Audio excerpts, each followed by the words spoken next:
習武之人，無懼風雨雷霆。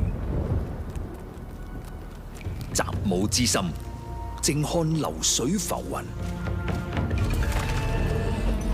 習武之道，邊個先係真正嘅對手？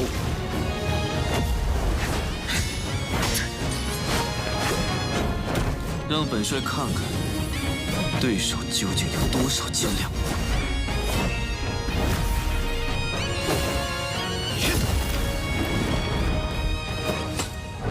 武道如水，水可乾，亦可游；水可攻，亦可守。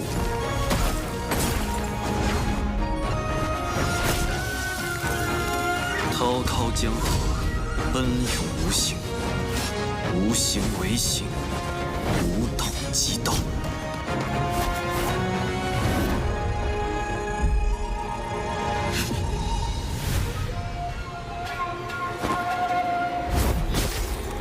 真正的對手就是自己。習武之道就係戰勝自我之道。霧係我，冰亦係我。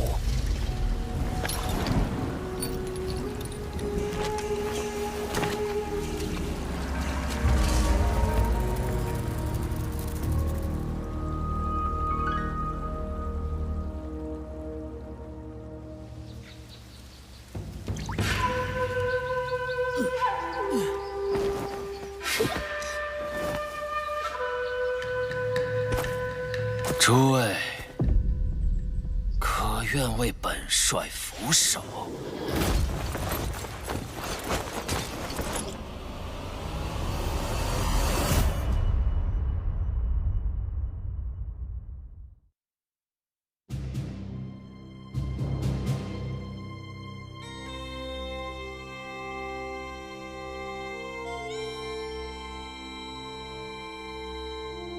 我就是你们要找的。 李星云，哎呀，人长得帅就是麻烦，走哪儿都有人惦记。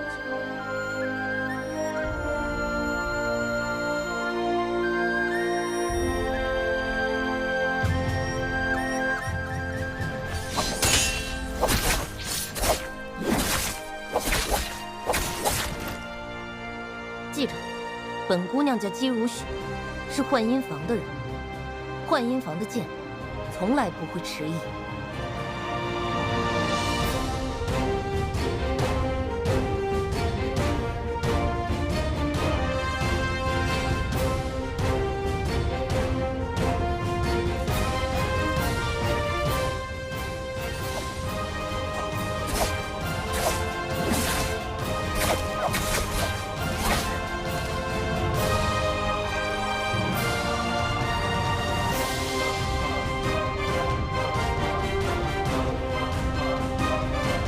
从今日起，本帅心之所向，便是人心所向。诸位，可愿为本帅俯首？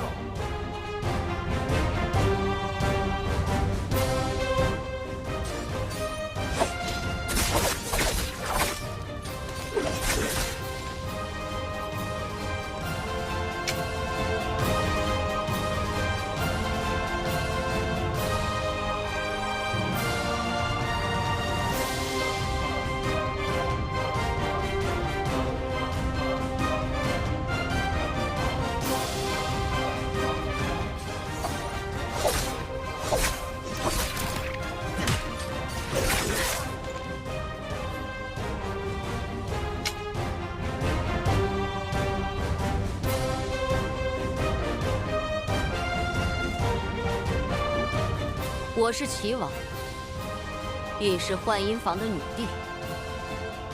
太平只是这世间的面子，而里子早已烂透了。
守我者，一辈子都是。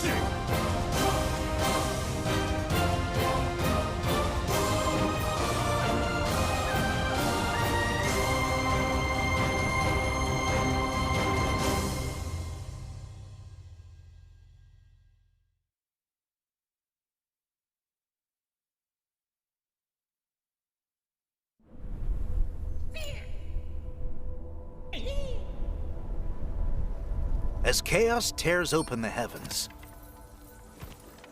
the natural order inverts. My, how many journeys back and forth have you made already? Still not found? Searching for someone lost in the rifts. No small task. It's nothing. I'm just doing my job. Here's a small charm for your protection. Much appreciated.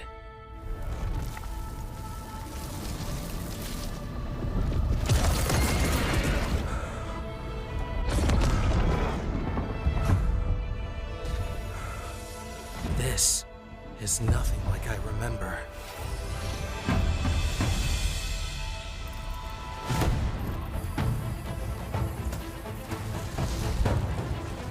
Curious, but there's no time to waste.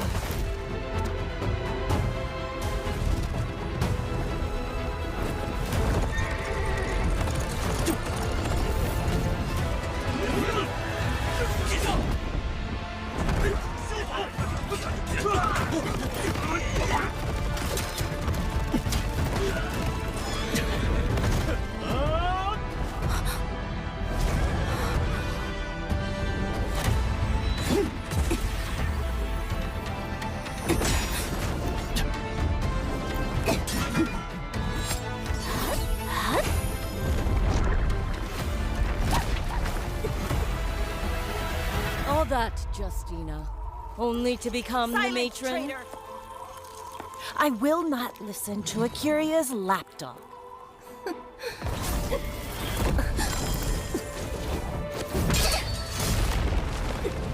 Today, I will purge you, Shun, of your filth! Go now! You're courting death! Justina!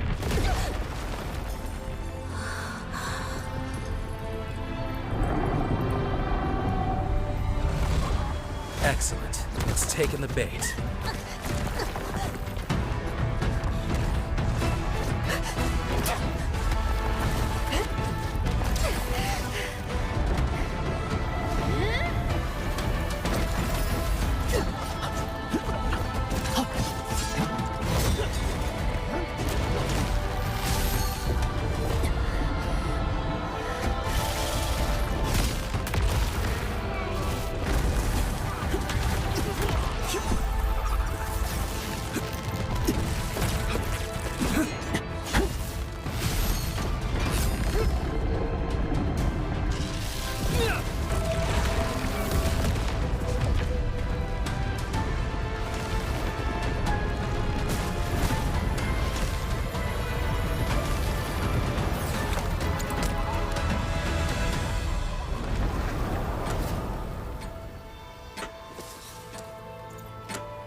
As your escort, it's my job to return you to Lenazra safe and sound.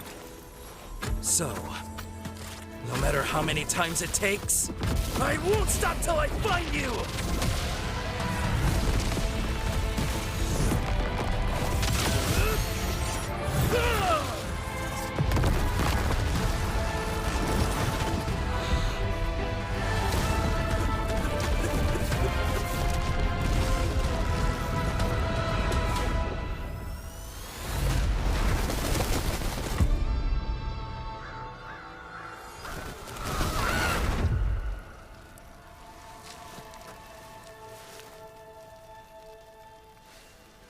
That light.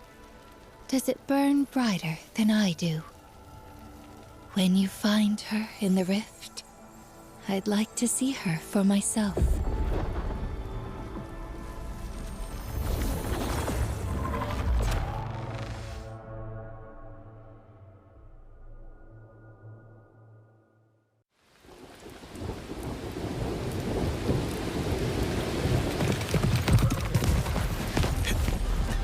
风卷雷云，来者不善。老伙计，这遭又该麻烦你了。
nights are long, trying to understand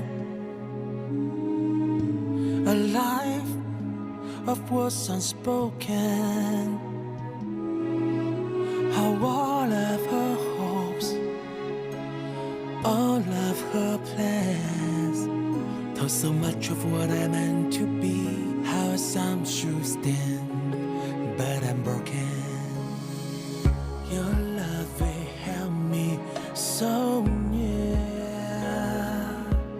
Never left enough space to hear how it tore me up inside. I've never been prepared to take the key to your kingdom's gate. The dreams wanted I'd never share.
Your fears in the flames I feel alive.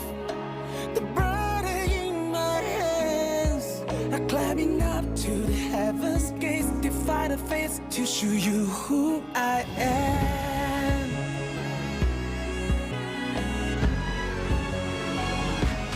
Break this throne now, trade for my freedom instead. I fight it on my own road ahead.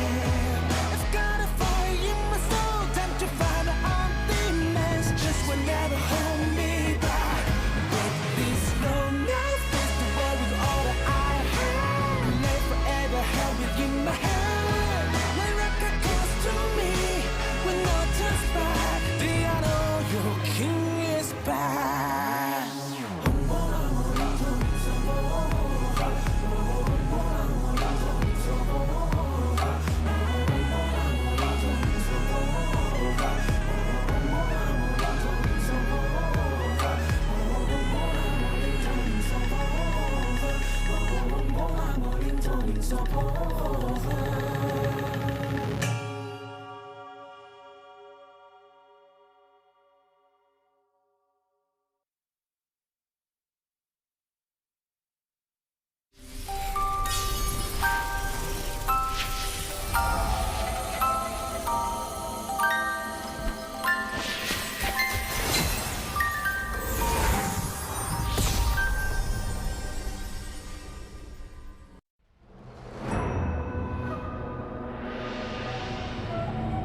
習武之人，無懼風雨雷霆。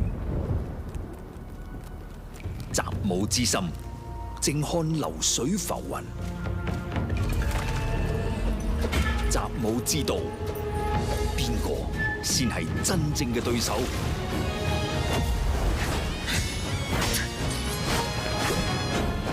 让本帅看看，对手究竟有多少斤两。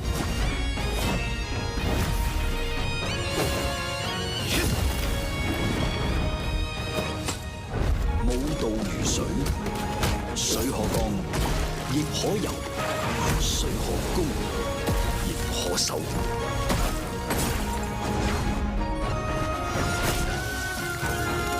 滔滔江河，奔涌无形，无形为形，无统即道。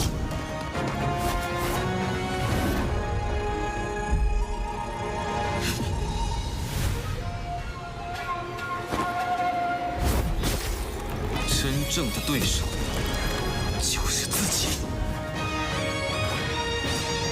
習武之道，就係戰勝自我之道。霧係我，冰亦係我。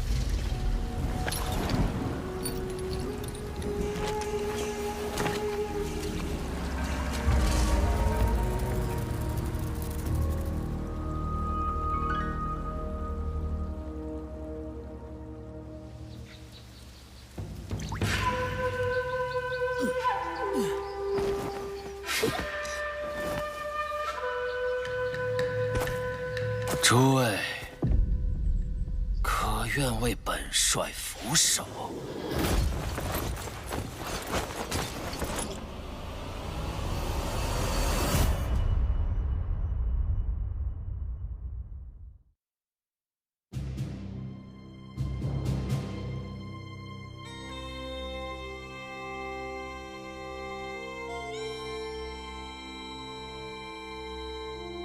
我就是你们要找的李星云。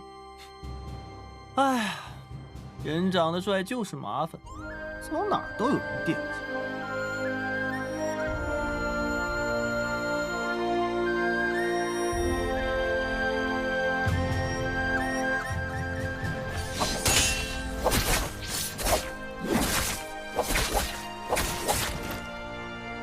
记着，本姑娘叫姬如雪，是幻音房的人。幻音房的剑，从来不会迟疑。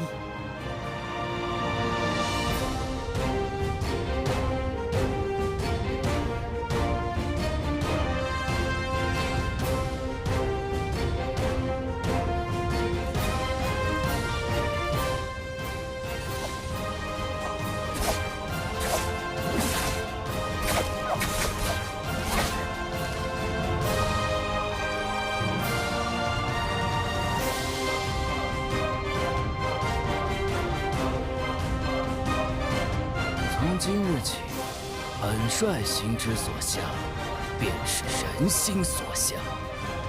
诸位，可愿为本帅俯首？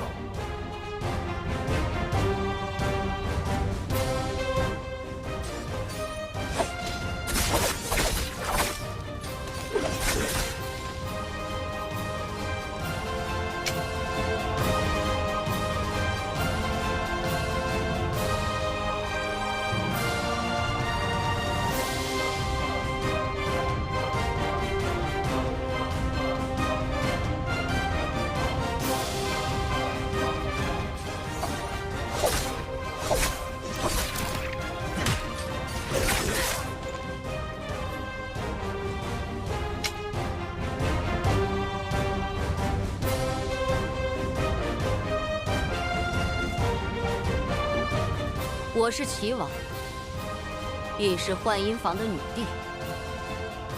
太平只是这世间的面子，而里子早已烂透。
是国家，一辈子都是。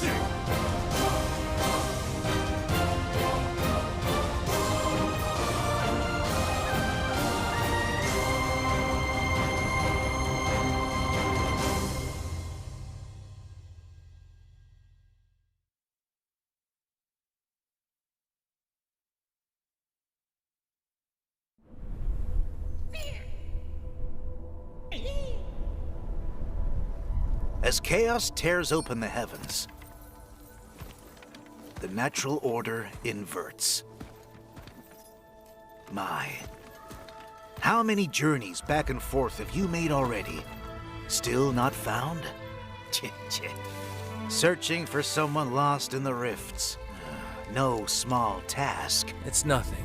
I'm just doing my job. Here's a small charm for your protection. Much appreciated.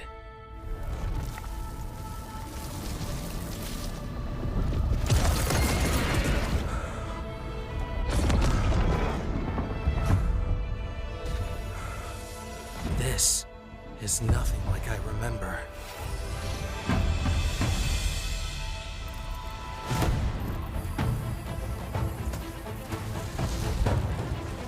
Curious, but there's no time to waste.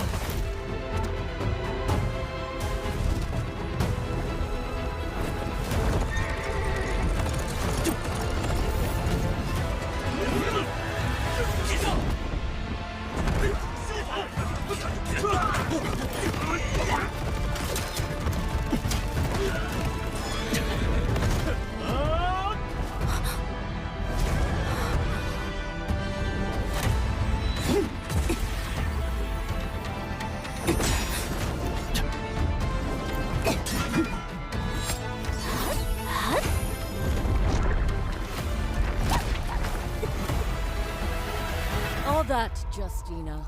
Only to become the matron? Traitor. I will not listen to Akiria's lapdog.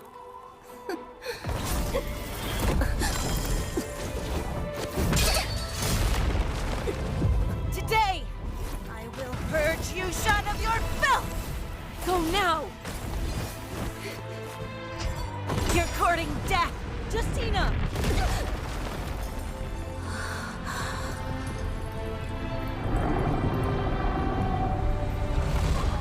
Excellent. It's taken the bait.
As your escort, it's my job to return you to Lenazra safe and sound. So, no matter how many times it takes, I won't stop till I find you!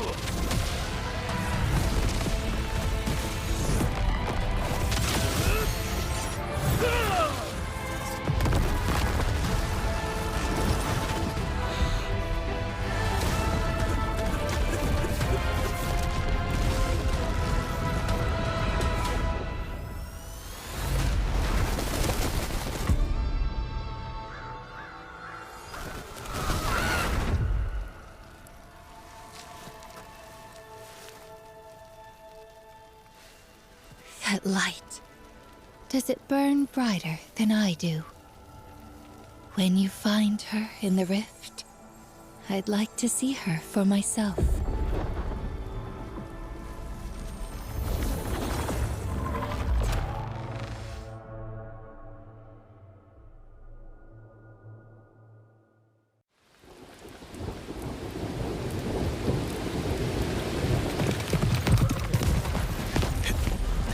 风卷雷云，来者不善。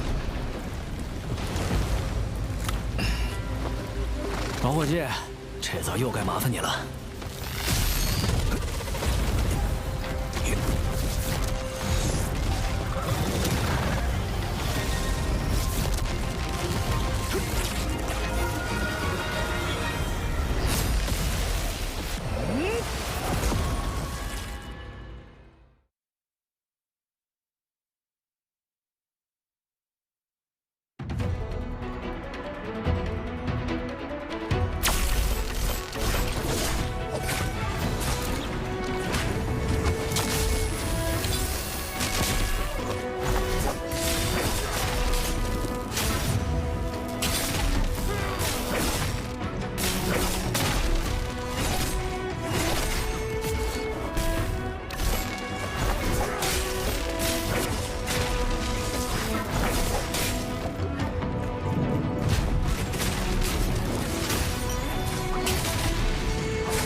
欢迎来到 Nbpl， 你现在在收看的是2025永劫无限职业联赛秋季赛第2双周3排的周决比的现场。大家好，我是任诺，在我身后，本周晋级的所有的战队选手代表也已经准备就绪了。那么接下来，让我们欢迎战队登场。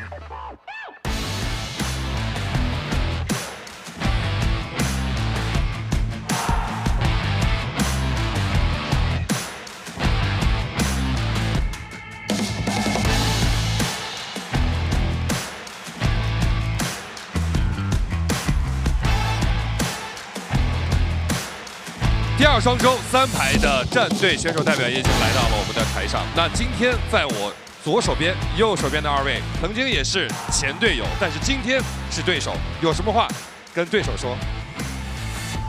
今天加油吧！一起加油！反观问一下 T 神，那本周的话有什么跟同场竞技的对手们讲？也加油吧！一起加油！非常和谐的第2双周的3排，究竟又会擦出怎么样的火花？让我们共同期待。 比赛正式开始。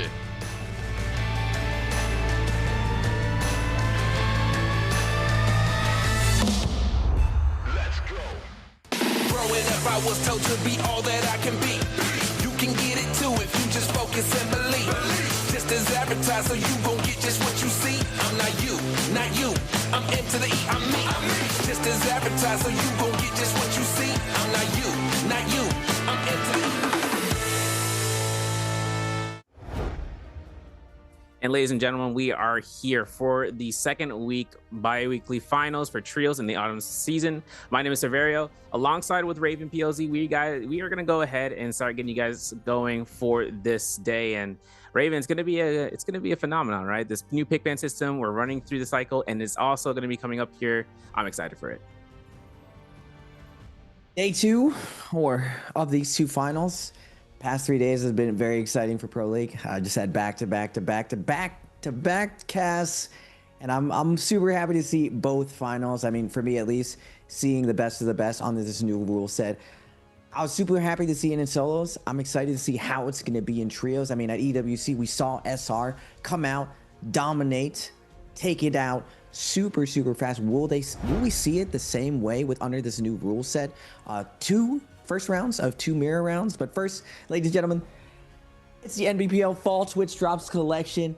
50 minutes for that take, 30 minutes for Respected Silk, 60 minutes for that Splendid Choice gift. But the big thing that you can only get today is the bi-weekly 2 finals at Champion Bundle Choice gift. Make sure to link up your NARAKA account. Get some of this free stuff. But back to how exciting this day is, sir. The new rules have been spectacular. It's been a blast to see it in solos. I'm excited to see how it's done in trios. And because of the change, trios players are getting a little bit of a taste of what it's like to play almost every single character in a task. It's not really as hard as the 12 characters in solos, but still, the new compositions, that team play, we saw a lot of experimentation during the week.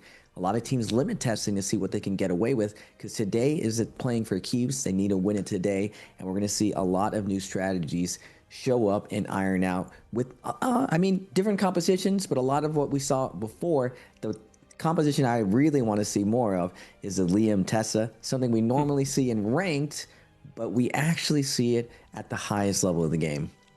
Yeah, seeing that Liam Tessa Wu-Chang comp was kind of a big surprise. A couple of weeks ago, before even week 2 began, some of the teams were tinkering around in their practice scrims, one of them being that comp, and you wouldn't even believe it. Bauda, VVV being the progenitor in the past with TXJ back when they were part of the team JL as a whole.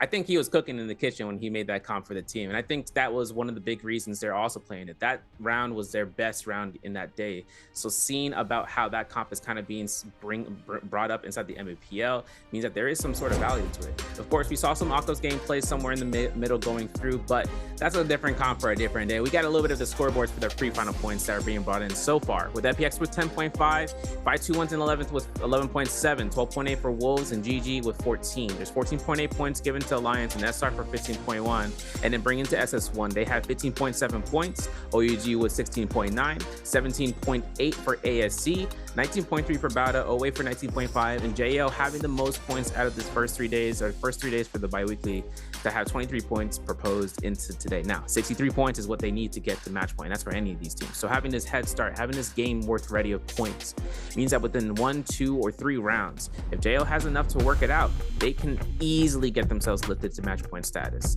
The big bands themselves get a little bit more dicey when it comes in terms of the rotations. We'll explain that in a bit, but JL with OA and Bauda and ASC, these are all the teams at the very top of the pinnacle of the leaderboard so far with just those proposed points alone.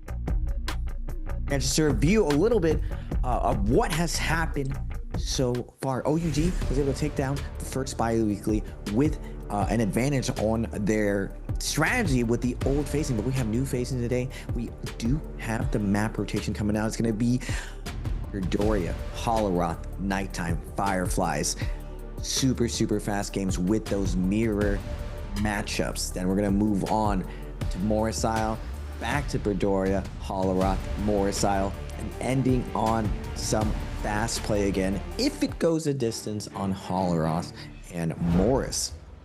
Now back to the phasing. Oh, you were saying something? No, I was like, yeah, I'm excited I like seeing this map rotation, you know, because remember, 2 Fireflies, right? That's it. That's it for the first 2 rounds. And then they have 4 rounds of just, dry lands. There's desert. There's nothing for them. There's no value for Fireflies unless they go to caves, specifically throughout the areas like Morrisile and whatnot. So one thing is, with the new pick bans and along with those mirror comps, in my opinion, for the first 2 rounds, it's kind of diabolical from the officials, but it's also really smart. You see how strong those comps are used. Okay, fine, throw them out where the Fireflies are available. And then afterwards, you got to decide how you want to play. And I think that just comes out to the strengths of certain team comps. I think you said back in day 3, how giving the teams, there's not really a level of competition where one team beats another. Everyone's been at some equal odds with one another. Yeah, I would say the edge of the strongest teams, maybe 60-40, maybe at the tippy top 65-35, but not a dominant edge that we've seen before. We see a lot of new names jumping up to the top. SR, previously in the first bi-weekly finals, I was saying OUG did take it down with a phasing strategy where they were playing Viper earlier. And like Serv was saying, mirror matchups, for at least this bi-weekly finals, we're seeing that Transformers and Siphon, normally two compositions that are very, very slow, require a ton of loot, and generally are played on daytime days, are being thrown early with Fireflies, making it very, very hectic. Normally these comps kind of play so. You can argue maybe it's a little bit boring. I know Hip Brain doesn't really like the Monk matchup. Personally, for me, I love seeing a lot of these old school throwback endgames. We haven't seen Super Stack Monk endgames in years. As far as Takeda games, maybe a year or two, we used to get the super stacked endgames with Takeda, so we do get to see that today. It's a nice throwback to the old days. And now with the new spin-off, with those Spirit Wells, with so much Yang depletion, forcing these teams to take a lot more action, we're seeing non-stop action for the most part throughout these first two rounds, and it's a wonderful way to kick off this finals. I love the changes that they've done served so far. As a spectator, even as a comp player, I kind of envy. I wish I was still in there, but even as a caster, it makes everything a lot more exciting. No, definitely. I think one part too is that in the pick bans for what we've seen in the first 3 days, before then, look at these top 3 comps. This is coming out from week 1. This is the source of what it has. This is how the mirror comps are selected. So the first most played comp was the Kylan, the Tianhai, the Zipying. The second most played comp being that Mulch, being that Takeda, and with Syra. This is going to change up, you know, when we go into week 3. This is going to, whatever results from week 2 is given, that's what's going to forward into week 3. In a quick mention, with the regular 6-game format, you used to have 0 points for those 4 rounds of the pick ban selection phases. That's going to change for finals today. This means that instead of 0 points, meaning that if a character was chosen 2 times or greater for a +1 and they couldn't even choose that character, or even a character that's chosen 3 times and they couldn't even get to that, they can only use a character twice. We have 6 points that are going to be allocated. That's going to be from game 3 onwards, which gives an opportunity where teams aren't really solely set on to be a solitary, 3 stack of a same, team comp. They could end up going to 4. They can even go up to 5, depending on how much value the teams really feel like. Using Viper, for instance, because her value this season so far, Raven, and as always, it's just too good to be true. Yeah, it's interesting. We shift between metas between most the 3 strategies. Normally we have Transformers, that's slow methodical play. Siphon, very, very similar, just on a different map style, Holorath. And we have the Attack on Titans, the Viper compositions that are very much rush down, very point heavy, focus strategy. We do have that 4th strategy coming out with Faria, the Cannonball strategy. We have new variations of that. And then even the evolution of Xiphon, the more budget variation of Siphon, using Zai instead of Takeda. She doesn't need as much loot. But like Surf was saying, because of Viper allowing these teams to get out early, it's something that I picked up from the EU Globals.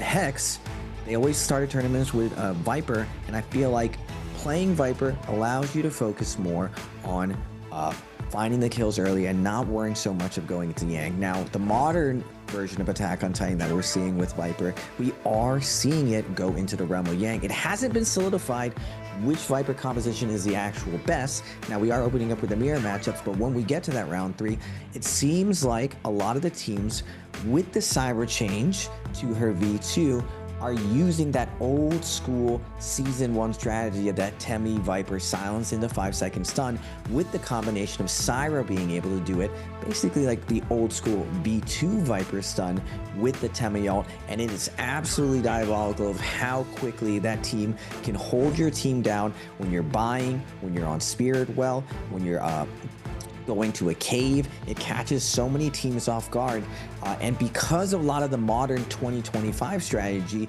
a lot of teams don't really have direct defenses to that stun. Most teams are not running that V2 UA Sean. Most teams don't have that Matari. We are seeing a little bit of a shift and of adjustment, and I'm curious to see in this finals, do more teams take precautions where Matari has shifted over into the Cannonball composition with Enor, Matari, Faria. But in general, most compositions, Transformers has Kylan now, has Zipping, has Monk, does not really have a solid answer to this Viper meta that all these teams are choosing first to get a lot of points to try to get ahead early. Yeah, it's true, because You know, when we saw Romy Yang fights earlier this week into day 1 and 2, where Viper Syras, they would delete the Tianhais inside the Romy Yang, no questions asked. We even seen undergear teams just take the full pinnacle of the fight. There was nothing that could be done. The Viper would have the silence ready to go off of Tianhai, the powerful dazzle, or, you know, with the powerful enchant, you know, by a definition coming up from Syra. That gave 6 seconds per setup. The amount of time that it will take for the team to regroup to try to find time against that Tianhai is also then predated with the Viper ultimate for V1, which is 5 second stuns. And then after that, bro, there's a silence ready to go again. These Vipers are dominating out any of these comps in the Romy Yang. If they can take that victory, they'll snowball the heck out into the mid, into late game. They will make sure that they can have an opportunity to fight outside for those Yang Spear Wells, into the double Spear Well at the end, and then hopefully taking out the win for the MVP. Now, I am curious in seeing more about this Enor 1. I want to know what variation these teams would want to take furthermore, right? V2 is such a great staple because of the Spear recatch, where your teammates can then throw it toward enemies. They're in gold focus. They are staggering going in there. The only difference is if a Tianhai tries to grab them. Otherwise, what happens then is that Thunder Marks applied to the enemy opponent. That's huge stagger potential. You are looking at any soft targets in the field and making sure that they don't have another day left to live. But the V1 variation has been coming out here or there for Enor 1s off the Cannonball comp, right? Given an opportunity to kind of create this field of effect where anyone in the vicinity gets attached to the Thunder Spear. And with Matari in that Cannonball mix as well, she then just becomes another battery, just like how we saw with Xiphon, right? Just how we see the F refresh in this case for Enor 1 when he's in the Thunderlord mode, he's able to throw another spear. And that's just massive. We've seen it with the Kebab or the Nbpl comp coming out from Weishan, where he gets his cooldown reset, doing a massive amount of damage. But instead of the damage, right, he's just making sure he can keep them locked down for as many staggers as possible. Although Faria Shen coming back into the mix, always a pleasure seeing how she kind of gets back into the feel of things, and the feel of things, especially as a direct counter towards those Tianhai comps, which has been pretty much a last phase comp, right? We don't see this comp anymore in the first phase, Raven. We don't see it at all. It feels like it's somewhere of like a pipe dream when they used to bring it out in the first moment they can. But after these counters have been showing up in this multiple phase of 4 groups, having the availability to have multiple Tianhais, multiple Kylans, and Zipings in the same mix has been differentiated. All right, so for today, some fun narratives. I mean, personally, sir, I've always loved watching JL, TXJ specifically. It was strange to me that TXJ did leave for a little bit, and now he is back. But I also love VVV. Now, these two have been titans of the league. VVV, a position 1 monster, now being paired up with another monster, NY7 from Alliance. A lot of players, when you imagine like the dream team, you imagine the most mechanically skilled players all put onto one team. And does it synergize? Does it work? I question whether or not it was going to work with Battle, because they have such heavy hitters and not really true role players. But after listening to a lot of their MVP rounds, you hear that VVV has changed. APF, close friends with VVV and TXJ, he always said that VVV is more of like a quiet assassin, quiet professional when he does play, but he definitely has changed and stepped up to a role more closer to a captain of the team, similar to when you listen to TXJ leading their team, similar to GG. A lot more energy behind these teams as that skill gap kind of gets a lot closer. Now, OUG won that first bi-weekly finals, then came up short as SR absolutely dominated EWC. Now, if you didn't get to catch EWC, NARAKA on the international stage, SR did it on the back of their Transformers team. This mirror matchup, we watched them during the actual weekly qualifiers, and SR kept up that same energy, kept up that same momentum, and Trios has been dominated just like solos by a couple teams for a long time. That top 5 has been very, very hard to break into, and now SR is shaking things up. Same with SS1 and OA. Normally, these teams, new to the league, would take a little bit before they were able to graduate and break into that top 8 consistently, but we see them in their first season already coming up and showing a ton of dominance, a ton of potential. The consistency is key. This is just the second bi-weekly finals. We're still gonna have the 3rd and 4th leading up to Jacob, but this fall season has been very, very exciting with the new rule set and the new talent jumping into the league. That's right. Yeah, so the format is evolving for the players and how they've been keeping track of themselves to try to improve their performance, but also seeing how the franchise and the organization is having new players join along and then dominating it out. You know, I don't know what the stat lines for TXJ is, but I want to talk about the spawns. Now, this is going to be primarily a Firefly map. The Firefly spawns for Wolves and SS1, it's granted. Those are Fireflies up there. GG on an isolated spawn at Twilight's Pass, and JL taking the statue workshop for themselves. This is a normal path for them, seeing how it's going to be their normal 5-2-1 though for FPX and OUG. This is the scrap off that we're probably most definitely going to see off rip. ASC, a team that's been dominating for the past and even more so winning out for, you know, for the season one or for spring season. They're going to be over by the Ancient Sockhead, but as suspected, OA and Wolves being one of the two teams near Fireflies off of the Arcadia region, they are going to be rushing this down, and they are going to be looking to try to start an instigated fight against SS1. Now, Liwei, no weapon in hand, you know, 5 fingers on deck, going for the backhand. It's going to disappear out as he sees his teammate SS1 Schwan getting himself caught in the blender for attacks. There's one elimination right now for OA. That Soul Bloom getting picked up. It's going to go ahead and lead to another immediate fight. And as the parry comes into the forward line, we see a spear drop down from Liwei, who has blue armor now and is not afraid to take this fight. Always AB down to half health. Nice job being able to scale rush, denying the secure kills as Wolves comes in as a pack with this fierce third party. Kylan is going to be able to pop ultimate NHQ with the Firefly timing.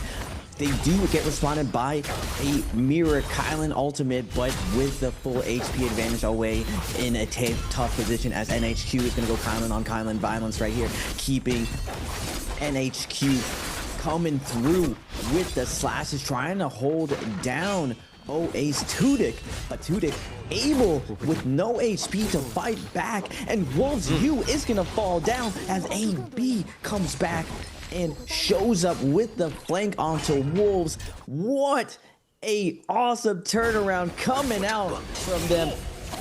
OA now is going to be third party though by SS1 coming out of nowhere. Everyone wants a piece of these Jades to the north. No one's going to give this up for free as Loye is going to find that first grab.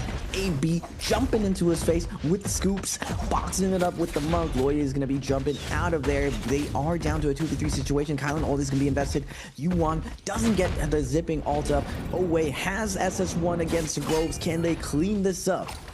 Now, it's going to be a chance, right? Down to the ultimate status. We know that Yuan is going to be down, but reses may or may not be possible. SR Xiao, though, finds elimination. Gets 9 HQ at the game for his first set of lives on a purple Kylan ultimate. He is still rushing down with 17S to find ZK. ZK goes down here for Wolves. This is 3 eliminations that SR is putting on the leaderboard, but with OA up to 5 eliminations right now. And with his proposed, they are in the first on the top, and now they're up to 6. Getting all this money, getting all these kills means that they can go for a moonbang right quick to try to solve out and hold on to the Volpine's essence in terms of solving the puzzle. But in the meanwhile, other team comes in here. SR want to try to contest with it. They know how much value this team has earned themselves with his eliminations, i.e. the amount of Dark Tide coins in their hands. Tudyk finds his ultimate out here for the Kylan at a perfect opportune moment. Rico in the backline, AV getting melted out, so he's going to look ahead and making sure that Zhao has no pressure here. He's keeping the zipping at bay, right? With the flying knives, this is great control, but Tudyk misses that dash. That could have cost him a little bit of time there as SR fully capitalizes, eliminating AV, and then looking to Tudyk as another piece of the dinner set. But if Tudyk kind of keeps himself out here with Cuckoo, they could potentially space away from this team, but the active Kylan ultimate says otherwise as SR are making sure that OA has no value. One parry to the next, all of OA fully eliminated, and SR able to loot up all the Dark Tide coins and mustering up the strength to be at the top right now. Ooh-wee. SR, the EWC champs, comes in. Rico with the cross parry, making quick work of them. Timing on timing on timing. A big party up there to the north with these timing attack. We are going to go to 2 heavyweights, 2 OGs. Gonna be going down as TXJ and Shinyu post up monk on monk violence. Shinyu gets TXJ against the corner, punching him over and over. TXJ luckily gets the scoop off, stops the stun lock from happening, but he's taken so much damage, and Shinyu again puts him at the wall. TXJ has to get out of there. He's gonna hop, skip, get out of that center, but OUG with this momentum has JL against the rope. Nice job by Onefang, able to hold on to his zipping ultimate, turning this around. Shinyu at max health, but it's not the monk that's going to get targeted normally. It is SXJ on the zipping, already down very, very low as OUG. Shinyu's going to try to peel for his teammates. TXJ, though, very, very low on the monk as Shinyu tries to narrow it down, but baby, you with the great sword comes cutting through with the scare rush as Onefang is able to return a kill. 2v2 situation.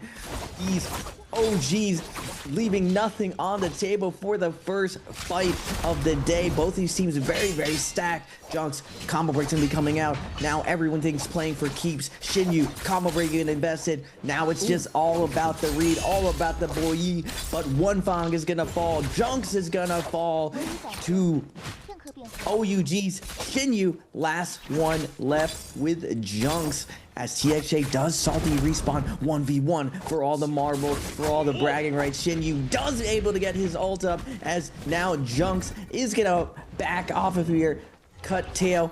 Oh my goodness, and Shinyu is gonna immediately cancel his ultimate, as TXJ's salty run back is gonna bring this down to a 2v2. Parry's gonna be coming out, and OUG is going to fall.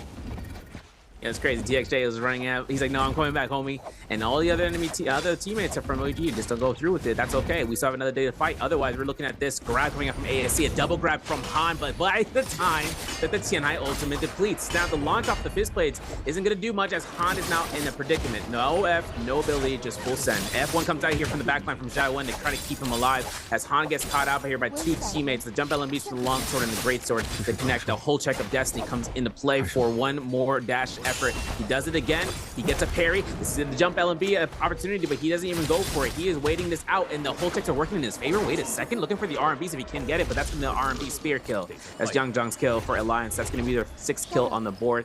Looking at the leaderboard right now, OUG is at 8 and OA is at 6, 7 for SR, and 6 for Alliance. 1 elimination for both Bauda and ASC, and none of the other teams have been able to really set themselves out here. Now, 521 has already fully lost their Tianhai coming out here, so whether or not Pampy is actually going to go ahead and get res later on, we're going to switch on over to SS1 as they make their way towards the ancient stockade, the floating platforms. Blue armors across the board. We got movement, or we have Romy Yanks to be spawning in here in just a minute and a half or so.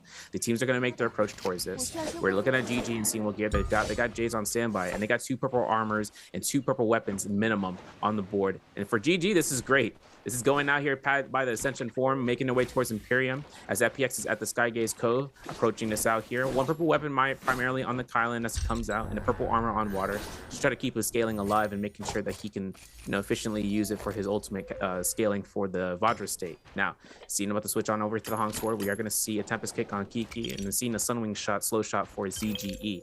Seeing how ZGE is going to be the Kylan, as long as it kind of comes down towards him building up attack, it's also important for him to have HP, right? For Kylan V2 variation, having the HP to give more slashes, that way in a fight, he's able to kind of grow that one out. And over in the hands of SR, nothing too crazy coming out here. I mean, stamina strike is one thing, but this is really just becoming of their interest for the gear, right? Purple armors are on all 3 of the teammates' hands. Some purple weapons here or there for the halberds. And then seeing about always, demise in the first fights that were happening over by the Arcadia after having lost different fights against SR, really just like kind of sealing the deal for their gear. But for right now, at the Verity Retreat, they're chilling out. I do see ASC, though, taking a little aggression against Bauda over towards this area, and whether or not ASC want to rush them down to try to space out here, that's going to be the best option, as Bauda is also keeping parallel to them. Interesting, as we got to see SR Jades, normally when these Transformers are looting up, setting up their Jades, a lot of the times melee and rage defense, usually the default for most of these teams.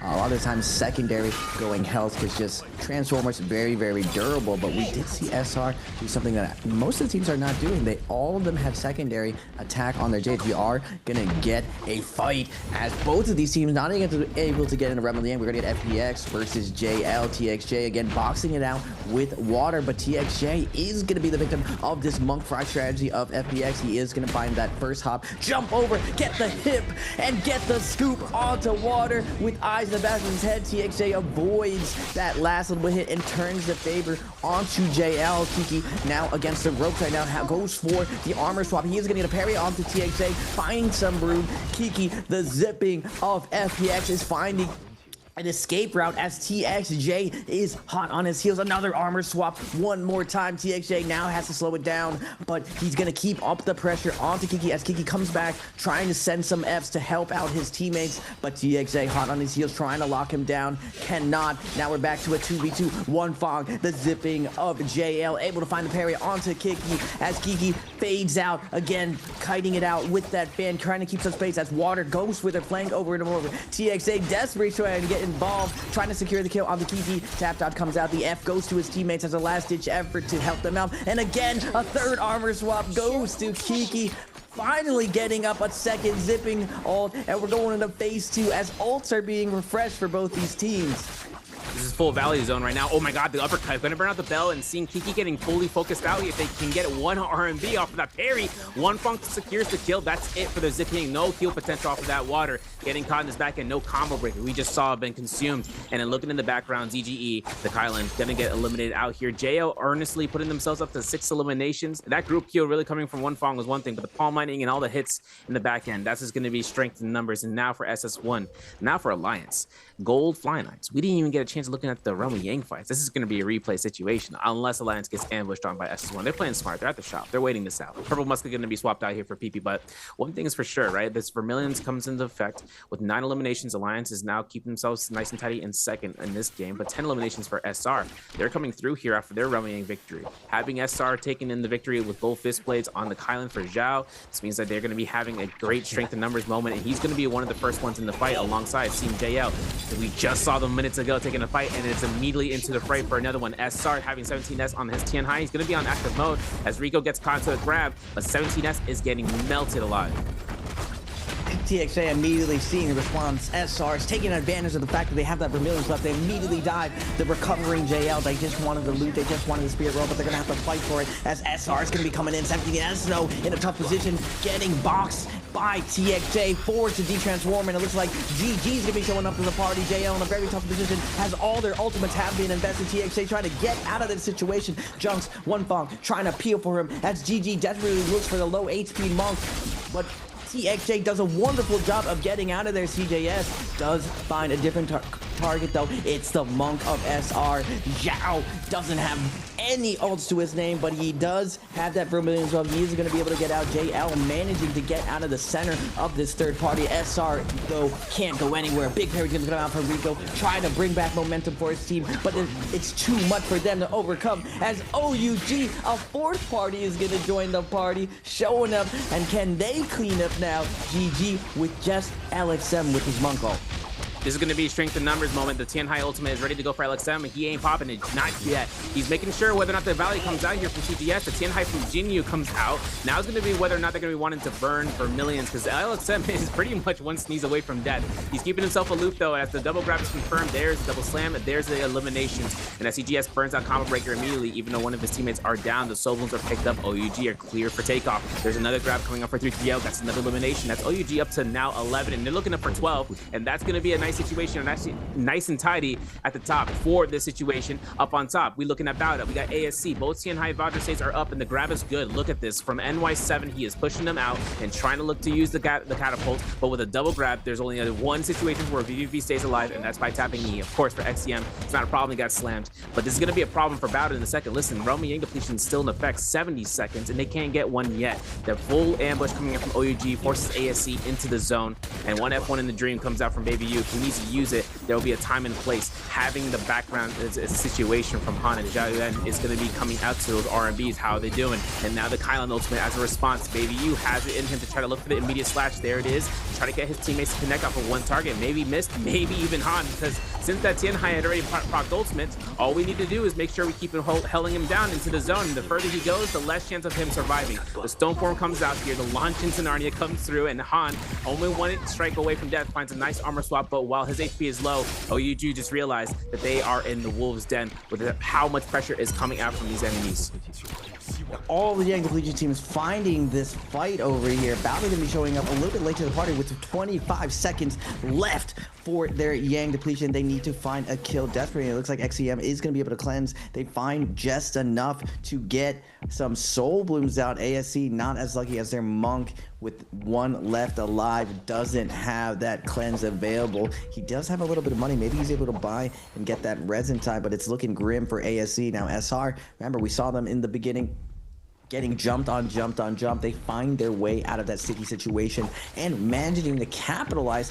After that first Rumble Yang, we're at that mid-game point, setting up for that second Rumble Yang. They're already up to 12 kills, and this was what's spectacular about this team. Their Transformer seems to be at least one level above the rest of the competition. It's very, very rare that I have seen this team not have a stellar performance when they have their monk up. Now, OUG, remember, first bi-weekly winners, up to 11 kills as well. We are going to get GG, one of the OGs, the old school goats, and we don't see 330 on the monk. Instead, we see LXM actually on the monk. So they are going to be going against Alliance without their NY7, but Alliance has been doing some impressive stuff with their new lineup, still staying very, very competitive.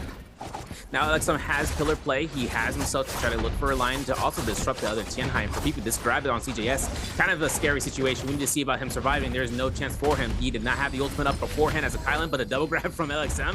Could he get the double slam down? Yes, he will. The disruption, though, is there. That's PP's gain, and that's going to be Alliance at their victory round here. This is all a slow roll position. The Kylan ultimate had been saved for this moment where there is no chance for GG to survive out here. It's going to be a delay for that Romy Yang buff. Now looking towards 5-2-1, taking the fight against SS1. Shuan is already on active Kylan ultimate, and as a response, burning up the healing guard for Ivan. Ivan getting caught by the palm lightning. The staggers are good, and as it comes out from Liwei to try to knock this one back here, SS1 is healthy as Nox, looking at Ivan to try to catch out Shuan in the one distance. Campy is in a 2v1 situation to try to go ahead and getting caught by the army from the halberds. Gotta be careful. We got that blue focus energy in us, but I don't want us to lose those the scaling because this is strong for SS1. Parry onto Fat Milk. One jump LMB to confirm some extra chip damage. I'm looking at the HP for his teammates. They're not looking so hot, but a parry on the Assassin's Lunge in the back end. That's good enough as is. And seeing about the double parry coming up from Campy. He connects off of one. He eliminates Yuan. Liwei is going to be the next target, and that's where Ivan is switching control and eyes on the targets, which leaves out here for Shuan to burn that Volpines, but also losing on the gold halberds rarity scaling.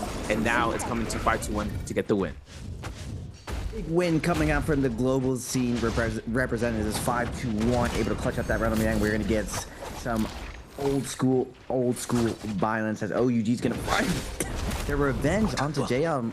Earlier, JL got the best of them off spawn, but OUG with this run back, able to pick off one of the two of the members of JL as Junks is going to use his ult and get out of there, go deeper into zone.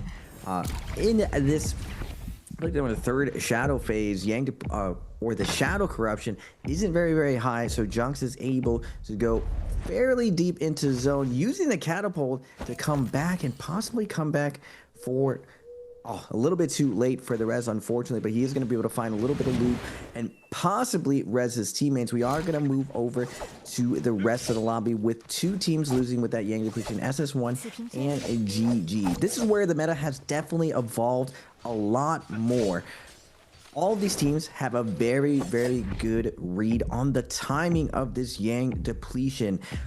It's gotten to the point where these teams are essentially faking whether or not they have Yang depletion, because most of the lobby is just waiting for that desperation to ooze out, and then everyone ends up targeting the Yang depletion team and whoever that team all-ins to pick up easy kills. Because of this, a lot of the times, teams do not really show that they have that Yang depletion until that 1 minute mark. Now, normally a lot of teams wait till 2 minutes. You see here, 5-2-1 with that Draco Storm. The buff would be running out around that 2 minute mark, giving yourself an equal advantage versus these buff teams coming out of the realm of Yang. But because teams have played everything more conservative, it's changed to a very, very sneak attack type play. Now we are going to go back to the realm of Yang as we're going to see SR versus OUG. Shinyu with the first grab and 17S. Timing his jump perfectly to interrupt. Shinyu with the response, not letting 17S capitalize on this. And again, 17S responding with mirror grabs, but Yao on the Kylan comes cutting through, picking up the kill onto Baby U before he's able to ultimate on the Kylan. Now SR takes a commanding lead. It's not enough. 2v3 situation with no ults to the name. SR with slightly better execution, and that's all it takes to put the previous bi-weekly champs in the dirt. Yeah, that's right. 2 minutes on the timer right now, though, for GG after their second Roma Yang loss. And we're still having a little bit of time, seconds on the clock for 5-2 Strakel Storm. SS1's still kind of worrying about what's going to be that ambition. You were mentioning it earlier, you know, how uneasy are you feeling with that Yang depletion timer? What are you going to do next? You're going to pop ult? You know, off of this rip, this is going to be where the position for them to just find a fight that works best for them. But when there's so many other teams around them, both GGG and S1, they have a lot to really worry about those third parties. JL's Junksto is still strong with JL holding on in the zone. JL with 6 eliminations. The money doesn't really come forth here, but it looks like Alliance Yuma found someone in the distance and senses Junks' location. The Phoenix Blast comes out here. Junks is going to go ahead and try to keep this fight for himself, but it's all about a matter of time. How much time are we going to be wanting to spend for this one target? And because we need to stock up the location right now. I mean, gold armor on standby for Zhang. These guys have 13 eliminations, risking it all for a target like one Kylan in the distance.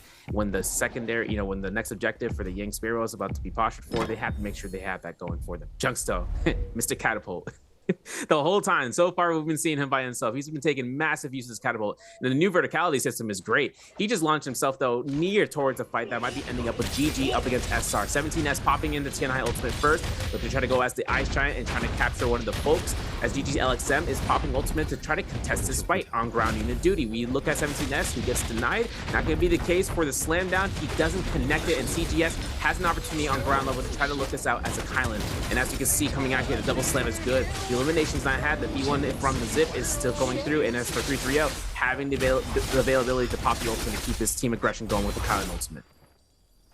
Going to phase 2 of the Transformers. GG, like I was saying, they wait till a minute left. They try to all in. Unfortunately for them, it's the AWC champions. They are super talented when it comes to these ult rotations. GG's CJS going to try to find a kill onto JL's Junkso. Not able to do it. 1 second left alive, and GG is going to expire from that Yang depletion. Now going over to the Spearwell, we have Bauda, the team of position 1s, going against SS1's Loye, claiming that Spirit Well. Immediately hop skip, a little bit of a victory dance, as they're going to be able to get this buff, get a little bit of loot. I spoke too soon. Wolves doesn't want them to get it for free. ZK comes flying in. Nah. We're their original Spirit Well OGs, showing their dominance now. ZK gets that first grab. Will he get a second one? He does get the slam up, staying, keeping himself really high. SS1 though, very stacked. Wolves ZK's ult is going to run out, but they are going to find the kill onto SS1's Xuan.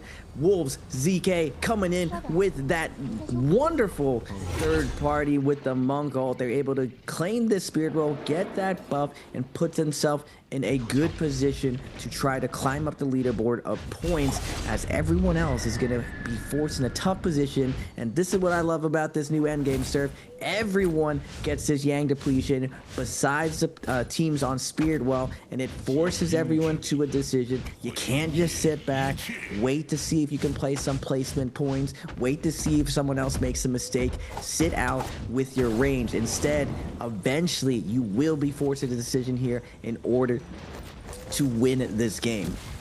Yeah, it's big time. And then comes out the other teams, right? They got the, times on the clock for them to survive or to go and perish. As for 5-2-1, getting that Yang Spirit Wheel is nutso work, and being able to get that on side, you're actually going to see NiHQ here having the build right now for these guys. That Aurora Burst is going to be pretty, or the Merciless Havoc is going to be pretty massive. They also have an advanced heal, but looking at JL's One Fong, he has advanced and group heal. The sustain for this team is going to be incredulous for everyone.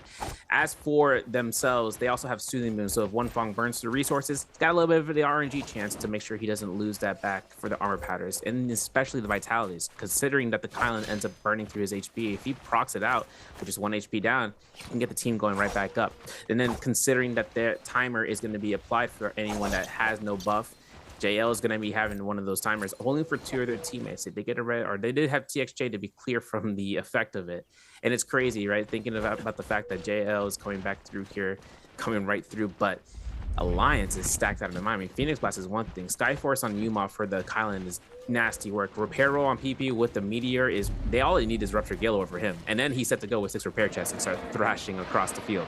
He's going to have, if he ends up getting that Jade, the Rupture Gale would be his best bet. Moonbane says otherwise for any of these teams over in this corner in the world. This is going to be a spotlight, whether or not 5-2-1, or even for Team Bauda if they want to start getting aggressed upon by JL. This is going to be the effect. TXJ is going to try to start this aggression. You know, I've always seen this coming from him, especially off of this mults, the Sand Siphon comps. But for this, all teammates from JL feels like they got these crossbows ready to go to mark these guys down, and the musket in the hands of the Kylan for Junks. Then looking across the field, TXJ still pelts out between one and the other. The Dreadful Whale to try to pressure them off, comes from 5-2-1. They have every field of effect Jade known to mankind. The effect of the Moonshot and the Dreadful in one hand, in the hands of one team, that would create enough tension and enough for when other teams just have to try to appear for that. Now you can see coming out here for PP as he comes out to try to cannon shot back and forth. The timer is on the clock. These guys have to be careful about what's going to happen next from a team that's itching away from that Yang depletion, as well as the Moonbane if they get forced into it. 80% Moonbane taking up 80% of the field, forcing everyone to the corner. 7 monks left alive. First monk going to be going off. TXJ on the Spirit Well. Looks like JL is going to posture here. First one to ult. Are they going to be challenged right here? The actual Spirit Well does defend you against all of the range attacks, and it doesn't look like anyone wants to overcommit and extend their hand. Everyone letting JL take this for free. Surprisingly enough, Junks is going to get that first ultimate for free. Who is he going to choose here to harass, as JL is going to be able to get a ton of loot off here, go up to putting their gold armor, interestingly enough, onto their zipping. They're going to make their way to high ground where everyone has postured up to try to get away from this double ulting transformer team. It looks like there is a big pile of so many teams. There's a little bit of peace right now, but if anyone breaks a piece, immediately things are going to be going down now. 5-1 does have multiple Jades of Destiny. We got the Dreadful Whale, we got the Moonshard with the Flying Knives. No one wants to go even close to that team, as they're able to control their space perfectly. On the low ground, though, we do have JL and SR.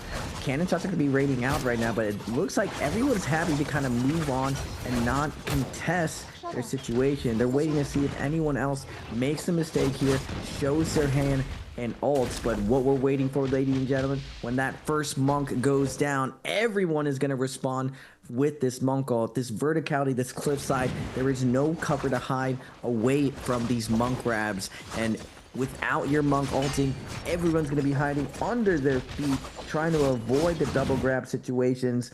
Who is going to be coming out top? I used to love these end games. It's what made me fall in love with Trios NARAKA. If you didn't have a good Transformers team, it was impossible to compete. It's been so long since we've seen these stacked monk end games.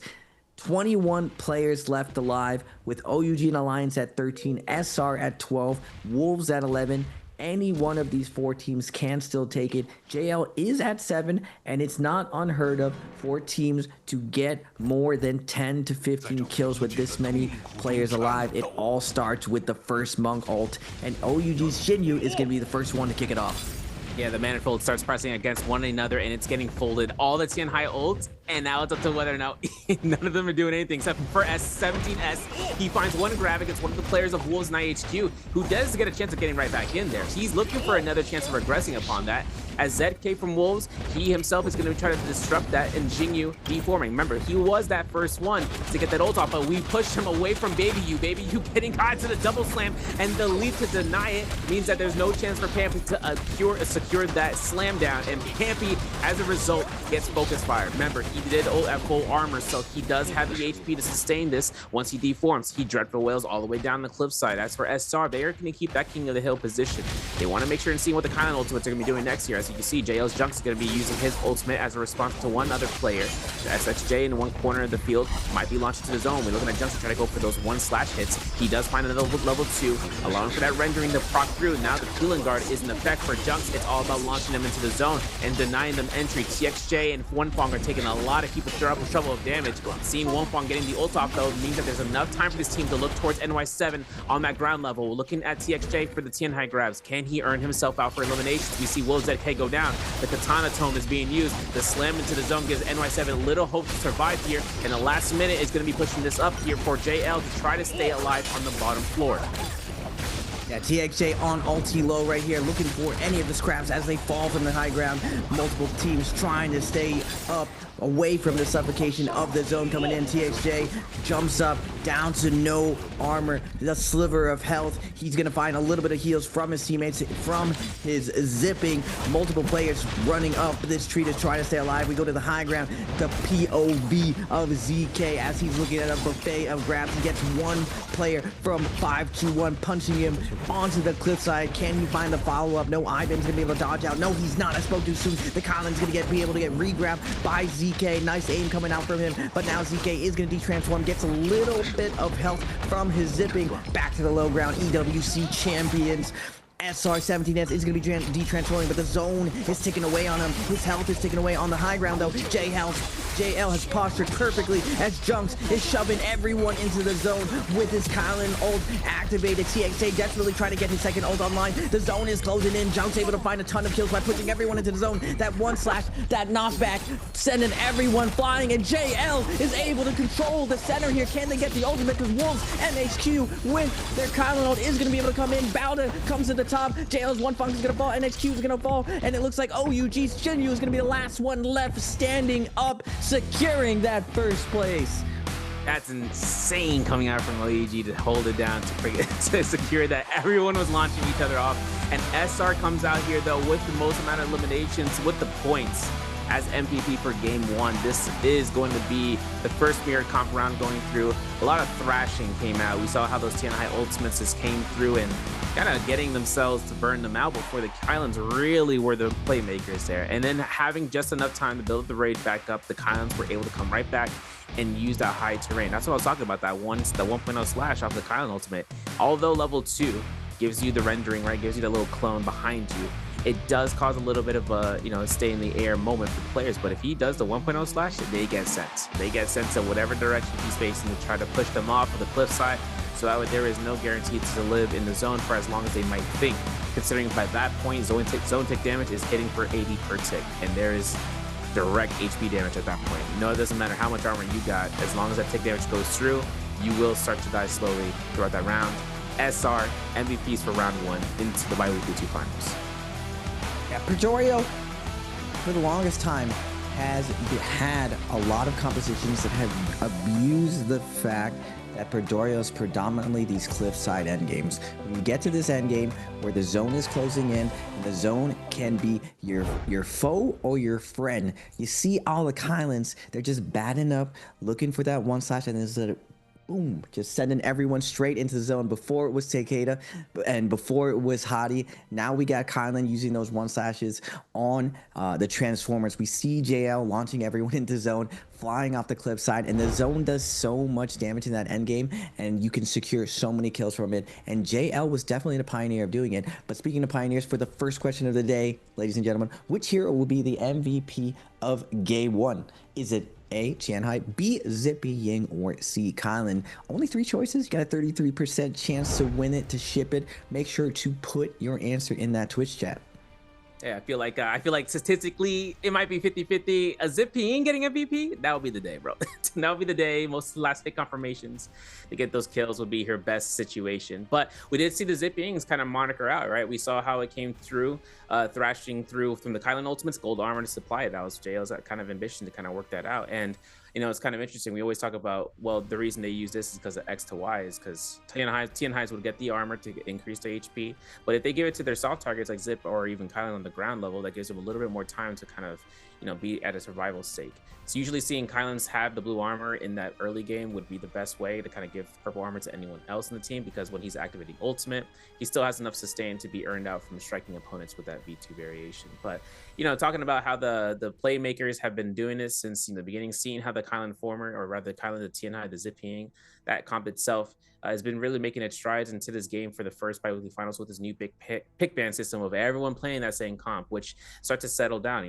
The flow of combat really starts to really show when it gets shifted when everyone else is playing the same character. Albeit when it comes into the Yang Spearwell, that does cause a disruption, right? If anyone's in the field of that area and they get that Yang depletion, that can, cause a little bit of a deterrence, albeit the Spirit Well number 2, the very last Spirit Well that's available, JL were able to pick that up with no competition. Everyone else was chilling out. No one had any sort of issues for them to pick up that Mystic Might and then being able to loot up the bodies as a result. Still, cliffside fights really just starts to see about who's going to be wanting to validate their ultimates more, seeing how Tianhais weren't really thinking about wanting to use their ultimates, maybe catching one grabs or here. They knew that it was going to be contested. You know, they saw every single other Tianhai ult afterwards. Like, all right, let me just chill out for a second. Let me see what's going to happen if I grab one person. Then all of a sudden their teammate gets grabbed. That's what happened in OUG. And then all of a sudden everyone started going after each other's throats. Still seeing about them surviving though. It just all comes down to what they really start to believe is going to be the next best play. If they can go for a reset for once and then going right back into the fight to start denying other players from trying to get their heals, because that zone take damage, like I said, it's massive in the endgame circle. But as long as they have enough healing supplies, as well as they have enough time in the endgame circle with enough space, they can make anything work, like a sliver of a rock, you know, to avoid a Viper Stun, for instance. Yeah, endgame with a bunch of Transformers. It's a game of chess, not checkers. A lot of these teams, it's not as simple as just press the button like other teams like Viper, where you just try to press your I win button and you take it all. Now, holding this thought for a second, we are going to look at the overall standings. SR, the GOAT of this 2025 Transformers, with 19 kills, 20.5, going to take away that MVP. Even though OUG was able to clutch it out, the last one left standing in the heal off situation, they fall short at 19.6. Still a ton of points to their name. Wolves, 17 kills, only 2 kills behind SR at 19. JL Alliance tied at 13. GGOA at 6. Bauda 5, 2, and 3, and 4 respectively. Looking at the overall stats, SR, big damage coming out actually from the Tianhai. Zhao, a role player this way around, keeping his team alive, creating the space, being that enforcer role. Old school Transformers, Yue Shan and Endgame used to navigate the very congested areas to create space for their team to have a home base. Now it's the modern Kylan, with how versatile his movement is, how much knockback his slashes have when he's in ultimate. He keeps his team safe, and on the back of Zhao, the monk, they're able to pick up a ton of kills. This is why I think SR has an advantage on a lot of teams. Very, very selfless play coming from those players, creating a ton of opportunities for everyone to shine. Still having to see JL at the top still. That's tough, but that's going to be the case. 37.5 for them in the first spot, and OUG with that multiplier earning themselves out in second, 1 point behind. But match point still 63, folks. This doesn't change. That number is going to be the cemented line before the teams start to really start shaking it up. But this also comes down towards the face of round one's results. We still have round two, but before then, let's get some clips and highlights. The first fights inside of Arcadia that were massive, right? We saw how strong the players are going for a rebound for those Fireflies, and then starting the fights. Then SR shows up out here with no business in their mind, taking care of Wolves and knocking them down from the field, and then taking themselves out here against OA, as OA was trying to hold it out here. SR was able to not only get eliminations on the two teams that are spawning in, but also acquire that and then themselves going, or actually not for both lines, but rather just to make sure they get all that money.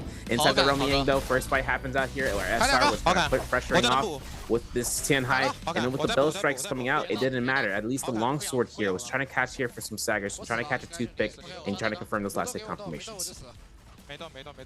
SR, 17S, you hear the comms coming out, the monk with the classic cannon, building up that ultimate. And Transformers known for being a factory of ultimates. You want to rotate your position 1, position 2, getting the ultimates over and over. And remember when GG had a minute left, the all-in right there, SR able to navigate that situation perfectly. Now, contrary to popular belief, everyone thinks about controlling high ground when it comes to trios, but low ground or ultimate low in a lot of battle royales is one of the places where you can get a ton of kills. In Nbpl, GG really pioneered this playstyle, because as people try to desperately fight for the high ground, they fall here, and there's a lot of easy kills to be had. Now, they do make their way up, and unfortunately, JL already established themselves at the top, and that's where we saw JL shoving everyone into zone, controlling the center of the map. OUG does sneak their way into it, being able to manage their cooldowns perfectly, but SR, you see Zipping doing his very best. SR's Rico trying to clutch it up, and because of his clutch up right there, that extra little bit of points, they're able to clutch up that MVP, and the rare Zipping MVP is going to be going to SR's Rico with 32k healing, 21k damage, and look at these Jades. Very rarely do you see this Jade setup. A lot of the times you see this in solos. Rarely do you see this in trios where melee resistance is paired up with attack as a default. Now, a lot of the times you have special Jades to fill in the other slots, but this is something I noted that none of the other teams are doing and may be adjusted in the future, but SR is prioritizing getting a lot of their damage out there while still not sacrificing a lot of defense, but not going fully into that full tanky mode with melee resistance and health. Instead, cutting it half and being a little bit more balanced, half of it going to a lot of plus attack. And will this be a trend moving forward in trios? We'll have to see how other teams advance. This is a copycat league.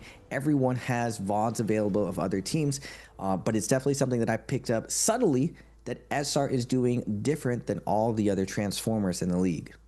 Yeah, I think it really does come down towards their kill potential, and increasing their odds of survivability with the character selections also might be the reason. When we start seeing these Siren comps come out, right, that V2 healing just creates a tremendous format of, keep fighting, keep going, deal as much damage as you can. And sometimes even in the support lines on the Zipping comp, where she just has to proc ult and it's passively healing the whole team. There's no real reason for her to kind of like hunker down, and going for attack instead of the mitigation, keeping some mitigation, is the case. If they're trying to go for more attack, they're trying to deal out as much burst damage. So just like how we saw him, Rico only using the flying eyes and the crossbow, my man's prioritizing only one thing in mind, and that's just making sure he could be the backline stagger into full blast if it comes down towards it. The Tian Hai comes for the grabs. He just wanted them to do as much damage on that grab target, even if it's a single grab. That way they can go ahead and deter the other Tian Hai to start thinking, oh, I gotta stop this slam down from happening. It's not even a slam down. I gotta stop these guys from having my teammate in their hands. I gotta have his back. I gotta support my boys.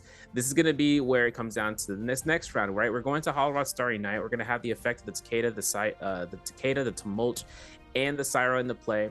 This one's going to be a lot more in the forefront. There's not really any sort of range pressure that comes out from, a single grab. It's more about the tumultuous. How are they going to be wanting to use their wisps? JLTXJ, for instance, really has it down to a T. We've seen his tumult wisps connect against one target, and everyone, even not even his teammates, everyone in the lobby, if they see that in the end game circle, they will penetrate through the defenses with making sure that there's no chance. If they don't catch the tumult, it burns their tumult ultimate to make sure their teammate stays alive. It's a cycle. It's a cycle to kind of go ahead and try to deal out as much damage in a short amount of time as possible for that burst effectiveness. But game 2 comes out here, and for the team and for SR specifically, they're on a good run right now and hoping to see about catching up to match points so that way they secure another bi-weekly final win. SR EWC champs. Now, one of the things on Holoroth that it's very, very different when we're seeing these Cicada, these Siphon compositions that we've normally seen. In the past, with the phasing, you have a mixture of composition going on to Holoroth, and Sand Siphon doesn't really have a direct counter when it comes to compositions. A little bit, and a while back, Cannonball did have an advantage onto Sand Siphon, but as the meta progressed, the Temis and Takedas found a way to coordinate to swing it back in the favor, where the only true counter is the actual mirror matchup. Now, normally we saw very, very slow games with the Takeda composition Sand Siphon when it came to Holoroth. A lot of teams, because Takeda needs so much loot in order to get online to really do what he does, the difference between purple ult versus gold ult, depending on how much your team has for weapon rarity, divvied up between the players, is humongous. So we're seeing a lot of teams rush to get to that gold ultimate for that first one, Realm of Yang, and the way they're doing it, instead of just passively looting, they're actually aggressively looking for kills in the early game, transitioning into that first Realm of Yang. So we see a ton of action with this Holoroth Firefly Sand Siphon mirror match. Very, very exciting stuff, because me personally, I always found this matchup a little bit boring. I mean, Tryhard loved this matchup when it came to practicing for the 2023 J-Cup.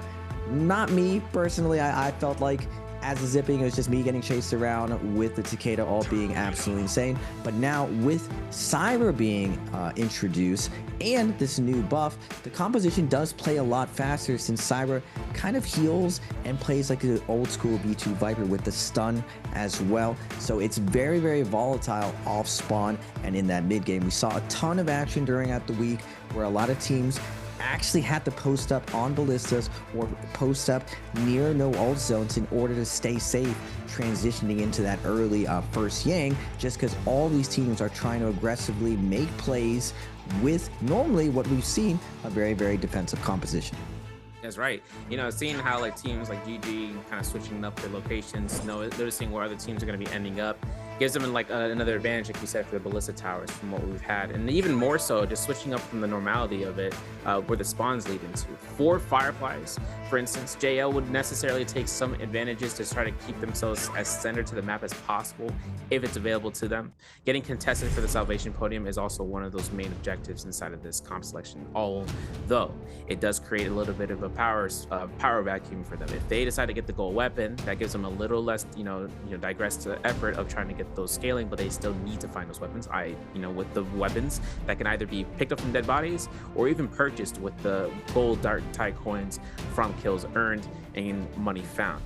Having this Takeda though, having the variations for the Syras, we've been seeing the variations keep themselves more towards V2 variation. The Tumultuous have their options to be between V2 or V3, right? The stamina regen version versus the Wisp reset version. Some teams might use variation 1 in this current patch as we have it. We aren't on the current patch, folks. We're on the August 21st patch. This is going to be where you can potentially see what teams are still holding on true to themselves, but V1 is the longer lasting duration, 16 seconds. But V3 still has so much pressure towards it, especially when the Syra is in the mix. Although I'm thinking for Takeda's, the F1 and F2 conversation is still in play, Raven, because Takeda is either shorter cooldown to get that meter back up for that level 2 for V3, or maybe just using the F1 as an insurance policy. Ooh, wait a second here. We do have at least Alliance PP on the Syra going V1 instead of V2, so a little bit of a disagreement here. Does anyone else go V1? It doesn't look like it.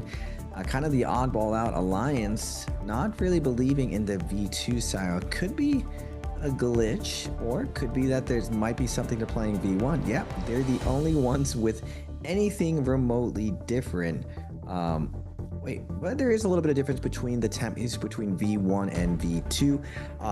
Talking to some of the best temmies in the game, as when it comes to trios, I actually got to talk to GG of why they chose V1 versus V2. They were one of the first teams and known for their end game. If you didn't know, there's like a 2-second difference between the two ultimates, and it's really just because in end game they get a little bit more value. The reason why you would go V2 over V1 though, it does give you a bit of an advantage in the mirror matchup. Now we are in a mirror matchup lobby, so it really depends on which one you want to favor. Do you want your Realm of Yangs to be a little bit stronger, or do you want to play your end game a little bit stronger with the 2 extra seconds? Now 2 seconds doesn't seem like a lot, but when the skill level is as high as it is right now, it's razor thin. The game is a game of inches right now, and every second could feel like an eternity in an end game, especially like if a teammate goes down and you need to find a way to recover. Now previously, Temmies used to be able to go against or go through each other's Temmie win walls. That is no longer the case, so everyone does get a little bit of a safe zone if the Temmie ult goes down. So V1 and V2 still seems to be one of the things in contention. We are going to go just left of Plume Castle with the Firefly location of Wolves and JL, but JL CXJ gonna find the first blood onto Wolves. You taking him down by CTX is going to respond with a nice parry onto Junks, but Junks able to tap dodge, find that Soul Bloom and recover a lot of his health. Now NHQ in a tough position. The light attack's gonna be coming out, and JL is gonna let Wolves know this is our spot. These are our Fireflies. Get out of here. Yeah, it's going to be 10,000 Dartai coins in their hands. We saw OA get eliminations, and we're seeing AB getting caught into the F1 now for Tutik against Water. The Tumult ultimate is out, though. These guys got to be very careful. There's no Takeda ultimate on standby to keep him going through, as Tutik kind of keeps himself out with the double tap dodges. He held out, and he releases, but will his teammates be able to secure the day to jump F glide is going to be enough, and the V2 Syra came out first. Wait a second, we actually had priority over this. Kiki going to go ahead and be the second Syra to ultimate. The Takeda ultimate's also ready, just in case the timing wasn't right. There it is. Water gets caught out here. The R&Bs are good. The blender is set up, and that's going to be the eliminations OA needs to up to 4 and maybe even 5. They find ZG in this 2-on-1 situation, get blocked off, and then 6 potentially against Kiki. Still sticking out here, combo breaking and still trying to glide out. He gets caught. He gets into the stagger central and looking to try to get caught by another R&B. This is going to be OA up towards 6 eliminations, 20,000 Dark Tide coins, and a shop that may or may not be nearby, but this is their money town for Holorod. This is going to be where they can either transition to Fortress of Kaviani for the Fireflies, or they might even go east towards Windy Stones to start looting up. Otherwise, 5-2-1 are taking fights in the Ice Wing encampment. They're finding themselves out here for a little bit more aggression against Alliance, because Alliance was prepared for it. First elimination given towards 5-2-1's Fat Milk, and with Purple Armor on standby, they can decide upon keeping the chase on Zhang, or they could just keep going through field loot, but it looks like they still got the chase in them. 6 grapples in Baiben's hands, 9 grapples in Zhang's, and so if whether or not Yumo finds a way to reposition with his teammate, otherwise if he took that portal to Yushan Ruins, Zhang's going to be by his lonesome until BB decides to find out where to spawn in next. Now on Zhang using that max range grapple, able to create some distance off. Now back to the south, back to the desert. SR, the team to beat right now, the EWC champions. Multiple teams at that 35-ish points. OA, SR, OUGJL keeping on a pace ahead of the lobby. Within maybe by third round, all 4 of these teams could be on match point at this point. SR Zhao, it looks like SR did control the puzzle, able to get the gold pulse sword, putting on the Temi. Now, in the old days, Takeda used to do the most damage when it came to this composition, but now it looks like because Takeda has been realized to be more of a facilitator of the team, less of the damage dealer, that facilitation has put a lot more offensive room for the Temi for that fast combo break. Temi's allowed to take a lot more risk to get damage through, and a lot of the times the better weapon is going to that Temi. SR is going to be going to Metab over here looking for a fight, and they are going to find OUG's Shinyu trying to loot up here, trying to be safe, but the gold pulsar is going to be very, very dangerous for them, as Xiao is going to be hunting to find a nice focus attack flank. OA is going to be showing up though, and SR has to slow down right here. Multiple teams just showing up here, but Cuckoo on the Syro is gonna find a follow-up onto Shinyu, and OA is gonna delete OUG Shinyu.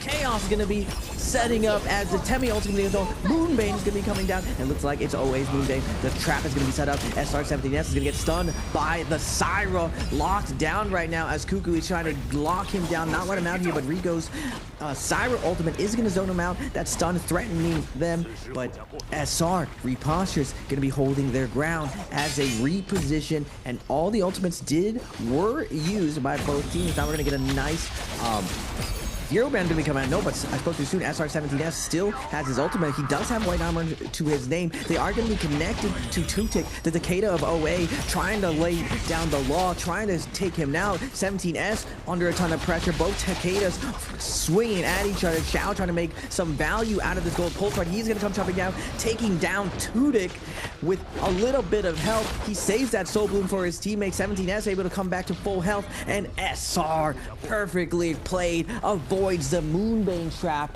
and takes down OA.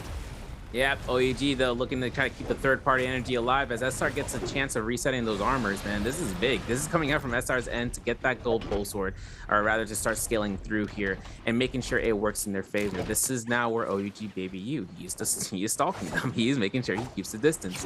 Predator on the move. Whoa, whoa, whoa. JL though looking for BVV. This is going to be where the R&B situation comes out for JL. This is their first set of lives though. So for Junks, he can regroup this team, but Bowd is going to take their third elimination inside of Plume Castle. So having 2 minutes or so to try to get ourselves into the Realm Yang. Before then, SR taking full advantage right now. Trying to see which Syra ultimate came out first. It might be SR. Yes, it is. Zhao can't do anything about this. And then Jinyu, wait a second. He kept himself just out of range. just out of line of sight. He's able to turn this fight around potentially. The Tumult ultimate comes down from Zhao. He's going to go ahead and throw out the whip throws at one of the opponents. Maybe not the case. He wants to hold on to it just for a moment longer. As you can see, Kiki is also rushing in here. But FPX have made their approach inside the Cura Center. They're looking at Baby U as he comes out to some most whips. Looks like Kiki is going to be holding on for their Sire ultimate to make sure that everything has lasted throughout this entire fight. If they need a burst of healing, they got it. And not even needing it for CC control. As Kiki holds it out in the back line. Inside the front line, though, Zhao is going to have this cold sword and this movement in his hand as SR are still posturing through for the R&Bs. Oh my goodness, Jinyu gets blown up. And so almost as Kiki, but remember that burst healing I talked about, a little bit too late as Water gets his elimination coming out here. Kiki's going to try to go ahead and force him in the spotlight as ZGE gets 17S in one corner. There it is for Clink, and there is the LMB to match up here. Try to see where that tumult is ending up, but this Moonbane has been a signal for any and all teams in the nearby vicinity. Alliance is also looking to proc in here and start the aggression on their behalf. SR hit and run here. They are going to get the Moonbane going onto OUG, springing their trap. They were first to be Moonbane, but they had a Moonbane for themselves. SS, the leader of OUG, is gonna fall. Alliance, seeing this Moonbane over, gonna check the vibes, see what's up. Can we pick up some free kills? But they are gonna see the dead bodies.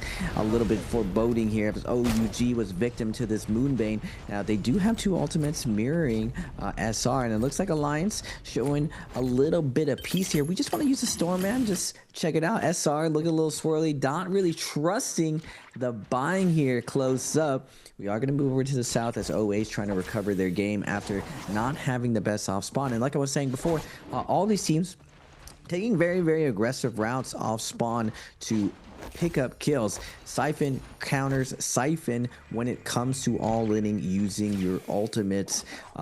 Going into the first Rumble Yang, ideally you want to have that gold ultimate. As you're seeing right now, ASC's miss gold ultimate. This was a lot more rare in the old phasing. It was really, really hard to loot up as Siphon with Vipers hunting you down early on. We are going to go to a replay of ASC versus JL. Double ult's going to be coming out. That Syra Tamiel so oppressive right now. Han's going to cut through with the flying knife, sending that follow-up going on in JL's TXJ, putting down the Tamiel, trying to split this up as Han moves over with those flying knives, trying to create some pressure. Looks for the flank. Wonfang with eyes behind the back of his head, able to find that max range parry. And now Han trying to get the follow-up, sees Wonfang at 1 HP, trying to get that last little bit of health. He's doing a good job of kiting right here. Han now on the outside fighting TXJ, who peels for his teammate, but Wonfang is still going to fall. Now TXJ juggled, wake up, rolling, finds that Soul Bloom.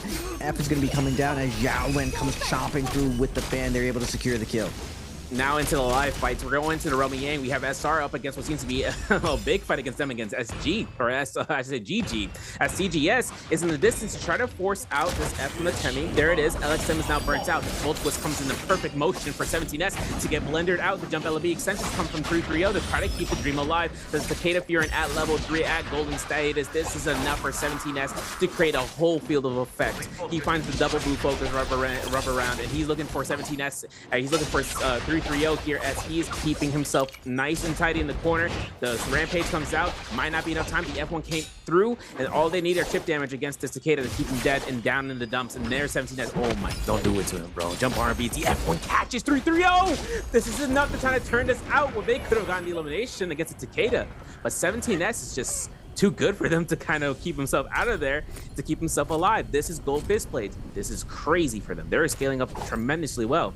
They have themselves out to have the fist blades on their Takeda. This gives them such a great advantage for the movement of the weapon itself to then just lock down anyone that they fear and blast in ultimate status. And outside of the Rumble Yang, Alliance are no fear factoring this out. No Joe Rogan. They're pushing up into the forefront.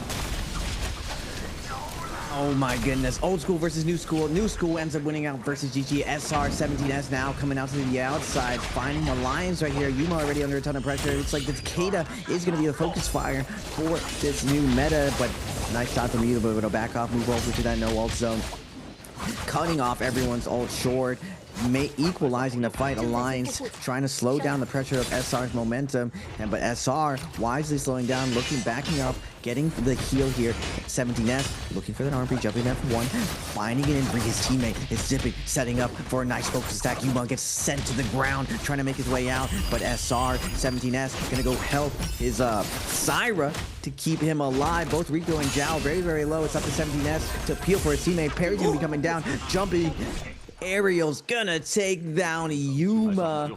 No way for him to survive as Oasis there's no ult zone. Checking the vibes. What's happening here, SR? Remember, no ult zone doesn't allow them to come in with that fierce third party. They are going to find Oasis. Cuckoo get him very, very low for his mistake. Overextending, thinking that SR is weak. No. Temi ultimately coming down, but Takeda has his ult back online as SR is looking to keep on their snowball as they have 16 kills already. This is going to be crazy to get to 20 before the second round. Yang, of course, Tutek having Takeda fearing to come through here. It's going to be a call and response action. 17S, though, he's trying to keep himself, tidy to not get pushed into the Forbidden Seal. Doesn't want to lose his last Furin, but he gets the elimination anyway. We're up to 17 for SR. Alliance is already back in the action, looking to try to loot up there. You can see PB with the gold dual blades and the blue armor. He is already spacing away from this. He doesn't even know what is the value that team has right now. The Takeda ultimate, yeah, it's been burned, but that Siren's multi ultimate is enough to cause concern. The Forbidden Seal is now down for effort. They have to try to space away. 2 minutes on the clock right now for 4 different teams, or at least for minimum for the team's duration. Looking at whether or not it's going to be for Wolves, and yes, it is. This is going to be rough for another minute and 50 seconds. Wolves needs to try to start thinking. They got 3 players still up, all ultimates, 2 blue armors and a purple armor on standby. But this is a problem. No eliminations. They haven't really gotten anything since the beginning of this game. This is going to be whether they're going to be contested by another Yang depletion team, or even for the case. This is going to be the stat line for this team, for SR. They need 20 points. They need 20 kills in first place in order for the min-maxing of the match point threshold. That's the analysis on the bottom side of the scoreboard, if you guys can see that. This means that SR really have the next Romy Yang to think about, and after that, it's all extra credit, as long as they get themselves to first place. Otherwise, more eliminations means it is going to be guaranteed. They need 9 points, 9.4 points left to go through, or 10.4 points, I should say, in order for match points to be acquired.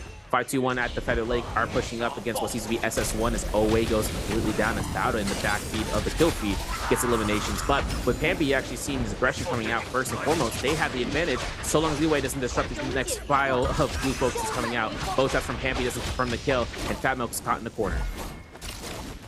Pampy, 1 minute left on his Yang depletion. Tough break for them as they reset right here next to the Ballista. Very, very dangerous fighting on the outskirts as the shots can become raining down. Pampy does have 2 more gold shells to his names. Comes in with the flank. GG getting involved right here with 5-2-1 sitting on the outside looking for focus attacks, trying to find an ISO kill right here. They are going to find Wolf ZK away from his team. Cut off from the pack is going to fall right now. They are going to get 1 cleanse for them, and now they're going to find another one onto GG CGS. 5-2-1 with great positioning, find their way back into it. So they're going to be able to get 2 cleanses right now. And are they going to opt out to back up and just buy their teammate back, keeping it very, very safe? SS1 looking back at the carnage right here, coming out with some kills themselves, already up to 9 kills, but that threshold in 2 games, SR already at 1753 points. We're seeing what the EWC champs look like. They are absolute powerhouses on their transformers, and now even on their siphon. Both these compositions, one of the hardest Yang fighting teams and endgame compositions, but it looks like SR is super dialed in, setting up for this second round of Yang. 5-2-1, still a little bit of a skirmish with SS1, and they are gonna find the stun, and Temi combo onto Yuan as he's gonna fall. The death of Yuan quickly to follow as we're gonna go back into the realm of Yang. SR versus Alliance. Can SR keep up their snowballing momentum, making a snowball of points by the end of the second round? Gonna need some top hat, gonna need a scarf and a carrot. We're gonna have to make this into a snowman, folks, because SR fighting out Alliance for round 2. Couldn't be me. Couldn't even see anything coming out from Rico for the shotgun blast, but he gets caught by the Tumultuous restamp to the Wisp. This is going to be a dangerous situation. His ultimate's down. This Syra on the V1, the only chance of actually seeing this Syra working out in the way it's doing so. For Rico, though, it's all about the 2.0. It's all in the wrist. Jiangjiang goes down here. Rico's still going to have the time to heal as PP is taking a fight against Zhao inside the corner, getting blended alive, but Yumong getting caught out here for the 1-2s, gets to throw 3-piece double carry. And he's focusing on the 17S. This is a good choice. See, everyone couldn't even come out there for initial side. As Zhao's going to be focus fired here, the Takeda Furin doesn't catch it up in time. Will he catch Zhao with his pants down? No, but S17S just catches one of the somersault actions, gets a lot of healing back. And for Rico, he's got combo breaker. He still has the time to heal. His teammates are in the front line. But we lose out here for Jiangjiang. We lose out with PP. We lose Yuma. Alliance go down. SR have now reached the threshold, nearly, at least, you know, for 21 points right now. They did get themselves over an Aurora Burst, so this is going to be gold flying knives as well and explosive armor to keep one of those players alive. The Mystic might most definitely be picked up here, but SR 21 kills, still needing around what 4, 5, 6 eliminations without multiplier involved, that they can just go ahead and clear cut themselves as match point into round 3.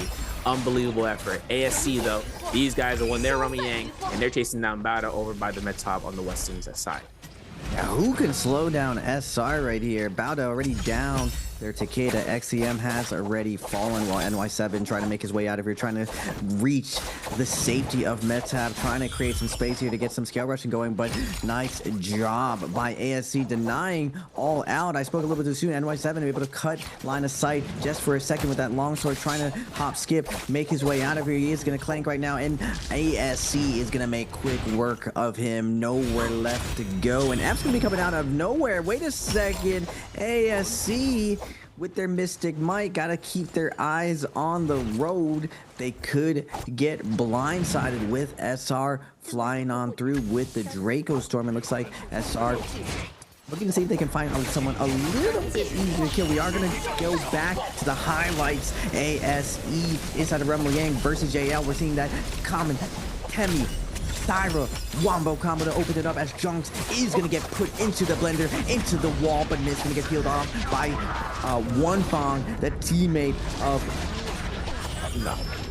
Wait, not One Fong. Xiao Wen now is going to get taken down. TXJ in a tough position, trying to get out of there. 2v2 situation though, but One Fong already going to get juggled. Just having a couple left shoves onto Takeda, giving them that advantage, and they make quick work of the scuffed up JL for that Realm of Yang highlight. SS1 goes down, 5-2-1 made sure of that, but now OUG are getting chased down by GG. This is a dangerous situation right now. For OUG though, gonna be having a good spot, right? To just keep going, see them with a nice tumult wisp, but they get caught themselves. This forces out SS. Panic ultimate needed to be done. There's elimination for GG330. We need that solo to be given to SS ASAP because we don't want the other team to pick that up, and he needs to get his rage backed up. This is gonna be a chance to see whether an alliance wants to take a chance and trying to throw out the wisp.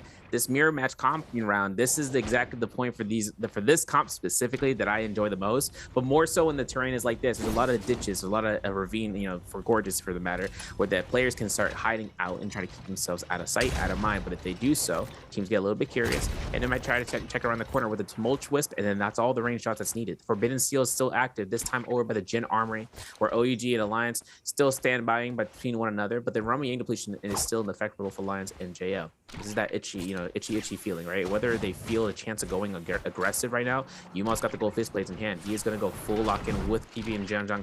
They go towards the southern end of this location. JL are also in the same boat to try to chase this down here. I'm wondering if JL wants to try to take a chance. See how quickly grapples are being expended out here. They got to make good work about who they're going to look for, especially where. This is going to be the chance to consolidate one target and find Yuma in the corner. They're looking for the Takeda Furin. Perfect. We're looking at who Syra O is going to come out first. It is going to be One Fong potentially to get this full elimination against at least one of the players on Team Alliance. Yeah, all ultimates come out instantly as JL tries to sneak up, find a kill, a cheeky kill onto Takeda, but Yuma is going to get wisp up, so getting lasered down by TXJ. Junks, though, in a tough position, getting lasered down himself. Both teams ending up stabilizing, though. No one ends up getting blown up. Jang now in a tough position as we got one more shove left. He's going to make his way up and out of here. Makes his way around the corner. One Fong hot on his heels right there. Using the scale rush, he's going to go back to his teammates, come back for what we see. Yuma surrounded by all of JL. Yuma trying to fight his way out here. Gets one slam, but the team play, the surround is going to take him down. Unfortunately, though, Alliance's 2 other members is going to be able to get out of there as PP moves his way deeper into Meta. But JL luckily finds onto them. They're able to find one more kill here, but they are going to be committing from OUG, who still has their ultimates. Wait a minute, I spoke too soon. SS is going to find the kill onto Alliance, and now OUG is investing their Temion, looking for more kills here, but the zone is going to be pushing them in as the fight is going to be slowing down. 18 players left alive. One Fang, though, really, really low. 19 seconds left to his name. OUG knows that this team must have Yang depletion at the desperation of the play right now. Alliance Yang trying to keep alive right now and find a kill. If he's gonna go out, we're going out with one. He finds TXJ and puts one more on the board before he falls. These guys are keeping themselves nice and tight in the zone, and One Fang is going to go ahead for the res, and the Palm Lightning comes out. OUG might pick up 2 eliminations, and that's going to be it for JL for this round. OUG going to be at 4 eliminations so far. SR still in the game, folks. ASC, though, they are also looking to try to get the Spirit Well in effect for their Yang Spirit Well. We'll have to see who's going to be trying to contest for that. Oh my goodness, the whole lobby. SR is actually going to be contested throughout here between them, 5-2-1. ASC are leading into this fight with a Spirit Well buff. Not only that, a full refresh. There's going to be ASC Han for the active V2 Cyro ultimate first, and SR17S is taking a lot of blows. He's got Takeda ultimate to come out. He's trying to avoid the enchant dazzle. He's good for it. He's out of the range. My man is going to be going ahead on a reset route. He can go through this with the Takeda ultimate in case anyone pushes, but for this, ASC can earn themselves a Yang Spirit Well to deny any other team from a double whammy. This is going to be a capture the flag situation for one of the teams on the board. For ASC, this Mystic Might gives him so much pressure. This gold armor giving to Zhao Wen means that now there is going to be a tone to be picked up for them. They are fully maxed out. Their gear, impeccable. They got the Katana Tome, Void Sunder. This means that if they get one target caught in that animation, Mulch is going to have a field day and locking them in with a whisk throw and then just setting all the blue focuses afterwards. But like we talked about, Yang Spirit Well creates so much tension in the field. Everyone has a timer now on their hands unless they capture the flag, get eliminations, or clear the second to last Spirit Well to be picked up. 5-2-1, clear for the takeoff. Pampy on that Mortal Defiance means that he is the Takeda that will not die for the first set. But he does have an engraving as well. He still ain't going to be taking no chances here. He's going to see him and his team to be fully well stacked to take any aggression that comes their way. SR has done such a good job of threading the needle, being aggressive when they need to, and being defensive when they need to. They don't ego the Spirit Well, and they give it up to the ASC, who come in with more ultimates to their name, forcing them off, and they manage to just stay alive just barely. Their Takeda gets out of there. Now, with everyone's Yang depletion ticking away, this is where tensions rise. Everyone's posturing, knowing that someone has to make a move first, and when that move is made, the rest of the lobby are going to try to take advantage of the outcome. The last remaining players trying to stay alive. Now ASC just gets to kind of sit, wait, maybe referee. If no one wants to make the first move, they can force a team to make a move. Now they have to be careful right here. Even though they have blue buff and that damage reduction, it's very easy for Siphon to all-in Siphon, find the kills. Now they are scaled to the moon. Unfortunately for Bauda, if a team checks out the fact that their whole team is just a bunch of blueberries, just a bunch of players in blue armor, that weakness may get them picked off here. Survival of the fittest is the name of the game here, as this end game is going to be closing out. 80% Moonbane with 5 teams left alive. SR with a massive game, the most points so far. Even though we've had 2 games, a 20 bomb on this game, 2 times more than ASC. I don't even know at this point if ASC can find a way winning this to steal the MVP away.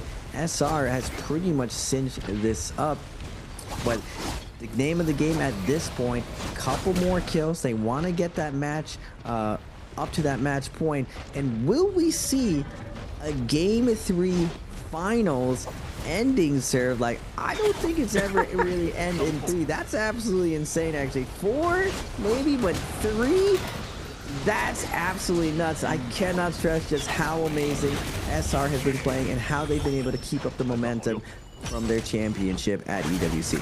This will be record breaking for today, especially OUG that are trying to make sure this Spirit Wheel is there. They got everything they need, right? SS is not only equipped with the Moon Shard, he also has Heartstopper Kick if he needs to quick swap it out, but this Moon Charge is too good for the field pressure.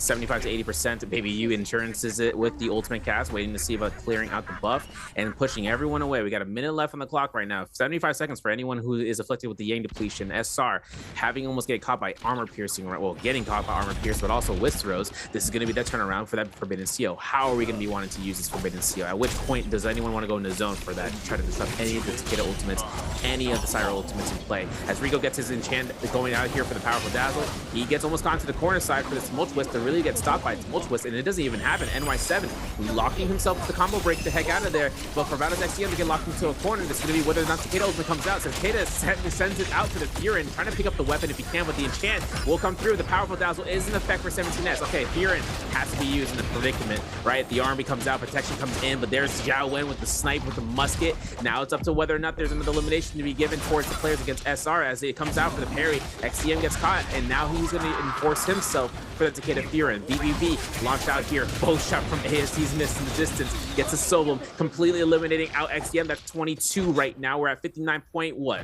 1 point? Yeah, we need only 4 eliminations, but there's only 1 or 2 players left alive for SR, and the lobby knows it, and they are looking to keep themselves at bay in this one section of the map.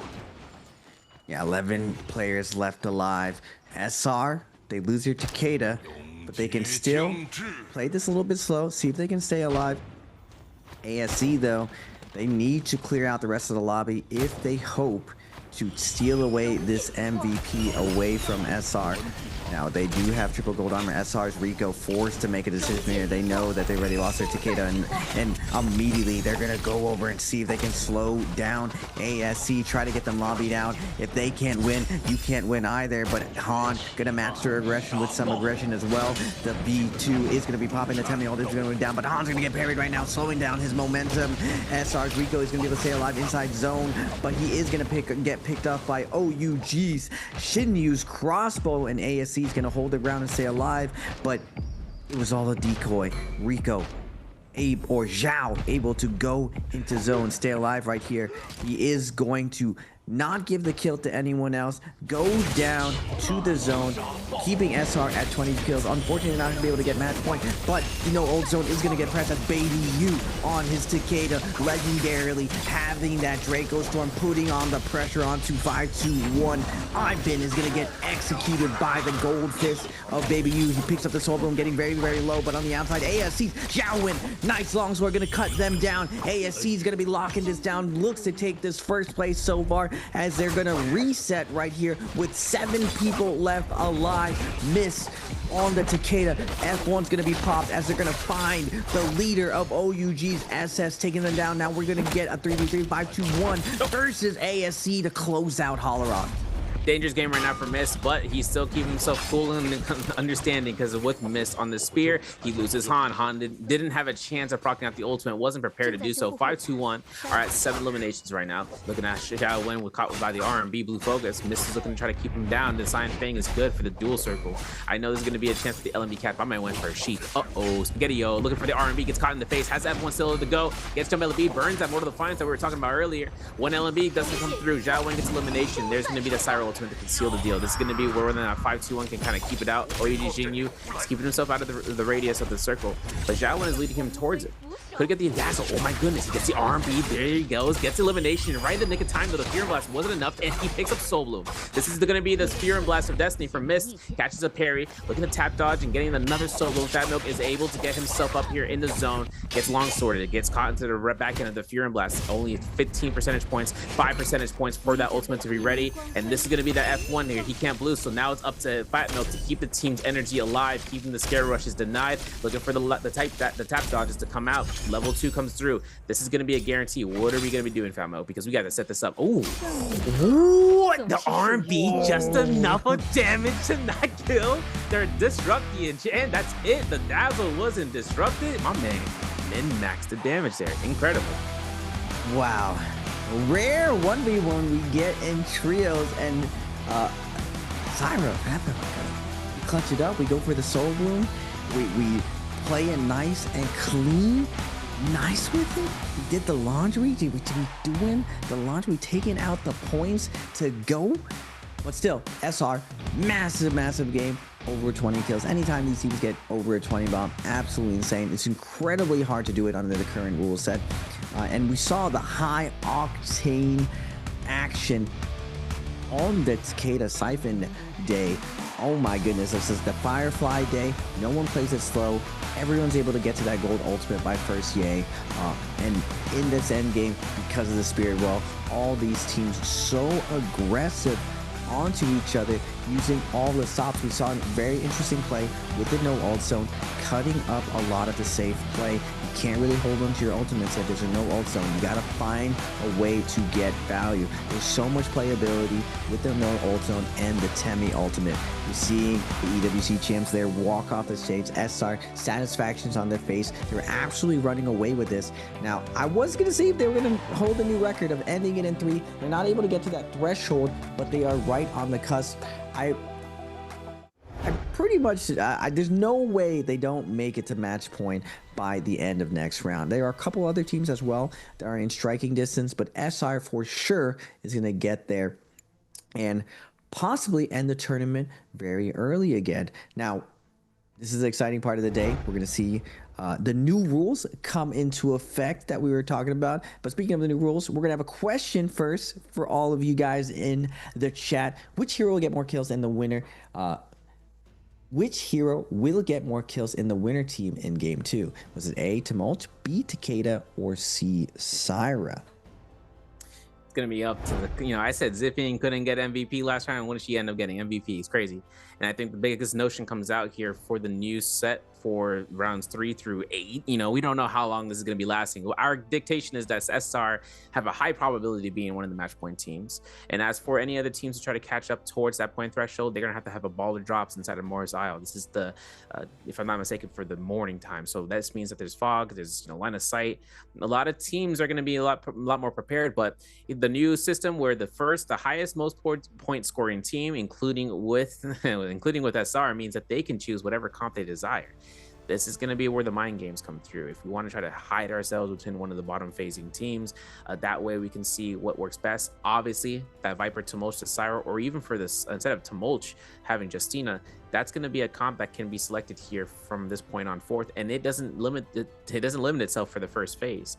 With 6 points, that's going to be circulated into the system for the players. They're going to be able to choose out the character choices so long as they're aware and how many points they have left in the tank. Now, coming out for this game today, 4 rounds could be a possibility for these players, for 4 points there, we should say, for SR to reach, because with a 23.5 23.5 point game for game 2, bro, they're coasting right now for just early onset drops, and then just chilling out for more points just because. Look at the overall points after game 2. SR 22 kills, 23.5. ASC 16 kills, 18.5. 5-1. What a wonderful clutch out. What an exciting 1v1 to close out game 2. 14.8 points. SS1 9 kills at 9.5. OA at 8. JL at 7. And the MVP of the rounds, SR Temi, 21k damage. Rico on the Syra, 33k damage. Takeda, 16k damage. That's what I was saying before. Takeda, more of a facilitator now. Almost, you could argue, on the support role, as the other two come out with that 1-2 punch, and you always close out with that Takeda ult. That's the name of the game. Now we're going to look at the overall standings one more time from game 1 and 2. FBX having a little bit of slow start, they're still needing to get on the board. GG as well. Known, very, very weird seeing them at the bottom of the leaderboard.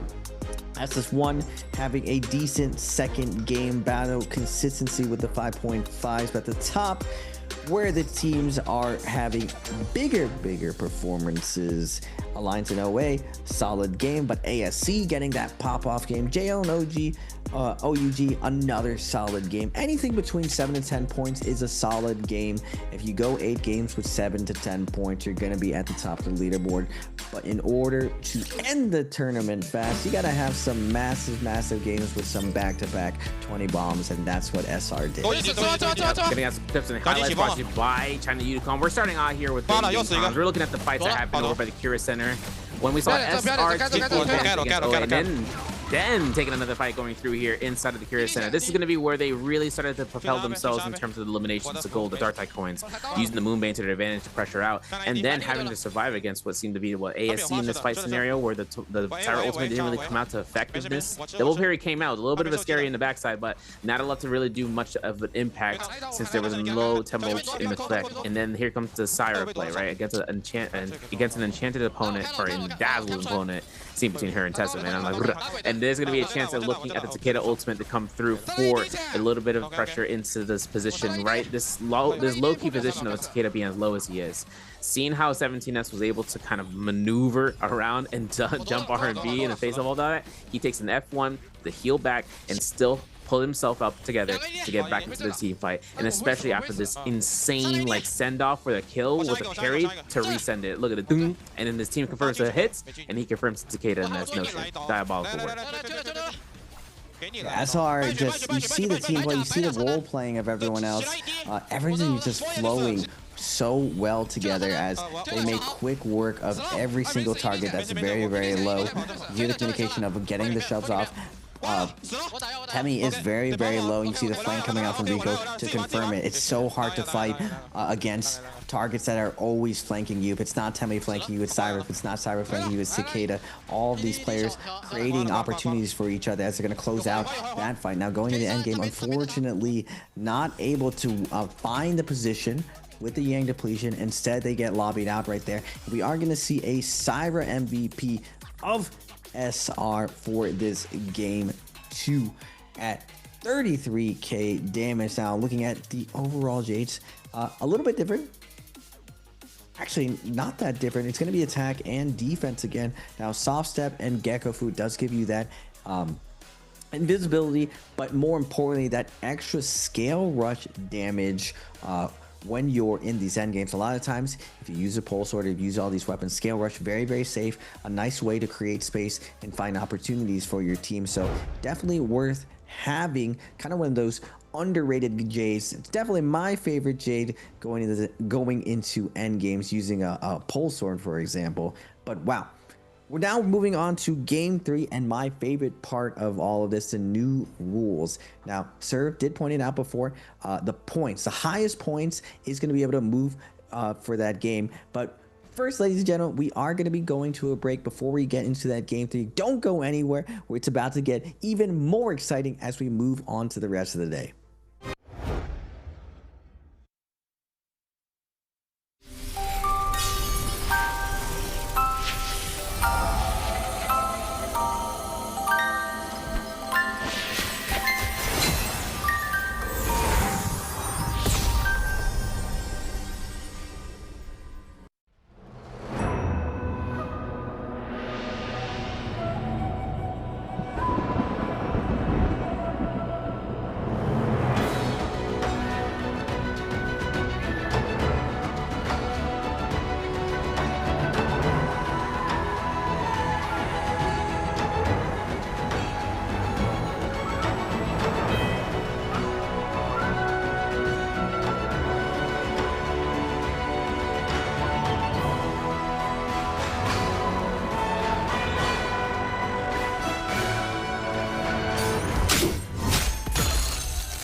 Ladies and gentlemen, welcome back to NARAKA Pro League Trios bi-weekly 2 finals. I am Nbpl. I'm joined by the legendary Serve.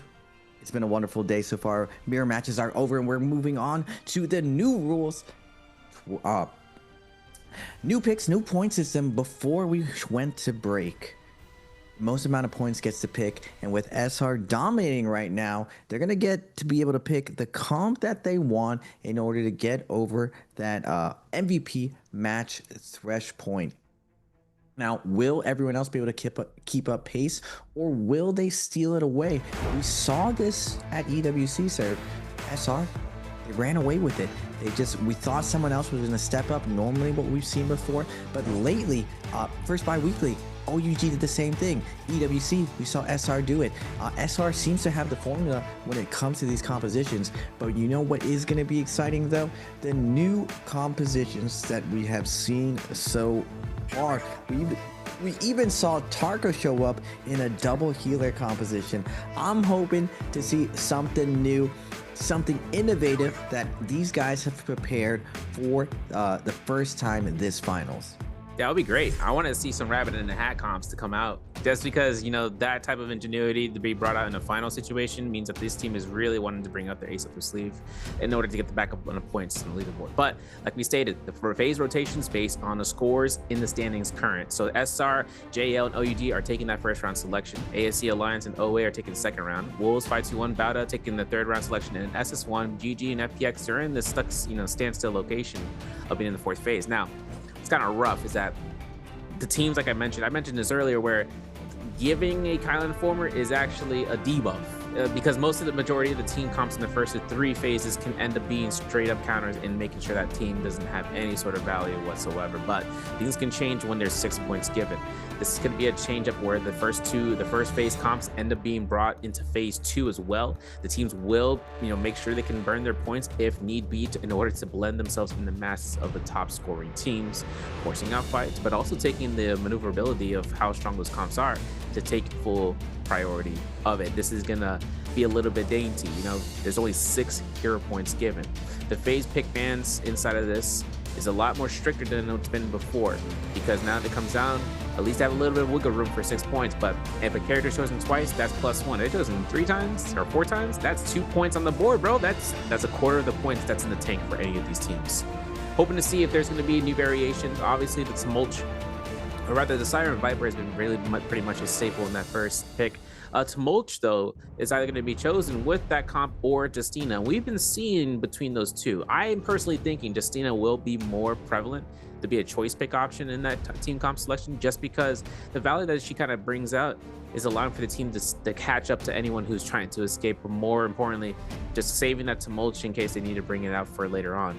It's very few times that we see the Sand Cypher and Syra even making the mention again after the mirror comp round. So after bi-weekly 1's results, bi-weekly 2, and this finals especially, this will dictate how it turns out for the following week for week 3. Yeah, it's going to be definitely very different. We don't see teams really prioritizing the old compositions for the old phasing. It really, the old phase rules really shaped what compositions people would play. And now with this new age rules that we have, we're seeing a lot more innovation, a lot more different ideas coming out from everyone. We are going to see JL come up with a new cannonball strategy with that Enor and with Junks on the Matari.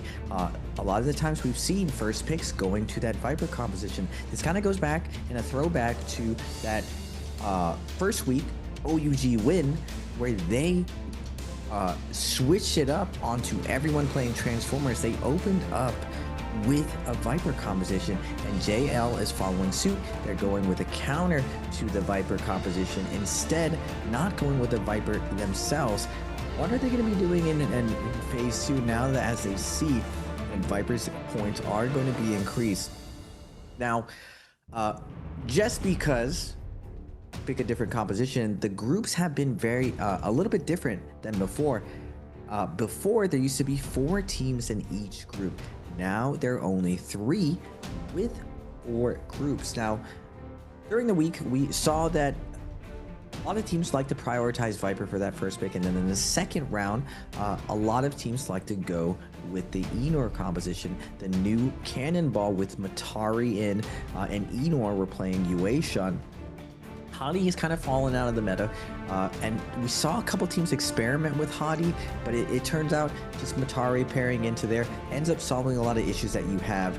Instead of Transformers being the very dominant composition, you have a decent counter versus all the Vipers in there. That 1-2 punch with Enor and Feria is just absolutely devastating. Now, normally in solos, you don't really see Enor because it's very hard to lock players down with just one player, but with Feria laying down the cannon shots, Enor plus Feria has instantly killed a ton of teams because it's extremely hard to get away, and without Temlis running around with that wind wall, Enor and Feria have free reign to really pick up kills early game, mid game, and even an end game. That's right. Now looking at how these phases are going through, there's a lot of +1s on the board, but everyone is kind of pickpocketing between phase 2. Majority was the Feria Shen into Enor for the Cannonball and having one of those picks into phase 1. But seeing how the Viper Wuchen Tessa has been now combined with the Viper, or with the Wuchen Tessa into Liam, this is going to be a conundrum for the teams to see how many of those there are. SS1 is going to be picking up that Enor Weishan Matara, bringing it full circle. GG bringing in here a Karumi Takeda Tianhai combination, and then for FPX, I mean, on the board right now, they can go for the Viper, Syra, and Justina, and they'll definitely do that. They have it available for them. They are the bottom phase, which means by correlation, they are one of the lower scoring teams so far. Still yet to be determined on how these spawns are going through here. If you guys are not, new to the map rotation, this is going to be Morris Isle, morning time. This is going to be pretty much where there is overcast. A lot of these teams will look to try to prioritize those off-drop spawns, so those caves, to make sure they can get a firefight and start an early on engagement like JL does for Council Courtyard. But more importantly, they want to start the fights fresh with a fight to ensue. That way they get gold, that way they can slow roll into making sure they get the gear, and then they can continue on their day. If they lose that fight, they find a different position to reset across the world, pretty much in Morris Isle. I feel like this is going to be coming through where those Cannonball comps, they're going to take any Realm Yang fights, any of the Realm Yang fights they want. The Enors are out to play out here with the Thunderlord forms to just throw out those spears, boom, refresh, boom, throw out the spear again. And that's going to be coming through from their teammates on the ground, whether it's going to be Matari or if the Fairy Shen, for instance, isn't in the mech already. Yeah, we're seeing main strategy coming out that everyone's favoring is this Attack on Titan, is this Viper composition, and because there's so many Vipers, a lot of the times the teams are not playing Transformers, that Monk composition. We see GG in the last phase, they're just like, all right, well, this might be a throwaway game for us. They are going to go with the Transformers. Now, Takeda Monk definitely struggles against the Viper composition. There's no counter to that stun. You can space things out ideally with terrain, but if you are in bad terrain where you're able to kite and line of sight, that also means your Monk is not going to get as much value. Not really a good solution for them. SS1 probably with the most unorthodox composition in here, going in with that Weishan and Enor, kind of a double kebab composition where they can get that refresh, get that burst damage out. They do have the Matari for that reset and for that defense, so they should be able to hunt down a lot of the Vipers. Now, we are seeing a throwback right here with OUG going back to the OG Attack on Titan with the Wuchen. We've seen Wuchen paired a lot of the times now with Yodo and Tessa. Bout is going to be going on with the same thing. Now, looking at the landing spots, very, very congested. We do have GG to the north landing in their cave. They've been landing there for 4 years of NARAKA. It's the cave of GG, and they're going to be challenged by the Global Stars 5-2-1. But everywhere else, very, very stacked. SR and OUG going over to Sunwing Alliance to the north with OA with SS1 landing and timing attacks. In the center, though, JL going to be trying to cut south, get some loot up, but Wolves on the money spot. Probably going to get timing attacked by Bauda. A lot of action going down in the middle of the map, very, very congested, while the rest of the map looking for that ISO 3v3. Yeah, seriously, this is the entire northwest region from Moneytown or Artisans Grove, where Bada, Wolves, ASC, JL, and even on the outskirts towards Servants Grounds where FPX is. That's going to be a brewing pot for action. 5-2-1 contesting GG, we'll have to see, because GG takes these fights any day of the week when it comes inside of the caves at Ephemeris. But looking at how OUG and SR are positioning over towards the Sunwing's Rest, seeing how OA and Alliance are up north and SS1's by their own lonesome, those fights continue on. SS1 could find a sweeping motion. Otherwise, we're starting off here inside of Sunwing's Rest, where SR is taking a full benefit against Jingyu for a blender attack. That's a slap, but that's not going to be enough. We know that there's no weapon in the hands of this player for this Wu Chen, and for the F1, Baby U will invest towards it. Double slap confirms the F1 is silenced to stagger immune himself. Ain't going to be enough for Baby U to get any sort of value, but for Zhao, this purple weapon this early on is crazy. 5-2-1 actually winning some fights up against GG, though. As we can see, 5-2-1 is actually up on 2 kills and now up to 3, fully killing off GG's first set of lives at the cave. A sight to behold. But SS1 and Alliance at Amber Residence are literally quickly to be investing a fight against one another. And timing attacks coming down in the north, while Alliance is going to cut through, trying to chase down SS1. Jang already at 73% on the Enor. SS1, though, making their way to the trees. Very, very hard to lock teams down. Unfortunately for Alliance, the Hunters become the hunted, as SR is going to be coming in with this rush down combination. Zhao is going to be coming in, getting the silence onto Jang. Tough break for him. He's going to get jungled right now. Immediately light attack. But with the flank of PP, they come in. It's not going to matter, though. SR is going to find that kill, though. Moonbane is going to come down for Alliance as they stabilize right here, but SR's not going to care right now. Jiao's going to move in, threading the needle. Oh my goodness, right between both Moonbanes. Jang's going to fall one more time, and they are going to find the stun. SR with the Ooga Booga coming flying in, applying their dominance to Alliance. Moonbane, it doesn't matter. SR surfs their way to back-to-back kills, getting 6 off spawn. And getting themselves to the match point, but at Artisans Grove, a whole fight's ensuing. FPX are taking up against arms against ASC, but Xiaohu and Justina Ultimate still back to go online here, and there is no freeze guarantee there, but the dash stagger is coming out from that point on. ZGE, okay, we find an RB and the Solum, little bit of a situation where ZGE is turning this out for it. There's elimination, the Solum, but he gets parried off the 1-2-3. There's no value here for ASC's Haunt. Can he find a chance right now? The combo breaker hadn't been used. The Solum gets yoinked from the backside from Wolves' ZK, looking to try to use his dagger with the horizontals and trying to see about where this Justina is going to end up, but the Viper ultimate comes out. This is going to be the classic AOT situation. The eliminations comes out here where there's no chance for ZK to even have an opportunity to get out there with the port. It wasn't even placed. It wasn't even ready. And NetPX were coming back here with the vengeance. 5 eliminations on the board. As they stack up the eliminations, they also stack up gold. This gives an opportunity for FPX's Kiki to get that purple armor off the shop if it's still available. And that way for FPX, they can move on towards the north side. Shipwreck expands, the fog thickens. We're looking at JL taking their chance of resetting inside of Shipwreck Expanse, losing their first fight. A lot of gear here is untapped for untapped potential. There's a lot of trove frequency to be built up, a lot of golds and greens, as well as looking at seeing what JL has in store for once the Roma Yang 1 happens. Otherwise, over by the Lake Yellowleaf, GG are approaching this second live span, mind you, after losing their fight against 5-2-1, to then seek out any opponents, such as with anyone passing through the Noble Cave region. GG running the Takeda Transformers. This team is probably one of the strongest teams when it gets looted up. The problem is, can you really get looted up, especially with so many Vipers in the lobby? We see a rare instance of GG actually losing the cave. Now, Takeda Monk doesn't really have much going for it off spawn. Very surprising right now. GG not really in the form of dominance that we saw them last year, where they were winning everything. This year, even with the same lineup, you see their body language, you see their frustration. Not everything is going for them. I'm hoping that the guys are able to figure it out and be able to perform at the level they are known for. We are moving over to OA, though. SR, the new faces of the league, doing very, very well. Enor, the new Cannonball. Exciting stuff.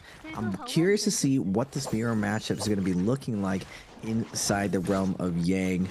Enor, newest character to NARAKA. He kind of plays like Yue Shen found lightning bolts. He lost his weapon, so he's like, all right, I forgot my homework at home, so now I'm going to use lightning bolts instead.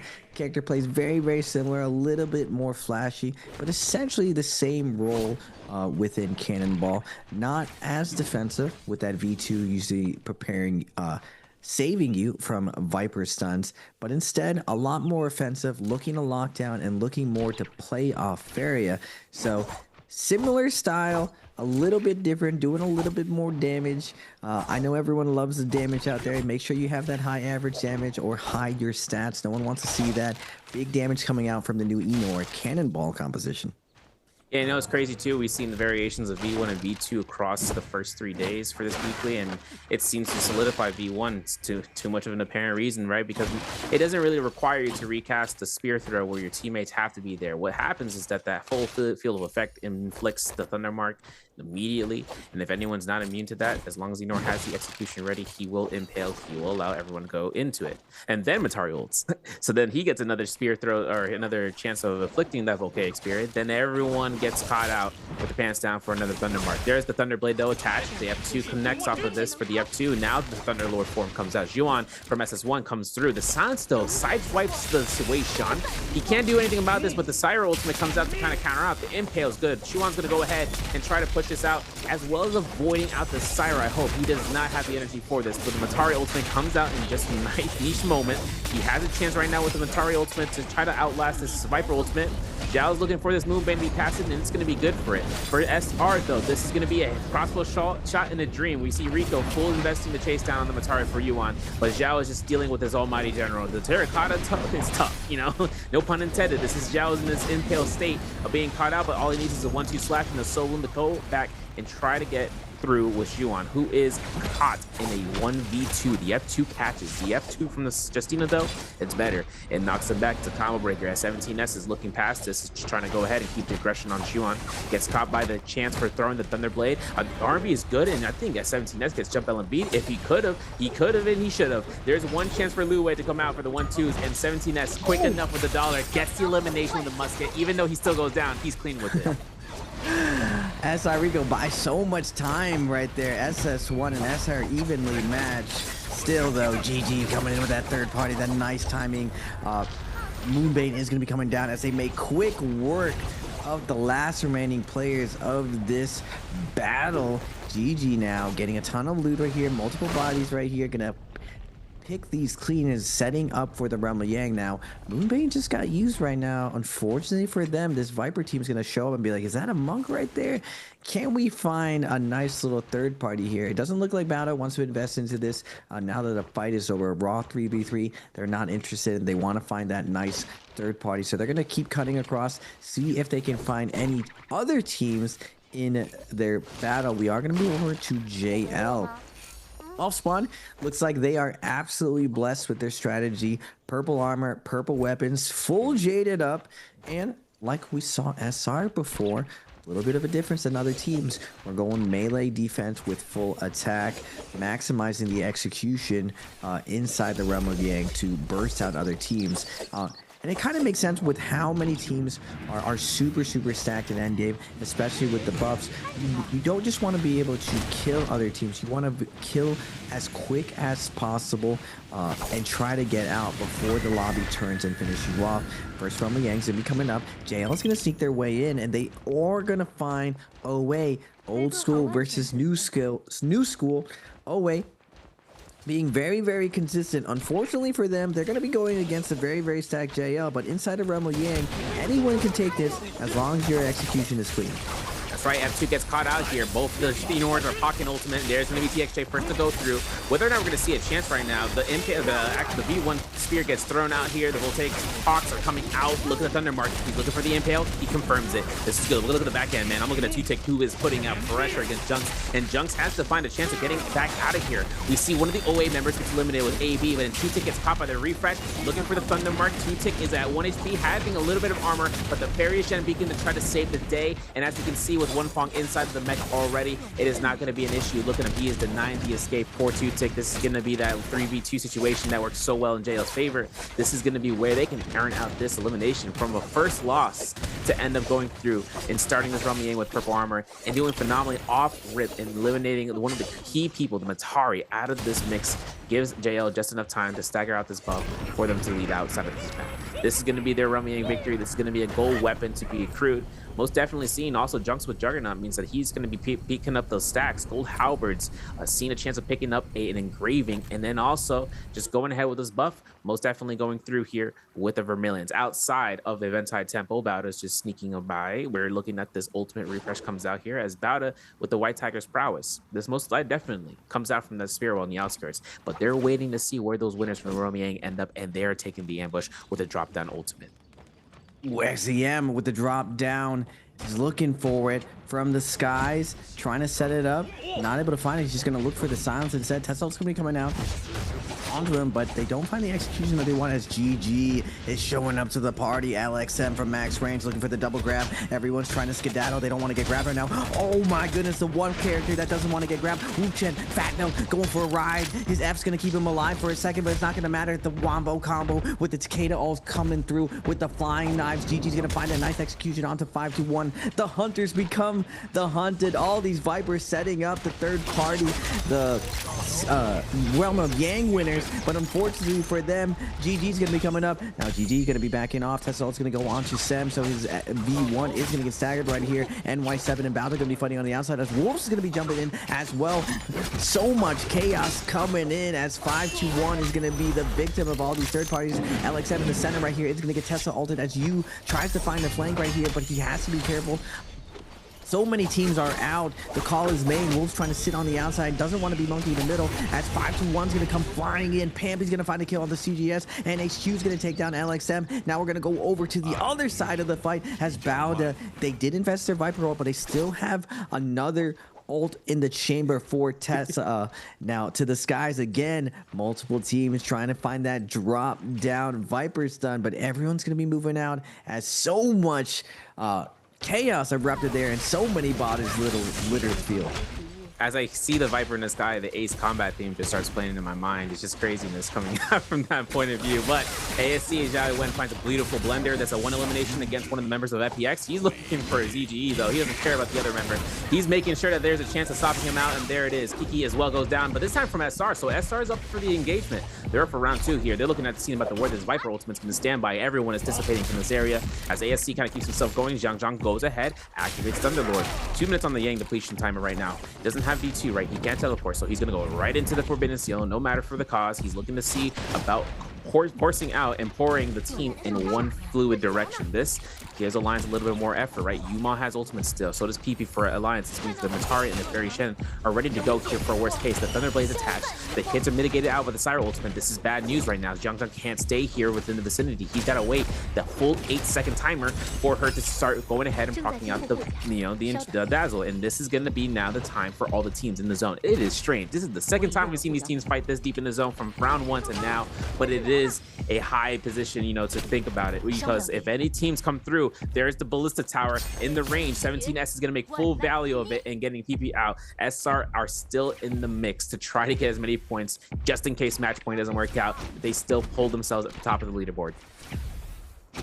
Oh wait, they got 1 minute on their Yang depletion. They're really pushing the limit right here, whether or not they can find a cure, but it looks like their Enor did find a cure. A lot of the times teams don't get full team wipes for 3 Yang depletion cleanses. Instead, they try to get at least 1 or 2, and they opt out to try to buy their other teammates back safely. It's just very, very hard to get full 3 soul booms in the chaos of these multi-way fights and being able to divvy them out cleanly to each other. A lot of the times, whatever you can get is what you're going to get. Now, SS1, Roye is going to get dove onto here, but they are going to respond with ultimates.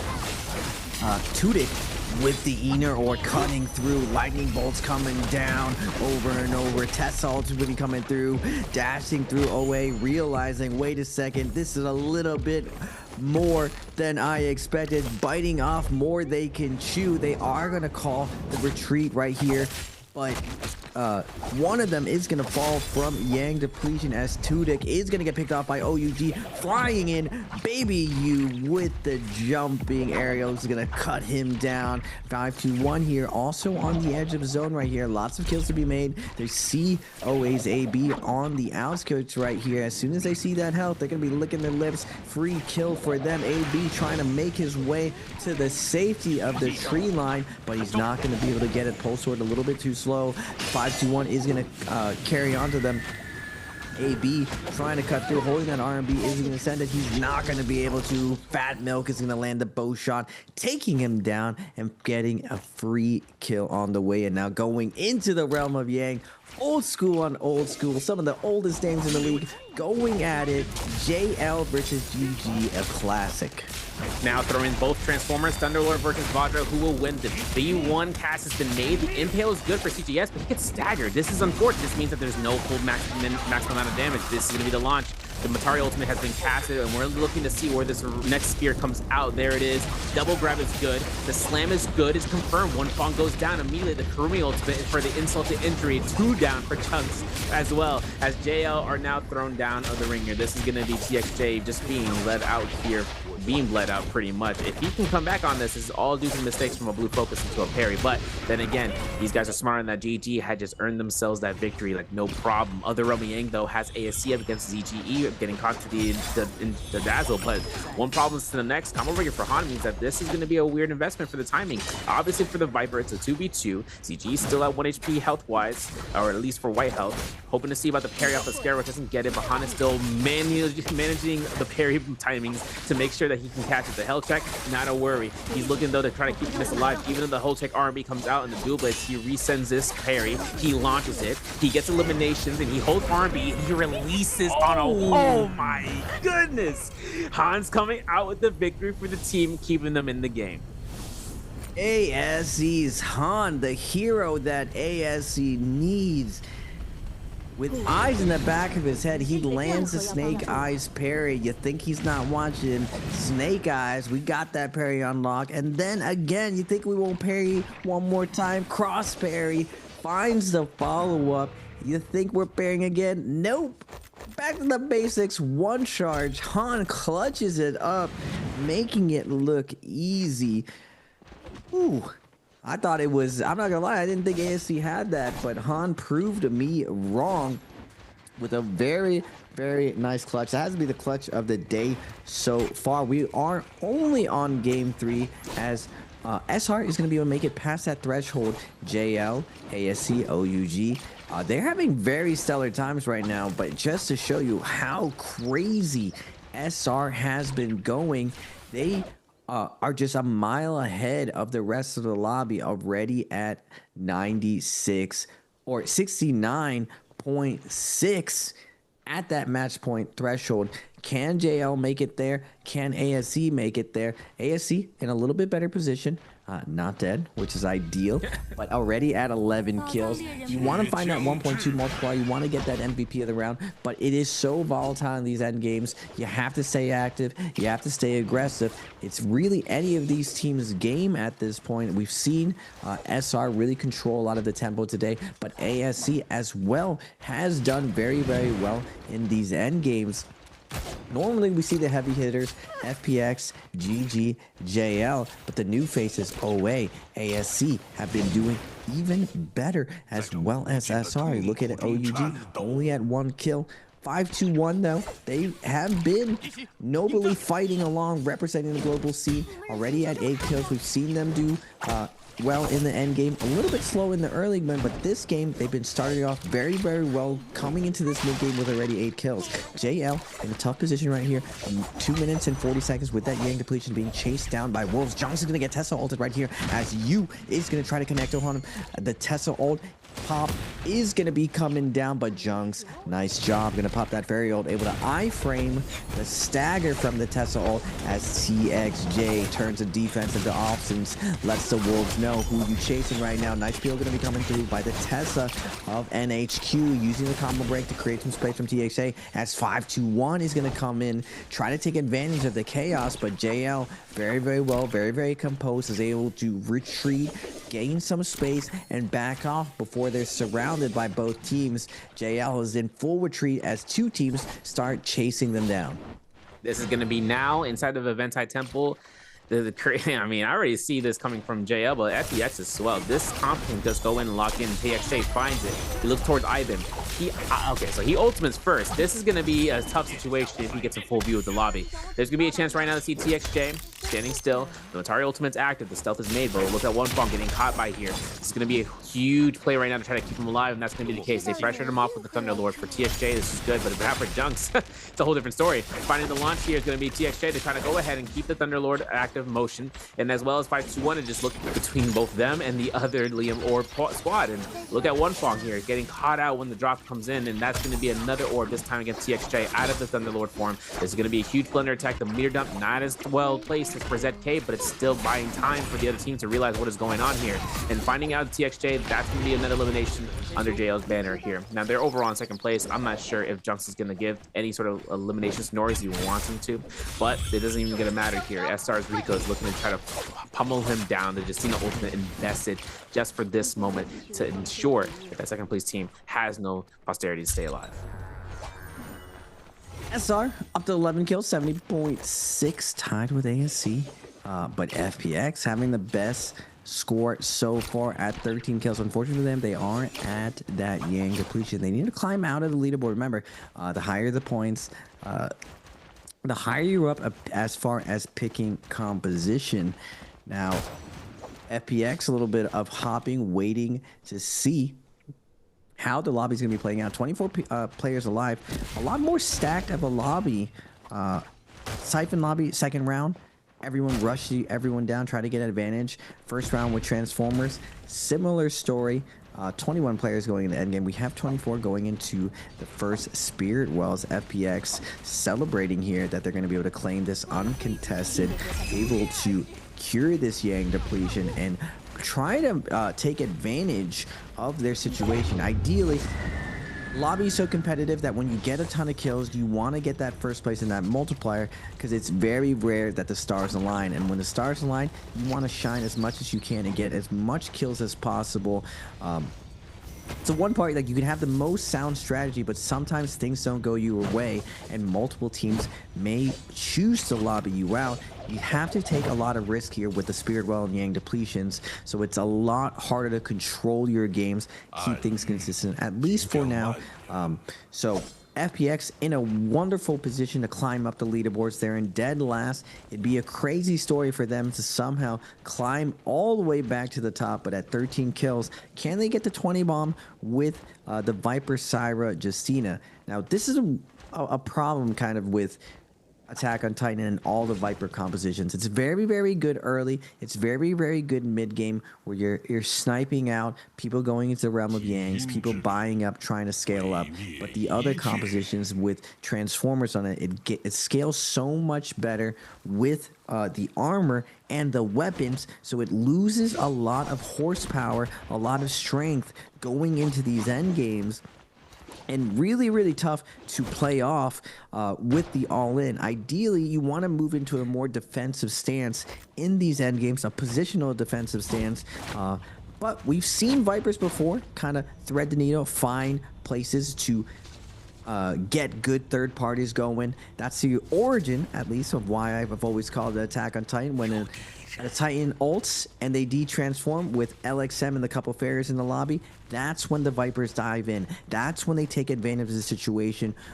When the cat's out, the mouse are gonna play. All the Vipers come flying in, trying to make sure that these Transformers can't find the Soul Blooms, can't get a second ult online, using their silence, using their stun to take advantage of the weakened Transformer states. Exactly, taking full advantage and just being at their weakest is to make sure they're at their strongest by taking them out.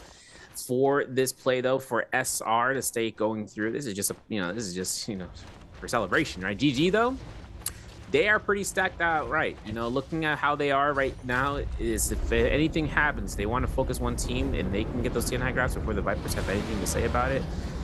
That's going to be rough, right? The lobby is making sure that they're spacing up here for the next 6 minutes. Moonbane is going to be dropping in here. So this is going to be a little bit of an itch for some teams. No one is under Yang depletion as of right now. So this means that no one is really under any sort of pressure. This is going to be just the slow low period for everyone in terms of their comp selections. It's going to be a lot more strength in numbers type situation. A lot of times players notice who is going to be playing what. And then at this point, in this point of the round, they're going to want to make sure they don't cause any sort of distortion between the two of them. That is, unless another team forces one of those teams, then take an unpredictable action, and then it comes down towards this. This is going to be a Mystic Might Spirit Well, though, dropping into the map for a moment. So teams might be looking to contest this, might even look for a preemptive ult cast. You're looking at GG, man. They're looking at poking at the Hornet's nest. I'm not sure if we want to do that. You saw how close that Viper just went up towards them. I'm kind of worried about the silence. And now seeing about the Moonbane and about the pushes up here for SR. The SR going to be getting caught by a tested enchant. This is going to be a weird confirm. Are we going to be looking towards this team? Yes, we will, because look at this. Triple into the hits and looking to see what they can do against Zhao. Zhao looking to ultimate cast this.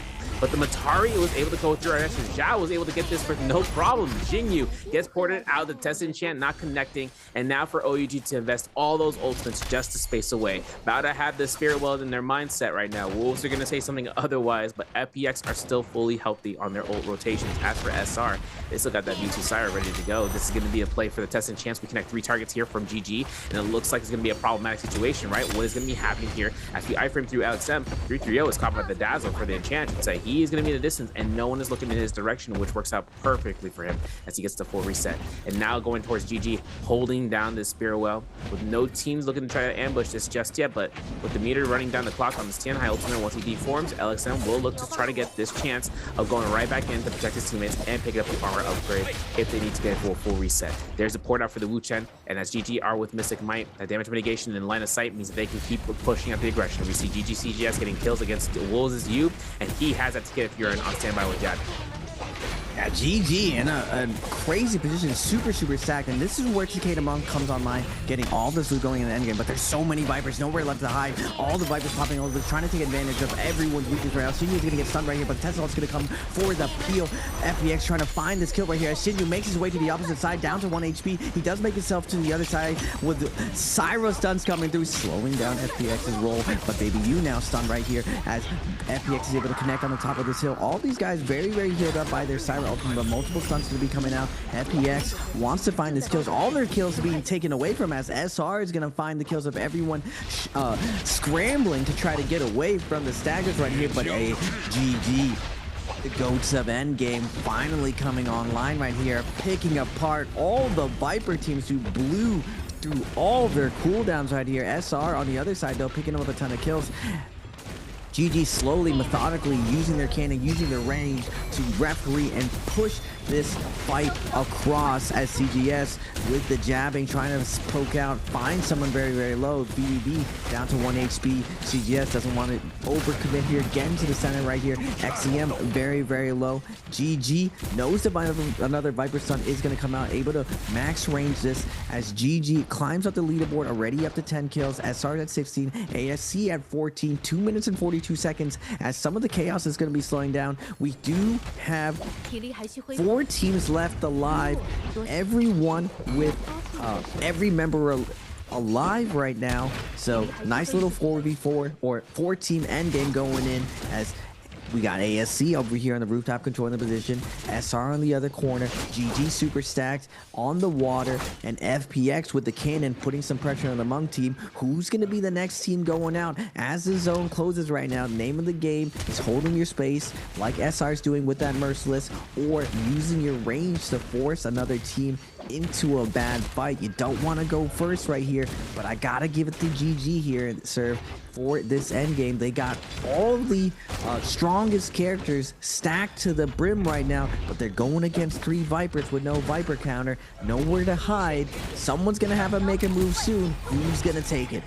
And it looks like it's going to be ASC with the Viper ultimate to catch a multi-way stun. The iframe from the Tianhai is enough, though, to kind of keep it going. We are going to see LXM to try to go for a yoink off the distance. If he can get one to try to keep his team for the reset, there's no need, right? This is all because he needs to iframe through the Viper ultimate. But look at ZTE, look at him. He's in the Actus Justina ultimate. He's waiting to see who's going to engage next. It's going to be ASC, as Han has the emergency ult here for the healing over time. And looking at the second ultimate coming up from Viper, this time from FPX's water. The iframe through doesn't happen for LXM, but it's okay. We got the Kurumi circle, and we are going to try to look for some last hit confirmation. See, Akiki gets a kill against Zhao from SR, and now CGS finds full reason to use the Cicada Furin, switching on over towards the staff, trying to look for some last hits here, there, and everyone in the sky he is keeping eyes on as it comes down. 2 Furins down, 2 to go. SR17S pops out here for the Justina dash for number 1, and looking at the resets here, boom, 330 finds eliminations off of this end, and he's finding another jabbing, this time again, looking to space up, finds miss. Solo pick up here is going to be massive as CGS comes out here through the Furin ults to cast the F1,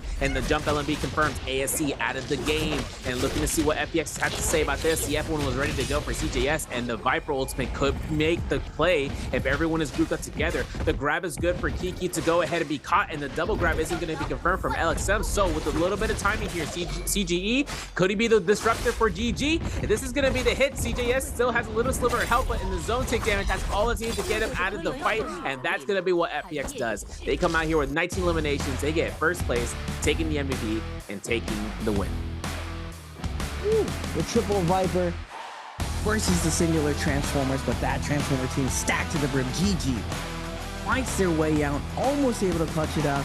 A little bit of an alliance between FPX and GG over in the corner. FPX chooses it all in the other side as the Transformers go. The head nod comes out, and then all bets are off as the closeout comes. GG tries to find the grabs onto FPX with the flank, not able to. And with that terrain situation, not really favoring the Transformers, stuck with triple Viper, no really counter ults to it, bunch of flat ground. GG does the best they can, but I'm not gonna lie, for a Transformer team, for a last pick team to go as far as they did, that's ideally what you want to go with. FPX invests a little bit by going with their Viper composition, by going with their attack on Titan. And what's funny is they don't even go for they go for the other Viper compositions in that endgame, but they're able to clinch up when they need to. They had a ton of points transitioning from that mid game to the end game. It's very, very hard to navigate the Spirit Wall situations as the pressure comes on from the Yang depletion, but they do it perfectly with the Viper rotating around, a lot of chaos going down. And they come out on top with that 18 kills. We're going to see that multiply, that 1.2 coming in, plus the placement points. Really, really big stuff from FPX. It's going to allow them to climb up the leaderboard. Now, that's the last place in the Cinderella story. The first place, the most dominant team, though, SR had another massive game. They are at match point. This next round is going to be critical. They can ship the tournament, and a lot of the times, rarely do we see teams kind of just get to match point and just immediately win it. Usually, they're not able to go there. And with the new point system, SR was at the top. They got to pick what they wanted to. Now they're going to get forced all the way to the end, and then at the bottom. Now, this is where strategy is going to be coming out, Serve. Does SR have something prepared for this? They have to know that they're going to do well the first 2 rounds, so they probably have something interesting here. I think it's going to be very telling to show what the league kind of looks at as like the clutch up composition, the comp that you want to get MVP when you have nothing else. I'm very curious to see what SR picks here going into their MVP round. Yeah, exactly. Because here's another thing too, right? With them being at the last phase, every other team can justify what comp is being chosen by the bans and noticing which teams are in set rotations. Similarly, what we've seen for that first phase for today, right? We saw what phase 1 brought was a 1-point ban on Viper. We don't know what the other comps, but we can only guesstimate that it could be Justina and Syra.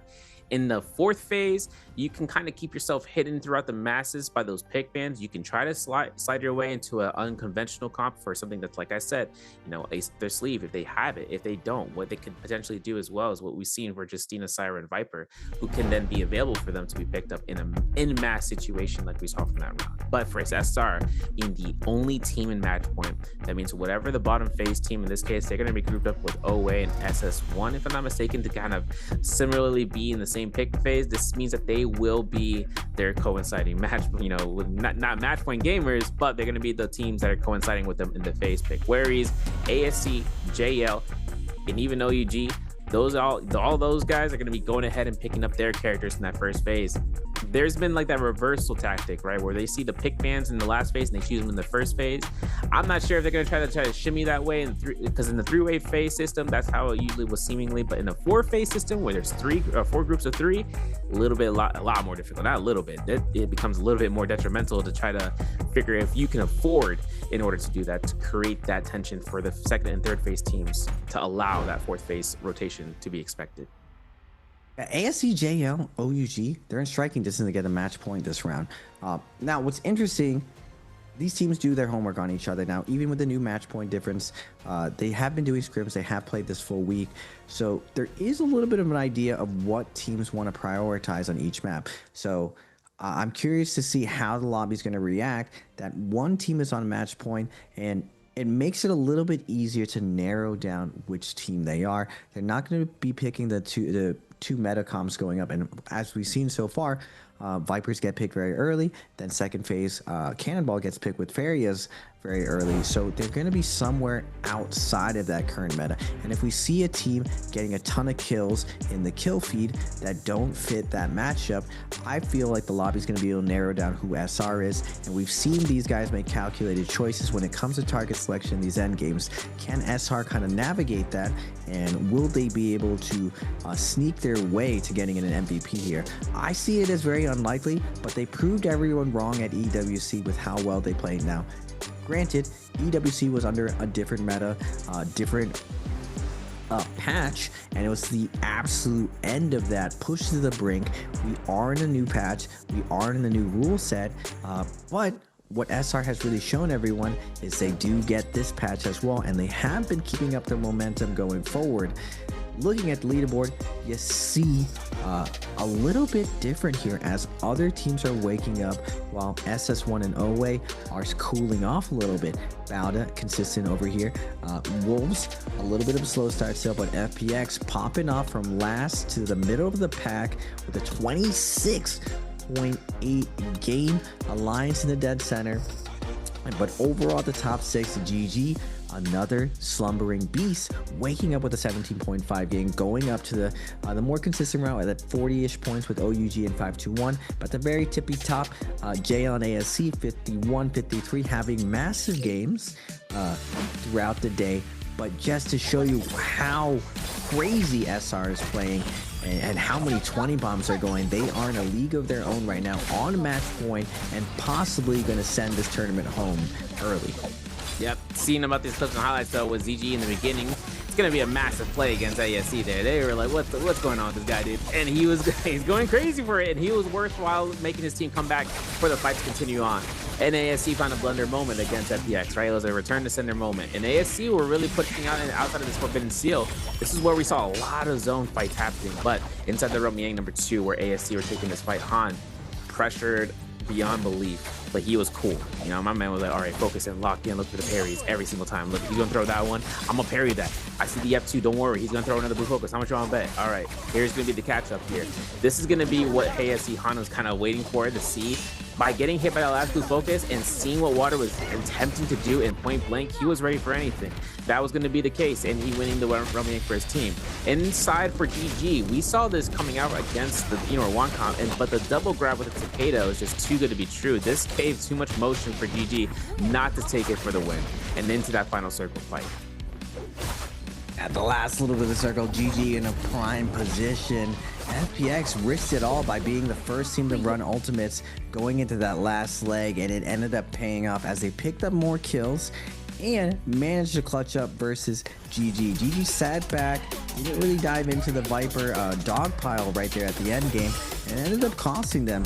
I don't know if leading with Monk is the most ideal way in this specific situation with so many Vipers being heavy. Maybe if GG led with Takeda and then went Monk and possibly had Takeda ult one more time after feeding them, that end game could have been a little bit different. But to be honest, it was really hard to know as the zone kind of pulled in. GG's LXM on the Monk kind of gets forced out by that little bit of wood. That pole just doesn't allow him to get his big body in, and he just takes so much zone damage that he's not able to control that low ground, threaten the grab, and instead falls to that zone damage. Now, like I was saying before though, sir, next round, SR. So close, can possibly end it. But first, ladies and gentlemen, we are going to go to an interview, and we will be right back afterwards.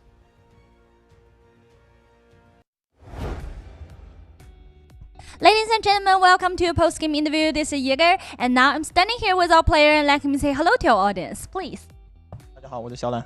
欢迎小懒来到我们的赛后采访。Welcome to the post-game interview. And first, congratulations! It's a really did great job, and we know that you get the 2 MVP. And I would like to know, so as you have a great personality and great personal ability, so how to cooperate with your team together. 那我特别想问一下，其实我们可以看到今天小懒拿到了2个 MVP 啊，真的首先要恭喜你。然后呢，你的个人能力非常的突出，但是这个在3排当中啊，怎么把自己的个人能力去跟团队配合，并且发挥出这个利益最大化来给我们讲一讲。最主要的是队友的配合。其实个人能力在我看来大家都大差不差的，顶多就个6-4开3-7开，不会太离谱。然后主要还是配合，我们3个人基本上天天在一起打游戏，然后呢一起吃饭，然后反正有活动大家3个都在一起，所以我们配合很好。感情非常的好。So to be honest, I think the most important things is not the personal ability, is that cooperate together in the team. And because we have really good relationship together, like we eat together, we sleep together, that's why we really have a great work atmosphere together. Okay, let's move on to next part. Answer for treasure. 好，我们来看一下今天的题目。So, which hero did SR Rico use in the game 3？ 这道题目呢是刚才这把比赛自己用到的是哪个英雄？哇，说到这道比赛，其实再回到比赛当中啊，衔接一下你上一个问题。So, let's talk about the game, and because we just repeat the first answer, and I would like to know. So, talk about you guys really have good relationships. So, what about 俊贤 right now？ 一起加油吧，我们。一起加油，一起在 Nbpl 拿到更好的荣誉。So what I only want to say is cheer up Junxian, we cheer up together and wish that all of us can have the better score in the Nbpl. Okay, I think a play is prepared and let's start counting, please. 3. Yes, and we have to count in the number. 给我们倒计时一下好不好？我们来截一下屏，来准备倒计时开始。3、2、1。英文倒计时，英文，他们要听英文的。Okay. 3, 2, 1. Screenshot. Okay, so the correct answer is C, and congratulations. And we know that you guys really have the good relationship because we still have some time, so maybe we can do a little game. 那因为我们现在还有一些时间嘛，所以在我们紧张的比赛之余，我们做一个小小的游戏。刚才其实我跟小懒聊了一下，说以前还是会组一下词试试看。现在不行了。现在我们挑战一下好不好？我们挑战3次，看看，我们谁可以接得上？我给你出2个。第一个是 SR。So the rule is I will give him two words. He need to use 2 words to repeat the answer. 我想不出来。So SR 想不出来吗？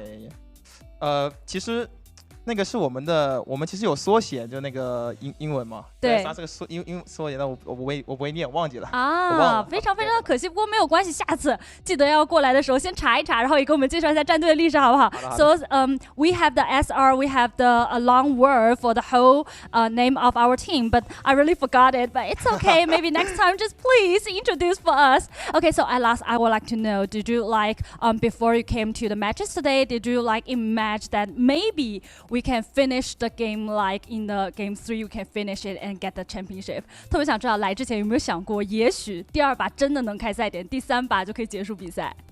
如果我们运气好是可以，但是我们没有那个运气，我们尽力了。I think maybe if we are lucky enough, so maybe we can finish in the game 3, but unfortunately, we are not that lucky, but it's okay. We would like to say cheer up. 那我们接下来的时间就一起期待你们的表现了。Okay, we will say cheer up to SR and thank you for today's interview, and we will take a break and be right back later.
And ladies and gentlemen, we are back out here for the bi-weekly finals for trios, week 2. My name is Severio, alongside with Raven PLZ. We got ourselves here, the first 3 games, and now we've reached the moment of time and truth that everyone is confused in chat about, match point. Now, match point is in effect, Raven. So give them a little bit of a quick synopsis on what that is, because it seems like they don't get it, bro. They don't get what it means.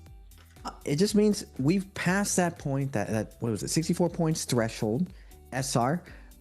It's actually spectacular that they're able to do this in this quick of a fashion. You see the rest of the teams. A lot of these other teams are still doing very, very well, but SR is moving with rocket fuel. They're in a league of their own right now. They pass the 64 point threshold. Now, Surf pointed out earlier today, the one thing that's very different than the previous rule set is once you get the match point now, you get put to the bottom. And all the other teams who are doing well, they're still at the top when it comes to phasing. Why this is important? If you're earlier, you get to pick a lot of the meta compositions, as we've seen, is the Viper. Now, because there are 4 phasing, we're seeing a lot more innovation, a lot of different compositions coming out. Now, we just came from Morris, we're going back to Predoria, where we've seen Transformers do very, very well. Will teams go still for Viper? Because if they go for Viper, they're gonna leave Transformers open for SR. Now, if any team scouted, which all these teams do, they are on match point. They did win EWC off the back of their Transformer team, and they also did super well today. So they are firing on all cylinders when it comes to their monk composition. Will the teams go to counter this? Now, one thing that's very different over the years of NARAKA has been target selection. The teams now with the Spirit Well, a lot of the times, because it's the third party is so crazy, because there's this mutual destruction for endgame, these teams are going to be trying to get SR out so they don't win that match point. And the way they're going to narrow it down is teams are going to be banned in a beginning. The characters are going to be banned, so SR is going to be forced into this interesting position of choosing a composition. Will the teams, though, be able to put it together? We'll have to see. This is still all very, very new, and SR can still throw a curveball. There's been a lot of prep work going into this patch, a lot of innovation, a lot of new stuff, so a lot of counterplay hasn't just been figured out right now. What do you think, Surf? Do you think SR kind of gets through and gets this match point? My vote is no, but it's kind of up in the air because they did do it at EWC. Yeah, their situation at EWC was kind of, if you look back onto it, you have a temperamental moment seeing how 521, the biggest team to contest them for that Yang Spirit Well, was allowed to happen. The res, more importantly so, and then the Yang Spirit Well. That was the really big reason. The ace that happened straight through, cutting through the chaff, giving them the victory. For this today, this new system, this new forcing everyone who's at the top that hasn't reached match point to be up there, they're going to be making sure they put them into the wolf's den. They're going to allow that they give for them a comp that is of the selection process. This is going to give SR a lot more pressure. They're going to be with OA, they're going to be with SS1, who are the bottom 2 teams. And since ASC and since JL and OUG are at the top of the leaderboard, besides match point status, they will try to go through. I think, honestly, to see that the Viper might be available as an option, that they'll also, if it is as a 2-point ban, even at most 2 points, they'll still choose the Viper as an option. But for the first phase, my guesstimation, we might going to see more from the Fairy Shen Cannonball comp with Enor 1. That's my guesstimation for first phase. For first phase, giving that comp up, or rather creating the comp selections to be in that order, gives phase 2 and 3 a little bit more leeway to try to think, okay, should we go that comp as well? Because we're forcing out this hand of a +1. We can burn 3 points, why not? Or even 2 points. They'll find a third to swap out if they need to. Then having the option to give OUG that chance, they will not let that one out.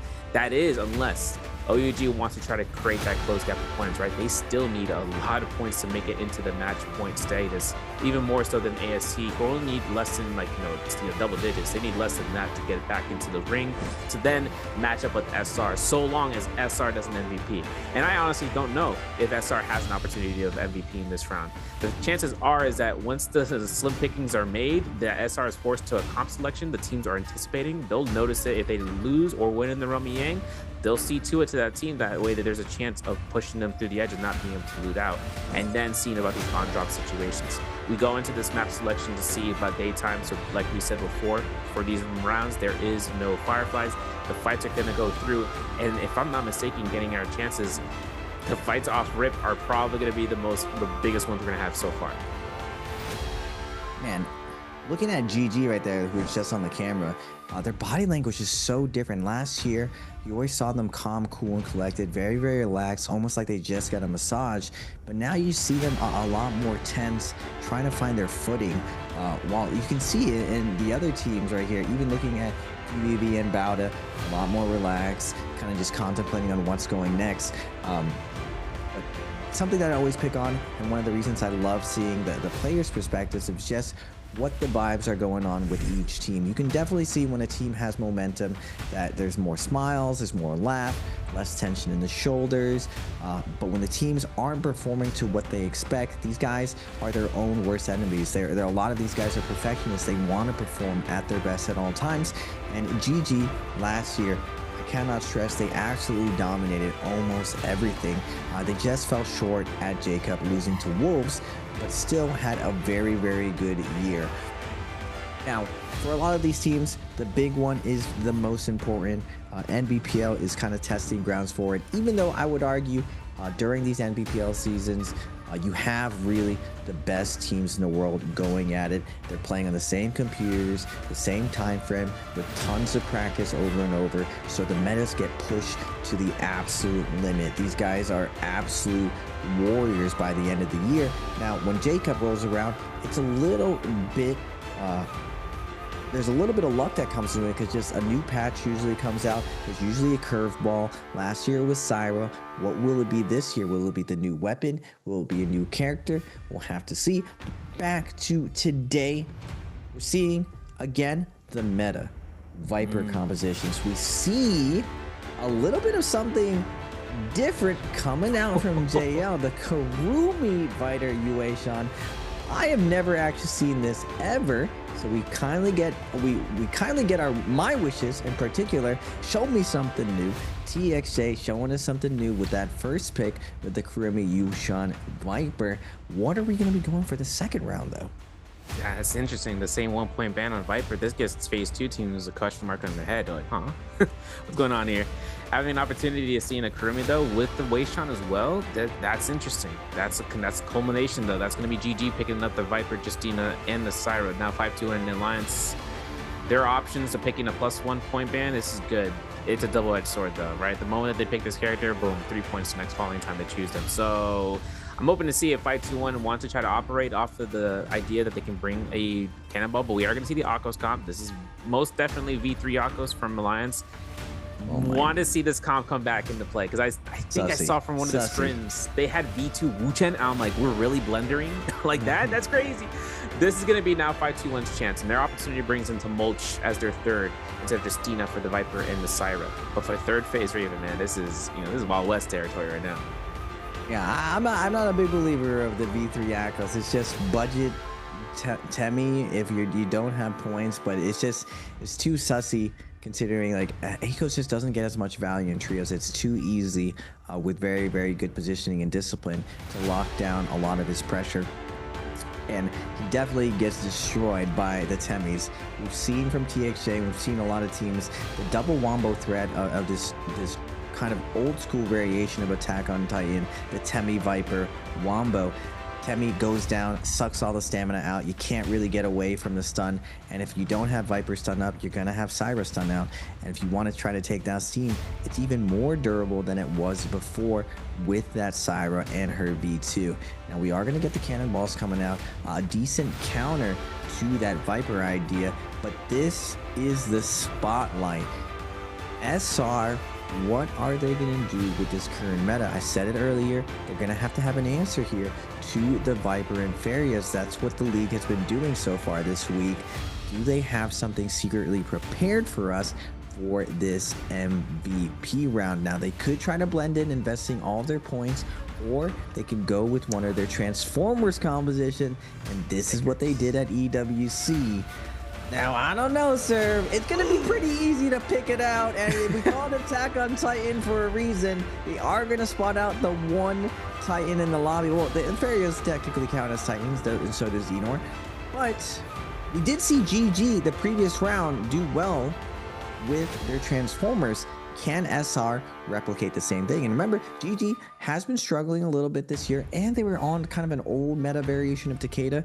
Kylan, Zipping Monk is very, very durable. It also does super well in Predoria. I got to give it to them. Like, I thought this is what SR was going to go with.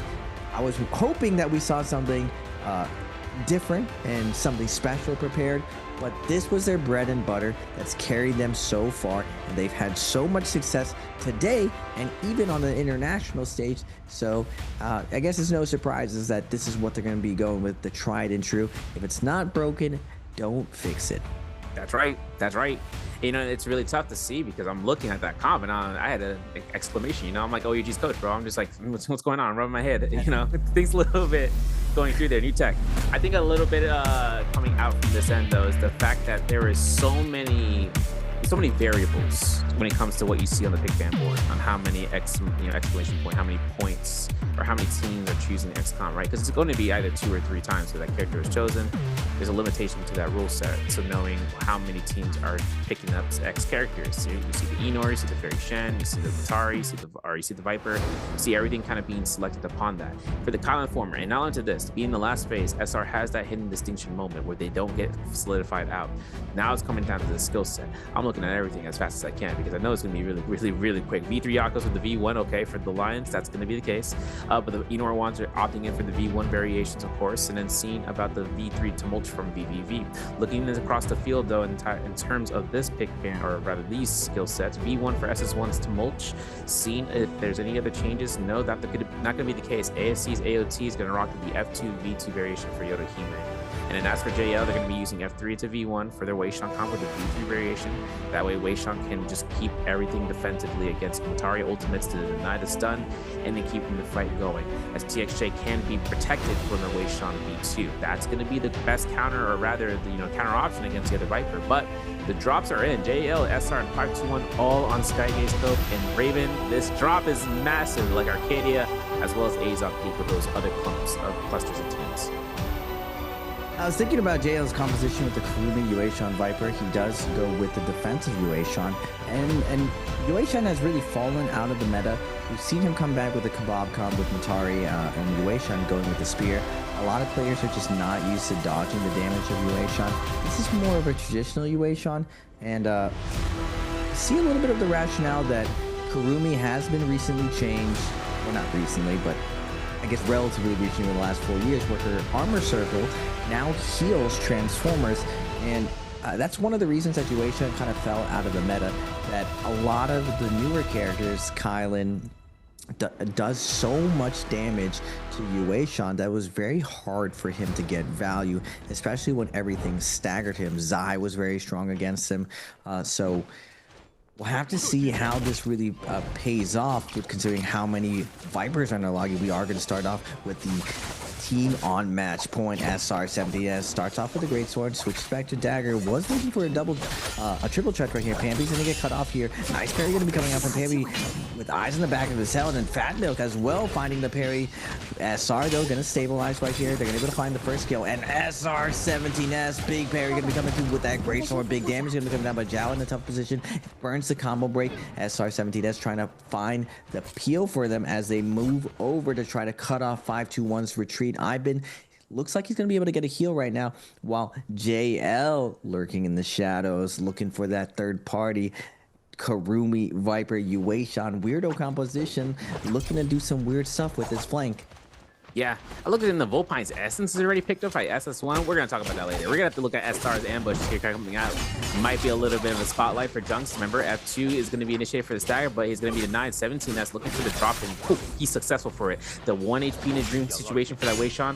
That's diabolical for S17S, so this is an easy ultimate. He mitigated through that pole sword. That gives a Tumult Twist a little bit of value. We're launching in their double jump into the ground. We don't get the goal. We do get the grab.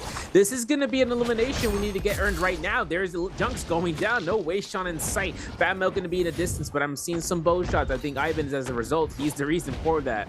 And over towards his underside of the map, most likely, as 17S deforms. We're going to have another set of options. ASC are taking fights. Wolves getting eliminations in the background. 521 521 Pampy finding a purple armor as an RNG status. He's going to go ahead with Fat Milk on a repeat while Ivan is still looking to lurk around the corner side as Zhao gets caught out here. Fat Milk making sure that as a Syra doesn't want to use his ultimate. He doesn't want to kind of keep himself nice and tight in the spot, but with Zhao's ultimate now being casted, what's going to be our option selection for this aggression 5-2? Because this is going to be either a counter ultimate or we're just going to eat all this damage.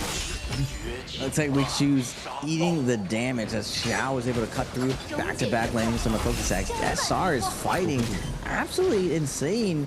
Off spawn without ultimates. The Temi Wombo is going to come down and find and claim the Monk of SR. 17S is going to fall.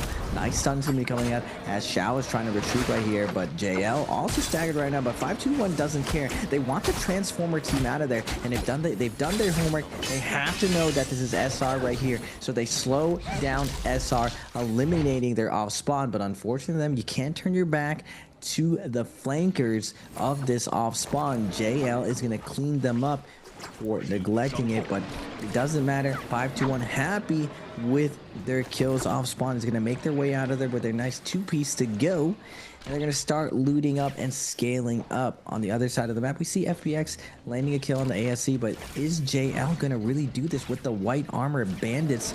The aggression coming out from JL, they do not care. They're going to go after the retreating 521, even with white armor. The Kurumi Viper UA shot gonna try to make something easier. Pampy is like, wait a second, you want the smoke? We're gonna be dropping down this stun. Kurumi ult's gonna be coming down. Pampy drops down, not really getting much value off this stun as One Fang is stunned up top as Pampy comes over, looks for the uppercut combo. Untrue combo is gonna get broken down by that Kurumi's reset. Now Junks popping the UA shot on, trying to lock down one of these members here. It looks like Syra able to bop, weave, jump up, using that combo break on the Syra to maneuver and get away. The weakness of UA Shan, trees and verticality, not able to connect very well, getting little value off of it due to the excellent kiting of 521. And again, a Viper ult is going to be coming out. This time it's JL. They aren't going to get the target that they want right there. Good kiting going to be coming out, and now TXJ in a tough position with his Kurumi, surrounded by 3. F3's not going to be able to come out on time, and now in a 2v2 situation, JL has to be regretting the decision, taking a challenge versus 521. A little bit of health left. Junk's going to try to fight this back, but now 521's going to pop that Syra and look to close this out.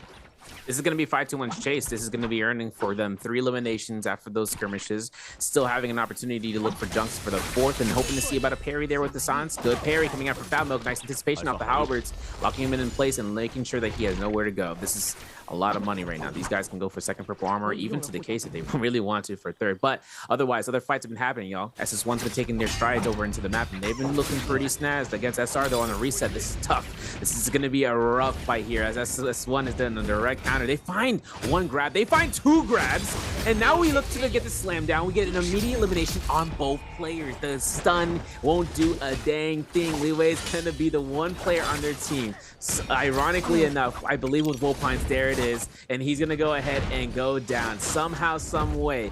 17S has those hands, and he's earning his team to fight to live in this round. That was too close for comfort, and considering that the Syra ultimate had never been invested in that fight, SS1 goes down for their first set of lives. FPX are taking some aggression here, maybe some.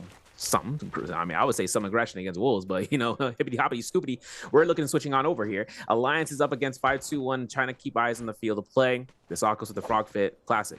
Can't even go anything against it. You know, my man's running out here, you know, toes gripping. Gross. It's gross. It's gross. The frog fit is gross. Zay used to run this with the tennis ball outfit. Ugh. It's like, wait, is this a horse? He has a horse hat too, just a full meme outfit. The full meme outfit. Now, remember, we saw SR, they lose off spawn, and they're able to find that crazy double grab right there, setting them up for this Remo Yang. Transformers really needs to get into Remo Yang in order to get value. On the outside too, JL had a pretty crazy off spawn, and they're still beefing it up with 521. Uation ult's going to be coming out inside zone as 521 is going to try to make their way in, but this time, Junk's able to connect to Pampy. That purple armor looking nice and juicy. But they are deep in zone. One Fang is close right here. Is he going to come join and try to fight this end zone? It looks like he is, as Junks is going to get very, very low. The heal's coming out right now.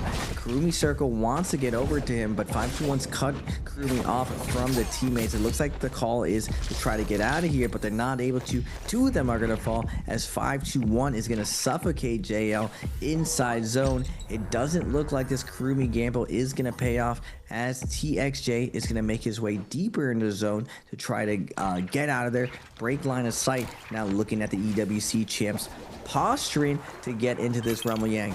I mean, we saw 521.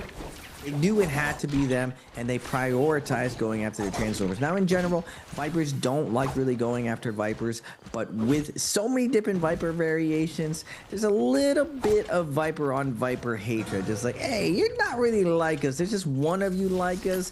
We don't really roll with you. So you see a lot more in-house fighting between the Vipers. But one thing that all Vipers hate and want to take advantage of is definitely the Titan composition. SR on the only monk composition in the lobby. I gotta say, like, a lot of these teams, they have to fight SR a lot of the time in SR, and like when you can feel that aura off a team that just the most dominant monk team. So for sure, I'm curious to see if SR is going to be able to navigate the focus fire of this mid game, and because if they get this first Rumble Yang, which is looking like they're able to, transitioning from this is going to be the exciting part. Now, I also want to see how this Transformers kind of runs against all these Viper teams inside the Rumble Yang. Before going into this meta, it was very rare that we saw Viper teams really go inside Yang. So has the league really adapted to this? We'll have to see how SR performs without a true Viper combo. Yep, seeing 17 Ness, he takes the aggression, he takes the hook wings. Are we gonna see Enor Wong get eliminated off this rip? Nah, he ain't gonna let it happen. I think 17 Ness might be a little. Oh, did we just get 9 HP to lead? We're dead. It's over. Bro, not even using the Tianhai ultimate. I want you to remind you, the Tianhai is now being ulted. These guys, I was like, something's off. And I'm like, the Tianhai ult hasn't been used, and Wolves didn't have a chance. I had a moment of, clerical in my mind. I was like, okay, let's think about this for a second. And everything just kind of like got thrown out. I don't know what that star just cooked before this round, but coming off of that respawn, it is only going higher from here. GG are taking their fight against FPX. I'm hoping to see what ZG kind of wants to do to try to chase down LXM, because he's got a fan, he's got a short handle. He could get himself back up in here. But for CJS, all he's got is a corner for his side. He's going back into a parry on LXM though. That's one down. We're looking at the other two. 3-3-0 looking to try to get an R&B spear drop in. Hoping to see the F2 shot of Destiny. Doesn't connect it against the one that was lower, but for CJS, he still has a chance. He's got flying knives. So we're going to try to capture one of these targets to stop chasing his teammate, but it's going to be only a amount of time. Looking at Water's HP a little bit too close for comfort. The yoink, the double yoink coming out here from ZG with those monster Scots. This is going to be a lot of action coming through as SR comes out of the Yang already throwing hands. Yeah, no hesitation from these guys, and this is something we saw from SR. Normally you see Transformers teams kind of play slow, kind of play for loot, but SR doesn't skip a beat. They take so many more fights than other teams, and their neutral fighting without ultimates is just so strong that it bails them out of a lot of tough situations. They are going to pop that Monk ult, throw in those hands to serve set, but the Kylan ult is going to be doing a lot of this work as Bowder's XCM gets deleted out of existence right now. NY7 is going to be followed suit right now as Xiao is going to come in with the flank. NY7 parried right now down to his last leg, but wait a second, VVV gonna be fighting back, getting a parry for himself. Zhao trying to find a light attack, but VVV fades out, looks for the one track, not able to get it. Dragon Sector gonna be coming out, pushed against the corner, and deleted by Rico's flying knives. SR up to 12 kills. Now, previously, FPX had a massive game, so they're snowballing with their momentum, keeping it up into this next round at 12, and it looks like they are going to be the lobby's last hope. If a team is going to slow down SR from ending this tournament, it has to be FPX on the Cannonball versus Transformers. Hopefully they're going to be able to meet them inside the Rumble Yang, because both these teams are definitely stacked to the gills with that juiced up loot. Are they going to be able to slow them down, or are we going to see SR run away with this? Well, we are going to see JL find a beautiful teleport off of the second ultimate. Let's see if TXJ lands it. Yes, he does. G1 is next to none to die. The Clink wasn't in time. SS1's Liwei gets another Viper Bomb coming through here. This is going to be coming from 521. I don't even know where he came from. He most likely used the catapult to set this up for shock. TXJ goes down, and the enchant, or rather the Dazzle coming out from the Syra is about to pop right now. There's another elimination given towards it. The Syra is getting healed by the HP, but it doesn't matter. One Fang goes down. Actually, that is a Karumi. I'm looking at the hairstyles, yo. And looking at 521's Pampy, clean as ever with the fit. He's got himself out here with the rampage, making sure with the lethal jab and clearing his team of all the Yang depletion, and now finding SS1 somehow 521's at 10 eliminations just like that. And we still have to see what Jux is up to, because looking at OA, they found him up trying to look for the escape pattern. He ain't gonna have it. They're gonna get JL out of this matchup. OA, they're up to 6 eliminations, and like you said, FPX, they've been kind of the hidden team to run out, and now we're looking at them taking the fight out. This is gonna be up against Wolves, and Wolves is gonna be procking out here. ZK procking Thunderlord to look for the throw on the V1. He doesn't connect it. That's unfortunate, but that's okay. We look towards the backline. We still got Matari ultimate. We still got a Fairy Shed ready to go into the standby to refresh this. As ZK kind of keeps himself, positioned against Yuma. He finds him on the Thunder Mark, and now for the Wu Chen. What are we gonna do? We gotta port out the team, because otherwise ZK, he is gonna keep this onslaught going. As he deforms, he ain't stopping. Yeah, ZK trying to make his way out of there. Motari ult's gonna be coming down, but the no ult zone's probably gonna cut this off right now as Jang Jang with the frog suit, with the horse hat, trying to make some quick work with some meme attacks right there. Jumping LB's gonna close down ZK right here. But everyone's in the zone right now. Shadow Crusher's gonna be maxed out right now. ASC's Han is gonna connect to you. Blown up right now. Tesla ult's gonna be coming down. The Stagger's gonna come out. Nice job from ASC with the Yodo. Tessa coming through. Where's this ASC on the points list? Up to 5 kills right now. They're trying to make it to the match point. JL falls short at 51. ASC at 53. Moving over to the center of the map, though, we have SS1 versus GG. Looking like a mirror match right now. Cyber ult's gonna be coming down, but SS1 Jean is gonna get taken down. 35 seconds on the Yang depletion for LA7. Wants to find this kill quickly. U1 trying to get out of here, but the stagger is too much.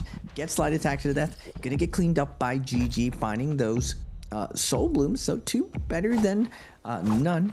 Luan ends up going to zone, hiding it out. Still has a chance to res his teammates right here, but we're looking at the EWC champs hunting on the outside. It looks like they're gonna find Bauda here, rotating. Team stack 2 gills, full Jades, full resistance. Bauda doing a friendly hop as they're setting up to go into Yang. Very, very dicey situation. Bauda really wants to go in there, wants to fair fight, but SR gets this. This is for all the marbles right now, and 5-2-1 is gonna either be a speed bump to their victory or gonna be the heroes of the lobby. SR really needs to get slowed down here, because if they're able to win this with the gold armor and gold weapon, it's gonna be very hard to stop them going for those spirit wells. Yep, 17S though hasn't taken in anticipation to use his ultimate, but 5-2-1 is all roads lead back to them. It's going to be the Viper ultimate. Now for Zhao, hiding a pillar, taking a chance of being able to skate past it, hopefully. There he goes.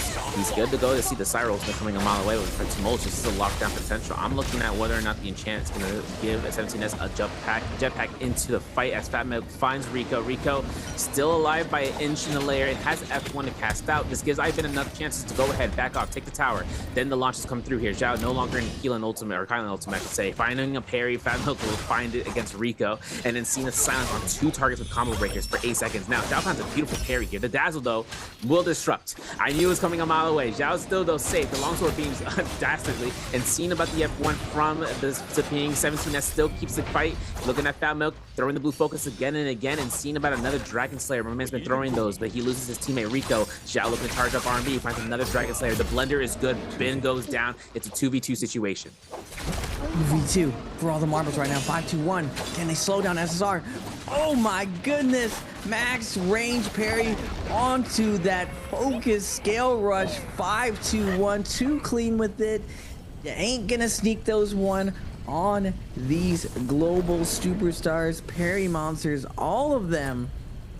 And Viper beating out the 2025 Transformers. It just has a weakness. That Temi Viper ultimate with the Syra, just so much to go. We see SR trying to burn through all of their ultimates to try to rush them down, not let them set up for the execution. It has a little bit of success breaking up that Temi burst, but just in the clutch where no one has cooldowns, just 5-2-1 able to beat our SR.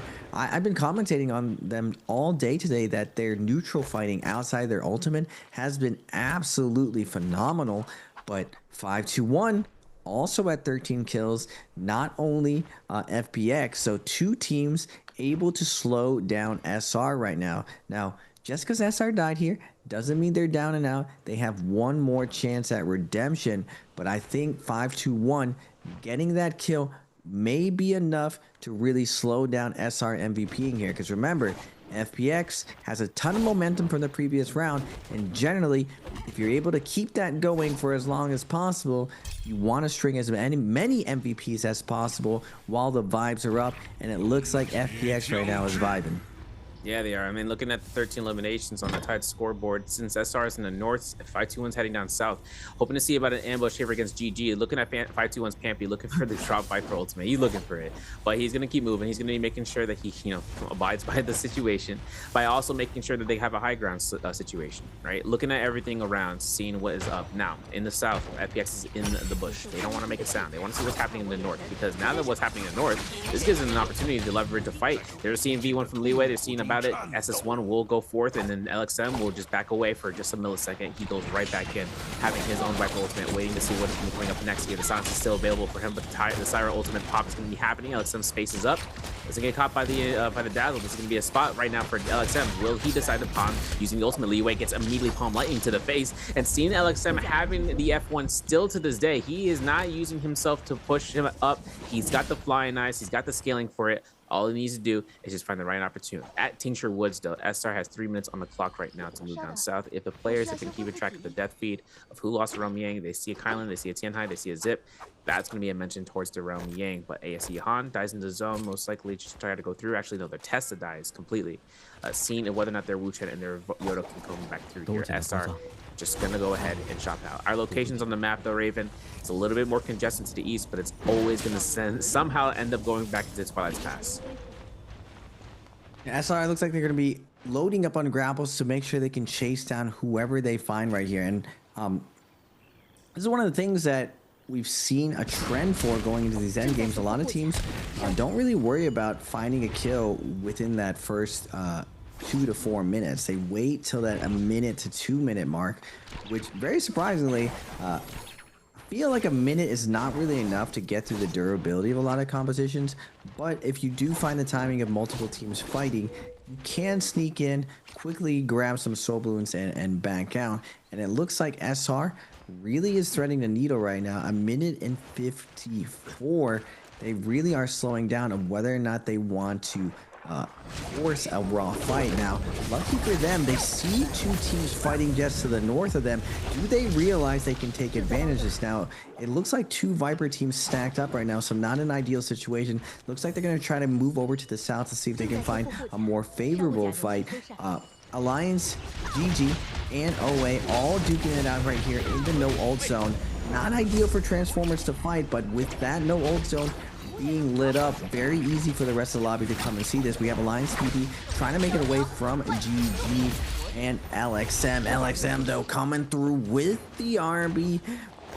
With that palm lightning, gonna be able to find the kill. SR to the north, though, running into OUG and Bauda as multiple shots gonna be coming out as the res is coming out. Syra ult's gonna be coming through, trying to get this res out to keep his teammate healed, but the crossbow, oh my goodness, LXM. Not like this. Not like this. Broke. Like 5 crossbows lasering him down. In every direction. It is just like a laser pointer. They go, all right, lock in, airstrike incoming. Like everyone was looking for it. This is enough. SR, though, time is of the essence. 35 seconds on the clock, and they got Spear World coming up. Oh, this is ambitious, bro. This is ambitious. Look about it, man. They don't care. They don't want no, run this. And seeing about how the chance right now for 17S to get the jetpacks going, he's got what, 6 seconds left, 4 seconds left for the Syra ult pop to come through, and it's gonna happen. The enchant or the dazzle's gonna occur. And we got 15 seconds left before our Yang depletion. We are gonna get this circle. No way. No way. We needed like a couple of seconds here. XCM is gonna be the disruptor for this. At 1 inch in the dream, if 17S can get the milliseconds on that spear well, they need to pressure out everybody, and it's not gonna be theirs. That is an unfortunate circumstance. At that stage, that's just about his game, man. They just went ahead and run it through, and now it's going to be their spirit well to hopefully to claim. But for now, the match point team is down. At least one player still left alive for Rico as he goes for his last-ditch effort on the parry. But with all of 5-2-1 chasing him down, it all roads lead back to 5-2-1. Since the beginning of this match, from when we started to the Roma Yang lost to now potentially even getting limited by their hands. 4 minutes to reset it for Rico. If he can skate out here for the entire match and even survive, and this wild haymaker ass. But with everyone on their hands, man, looking at the Draco Storm, the Justina Freeze, that's 5-2-1's Ivan's kill, and that's elimination for match point squad. Yeah, very, very tough. SR, so close to finding it.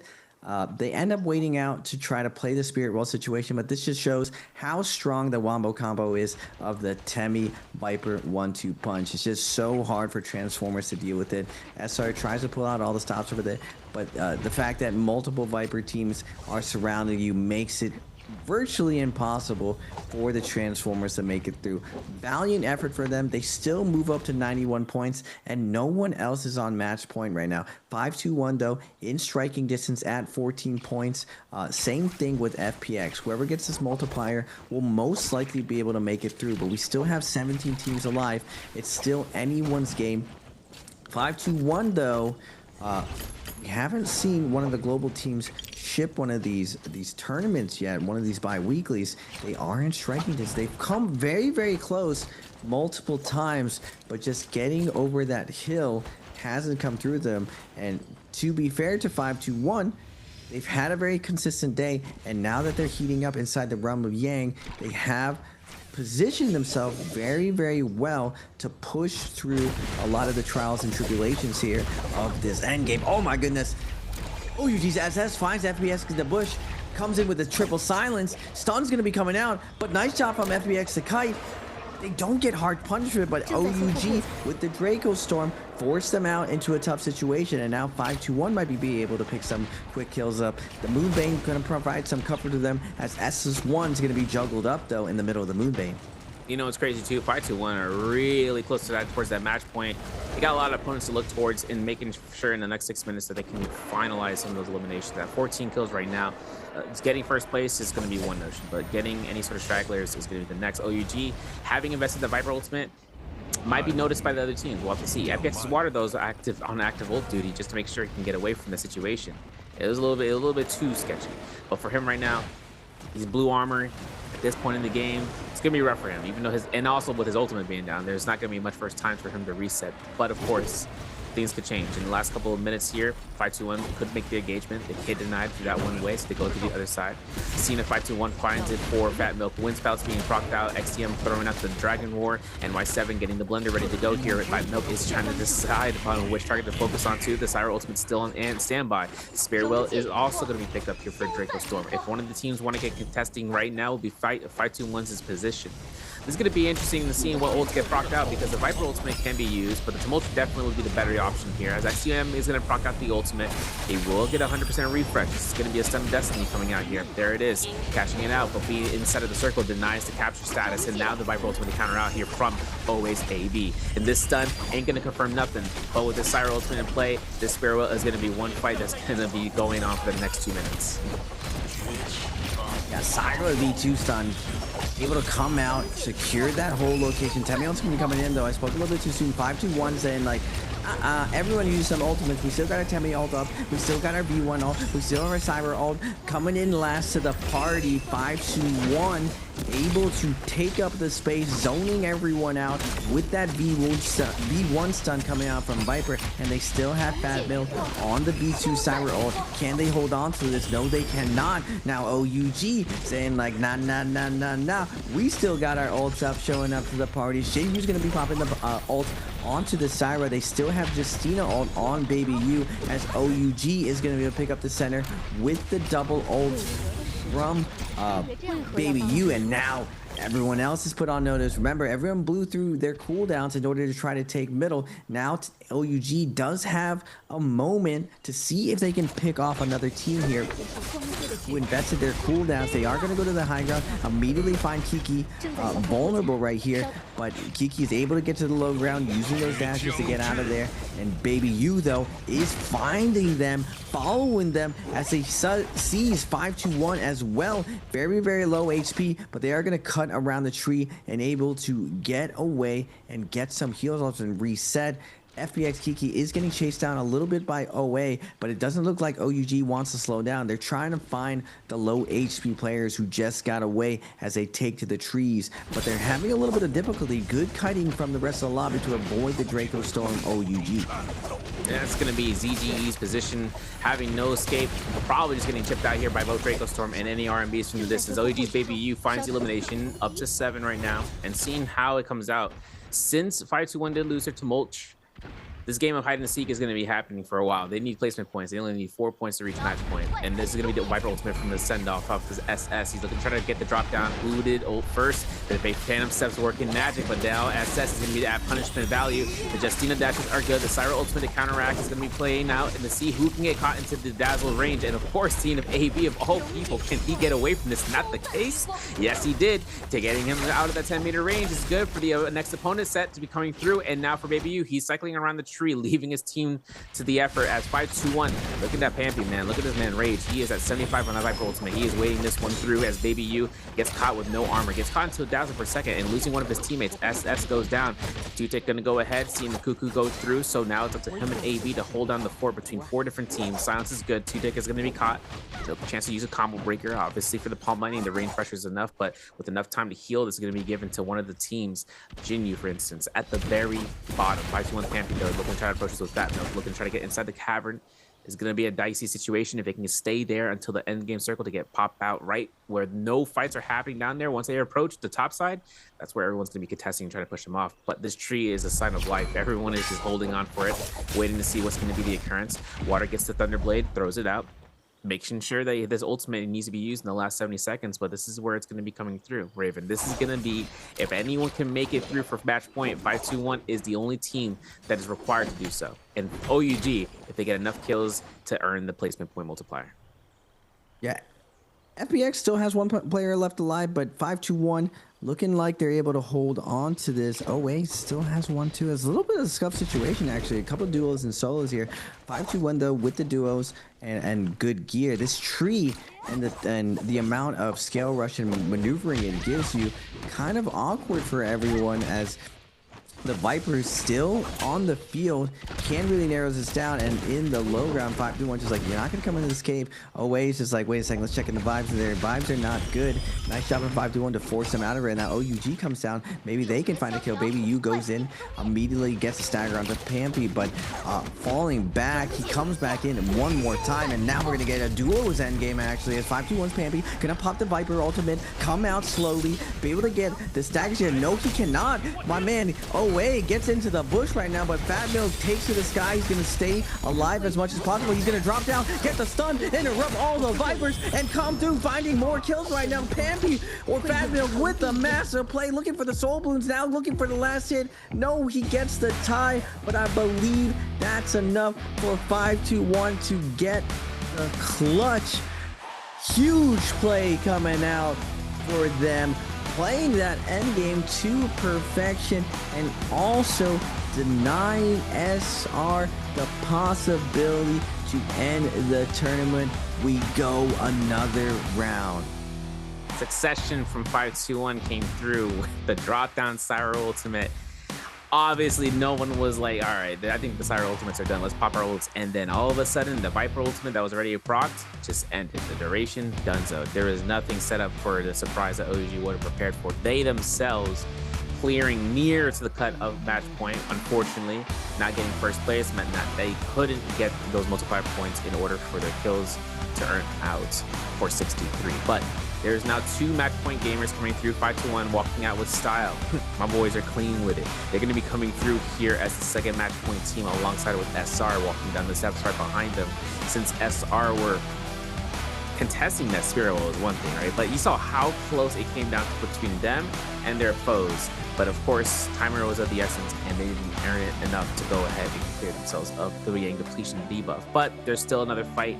This is where those choice picks really start to matter, right? Because the conversion of how many choices you can bring to the table, as well as how many points you have available, also comes to what the teams are going to be offering for you. And now it's coming down to 2 different teams to be on the match point status, and forcing out those teams in the last phase, now between SR and 521. Does 521 have the horsepower though, just like SR? We saw their Transformers team in a very, very stacked lobby too. All the Viper teams in the lobby, not that hard to pick off. The one team that looks different than everyone else, like previously, was GG. And from what we're seeing, the current meta, later phases are a lot of the times Transformer teams, and the earlier phases, Viper, countered by Farias later on, and the later phase coming Transformers. So as the 2 match point teams go down there, is 521 going to try to MVP this on the back of their Transformers? Do they have that locked in as much as SR?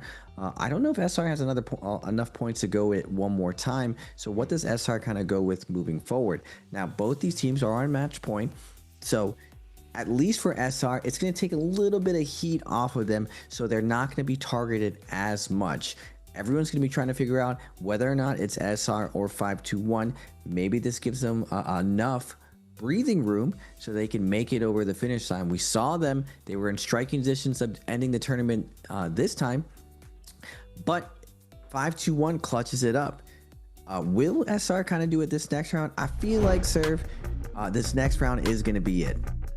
Yeah, it's going to be Dire Straits, I'm thinking, because since SR did burn that choice picks of the Conformer again, remember, the Miracon matchup counts as a use, and this is their 2nd time. That means that any of those characters chosen for the 3rd time, that's 3 points, and we only have 6 in the tank. So now it comes down to SR's decision making.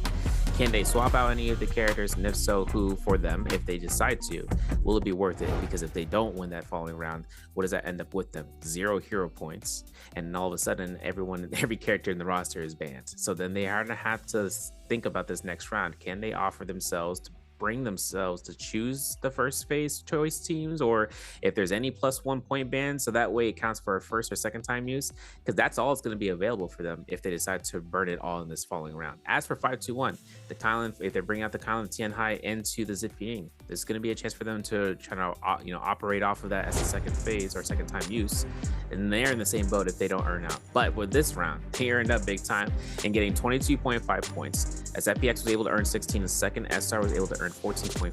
12.5 was getting out to OA, OUG with 11.5, and with 10 points about it, GG earned 6.5 as well as SS1. And Alliance for 6, ASC were aiming for 5.5. But for the MVP stats, between both the Syra and between Pampy and Fat Milk, right, 23,000 damage, 7 kill eliminations on both sides, and with 6 kills given to Ivan. We're most likely going to see the Syra come through here. She has more damage and more assists on the board rather than Pampy. But then again, that last circle moment gave Fat Milk all the necessary position that the team needed in order to earn out that spotlight. Looking at the overall standings, we get a story told by everyone. Now, S1 not having the best day. They had a really good weekly. Not today, though, when it comes to finals. A little bit of a slow start, but at the top, big games coming out from JL initially, but then slowing down and icing off later on. Slow start for FPX, but now heating up to red hotness, climbing up to 53. OUG, consistency at first. And now a solid game to keep them on pace. Same with ASC, 2, 3, and 5 doing very, very well. But 521 and SR have a chance at running away with this. And we're going to look at 521 being the heroes of the lobby, keeping this going as Fat Milk comes in with a parry, taking down Jay Yao. Now SR looked like they were slowed down off spawn, but they bring it back, finding SS1 with the double grab. Kablawi 17S finding the kills, getting Loye, making it look breezy. Easy stuff coming out of there. Now FPX, lots of momentum from the previous round, able to secure another realm of Yang versus a GG looking like a shell of their old glory days last year. but hopefully they can bring it back. And what an excellent play coming out from 521. He takes to the sky, he stalls it out with the new Syra ult, doesn't even need grapples here, no training wheels required, and drops down with the stun, finding some kills right here. Unfortunately, OUG is able to clutch it out as well, tying it with them, denying that first place finish, but they do get the MVP of the round with Campy on the Viper, getting the MVP, 23k damage. Big stuff coming out from them, and you see just how powerful and, to be honest, how easy it is to play the Temi Viper Syra composition. It's just so strong when it comes to securing kills, and we're seeing that even in the late game when there aren't a heavy amount of monks, you don't need the cover of the other monk, and your Syra, I believe everyone's going to see this more now, the Syra with V2 is able to stall out in midair using that float, using the beam, and then timing that stun on when you land on the ground. So really good clutch, and really cool stuff coming out from 521.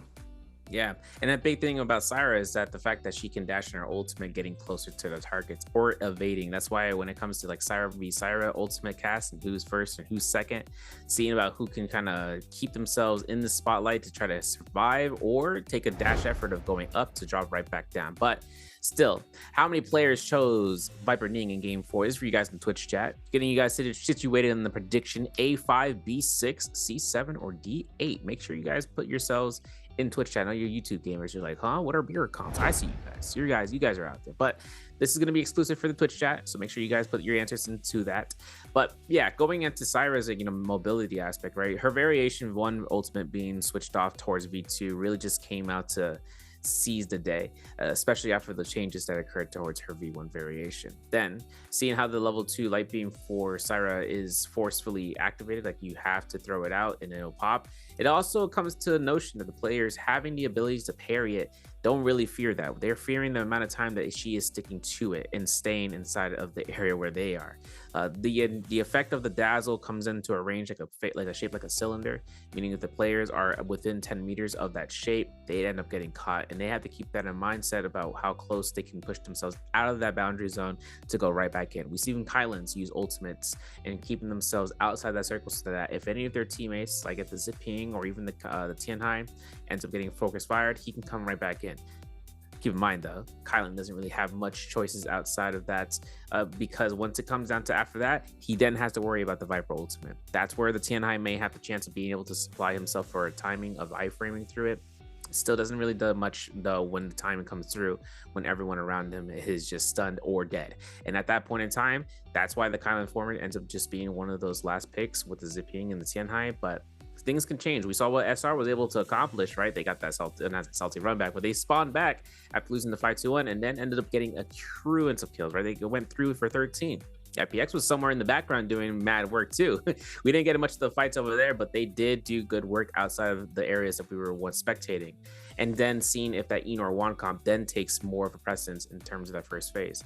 I was anticipating it, didn't happen, it's okay. But seeing about the Vipers and the Syras, as well as the Justinas or the Tumulches, that's still to be determined if they're going to be those first phase comps from this point on into round 5.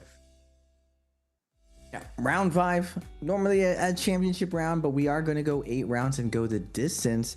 I don't know, sir. I feel like SR was on the cusp last time. They have a good chance of keeping up with their momentum. Same thing with 5-2-1, both red hot right now. And even if they don't, pretty crazy Cinderella story. FPX was in dead last, and they've climbed all the way up to like the center of the pack, kind of knocking on the door of possibly getting to match point by this next round as well, as long as they keep up that momentum. So it really goes to show, like I was saying in the beginning of the day, the skill level in NBPL has closed so much. All of these teams are so talented. It's no longer the days where it was like 70-30, super high win percentages inside the Rumble Yang. There are a lot more teams that are 50-50, a lot more teams that even if they don't go into Rumble Yang, they're able to find some success playing the Spirit role. We see 5-2-1 really run that strategy. They don't really need to go into the first Rumble Yang. They can go in the second one and still win. And then the end game Spirit Wells, it seems to be the name of the game. We saw SR kind of run a very tricky strategy, saving their or waiting to the last second for their Yang depletion and all-inning the Spirit Well. They try to triple ult it, but the Temi Viper Wombo just too strong when it comes to fighting other Transformers on the Spirit Well, especially if you don't really stagger out your ultimates correctly. It's very, very hard for the modern 2025 Transformers to beat the Viper compositions. It doesn't have that true counter, Matari or Yuashan, to iframe the stun. So all you can really hope for is your Monk to transform and find a win there and somehow use terrain to your advantage. But we've seen SR time and time again find ways to get the double grab. 17S on the Monk, doing big work right here. And I was saying it earlier today, I'm still saying it. SR on the back of the Transformers, 1 EWC. But do they have another composition that did very well? Now, we saw their Siphon composition come out on Holloth. We're going back to it. And they are in the later phases, just the same with 5-2-1 as the new rule set. When you get to match point, you get forced to the ending phases, and the implication of that is you don't get your first pick of what you want to play. And this also is a double-edged sword that everyone kind of understands that you're probably not on the meta composition that round, so you also get targeted very well. Now, as more teams get into match point, if you got there first, you kind of get to move up the ladder and choose a more meta composition for the day. Know that SR has deep enough roster pull to kind of get over the hump, get that match point MVP. 5-2-1, the light is at the end of the tunnel. I haven't seen one of the Vietnamese teams ship one of these tournaments yet. Can they do it today? That would be very exciting if 5-2-1 is able to get over that hump and find another big round here going into this next game. We'll have to see. They are grouped with SS1 in that final phase. ASC, OEG, and FPX. Some way, somehow, FPX, like you said, came from the clutches of the underworld of the scoreboard and then climbing out of hell. Now in the third choice, well, rather the first round, and they're the third team in terms of that lead. For the match points teams, they only got one other team that's not within the top of the bracket, yes, but they are going to be in the same phase in the last round. As for Jaya and Owe and GG in the second round phase selections, Bautas and Alliance and Wolves in the third round phase. Now I'm looking at ASC. Opportunity here. The in-match choice picks for the last following rounds for 5-2-1 and SS1 especially could be a Highland Tianhai Zipping. If they want to kind of show that out or shunt it in the first round for this space pick selection, I wouldn't be, I'm guesstimating on that end, but for OUG and FPX, there are options for the Premier Comp for the Syra. It's just, we can throw that in there. And considering that FPX burned 3 points already, they can go with this with no effort. But that's only if they really see if they find themselves in match point in the following round to then keep themselves healthy for those points. one comp for the Cannonball with the Weishan. OUG is bringing it with that Matari. Seeing that Hottie variation though instead for the third, ASC are bringing that out. I was waiting for this comp selection to be brought out by this point, and this is going to be the case. The one, the Cannonball is now finally coming out to play, but for FPX, the contemplation's on the table. I'm meant to being served his appetizer course right now for what he can choose, and he's deciding whether he can skip to the entree or to the dessert, and hoping if whether FPX have it in them to want to bring the character for the third time, and I doubt it. And if they do decide upon bringing any of those characters for value, it might have to be one of the characters that they've already played once before. Hottie, I'm not fully convinced with Hottie coming back to the meta just because he's been so gutted in the meta. Now, but the lobby does have a ton of Vipers in it. Matari has been the solution and said old school Hottie gave cube to the teams. Now, that Cannonball composition was used so much that it was basically mapped out. Do all the players remember how to play against that Cannonball with Hottie? And how do the new compositions really work against it inside the realm of Yang? You have a little bit of an edge here now that you have familiarity with it, but Hottie's just been so gutted that he is not really as strong as he was before. I still see a possibility with Hadi kind of just going full offense, not really worrying about that defensive heal that he can't do anymore, and trying to close out kills. But another thing to consider is that the movement of all the players just gets better and better every single season, and we're seeing again the Matari variation of Cannonball coming out, which I do believe is a lot better. You're able to lock down players a lot more. Matari kind of being like a little bit more defensive, just, you know, doubling up against all the Vipers in the lobby. All these teams, though, seeing that Viper is available, interesting enough, all these teams feeling like Cannonball is a little bit better on Holoroth, leaving Viper open to a lot of these teams, but we're still gonna get a majority Viper lobby, I believe. We'll just have to see how Bowder runs out as we move on to the most important phase. What is the answer to these Viper heavy lobbies? 5-2-1 and SR are going to be faced with this question again. If it's not Viper, it's Cannonball. What comes kind of a win against this situation? Now for SR, we saw their Transformers do very, very well, and you see them a little bit pressed as they look at the bans now going into this next pick. This next pick, very, very big. Same thing with 5-2-1. Look at them, the pressed. They look super pressed to make sure that they min-max this situation. And when the new rule set, it makes these choices a lot harder than they were before. Do they pick a composition and invest their points, or do they save them and go to something unorthodox? It looks like SR's possibly going with a throwaway round, the Yodo Tessa Wuchen. And for what I've seen so far, Yodo Tessa Wuchen, it's kind of like one of the OOG comps, like a warm-up comp that you want to get out there. But something that it's very strong over is that it does have 3 combo breaks. So if you take a 50-50 off spawn versus another team, Yodo, especially in buildings, probably one of the hardest characters to pick because of how oppressive her combo break is, with those active frames kind of stopping you from throwing any type of attacks into it, and leading with a little bit of stagger that you can find the follow-up.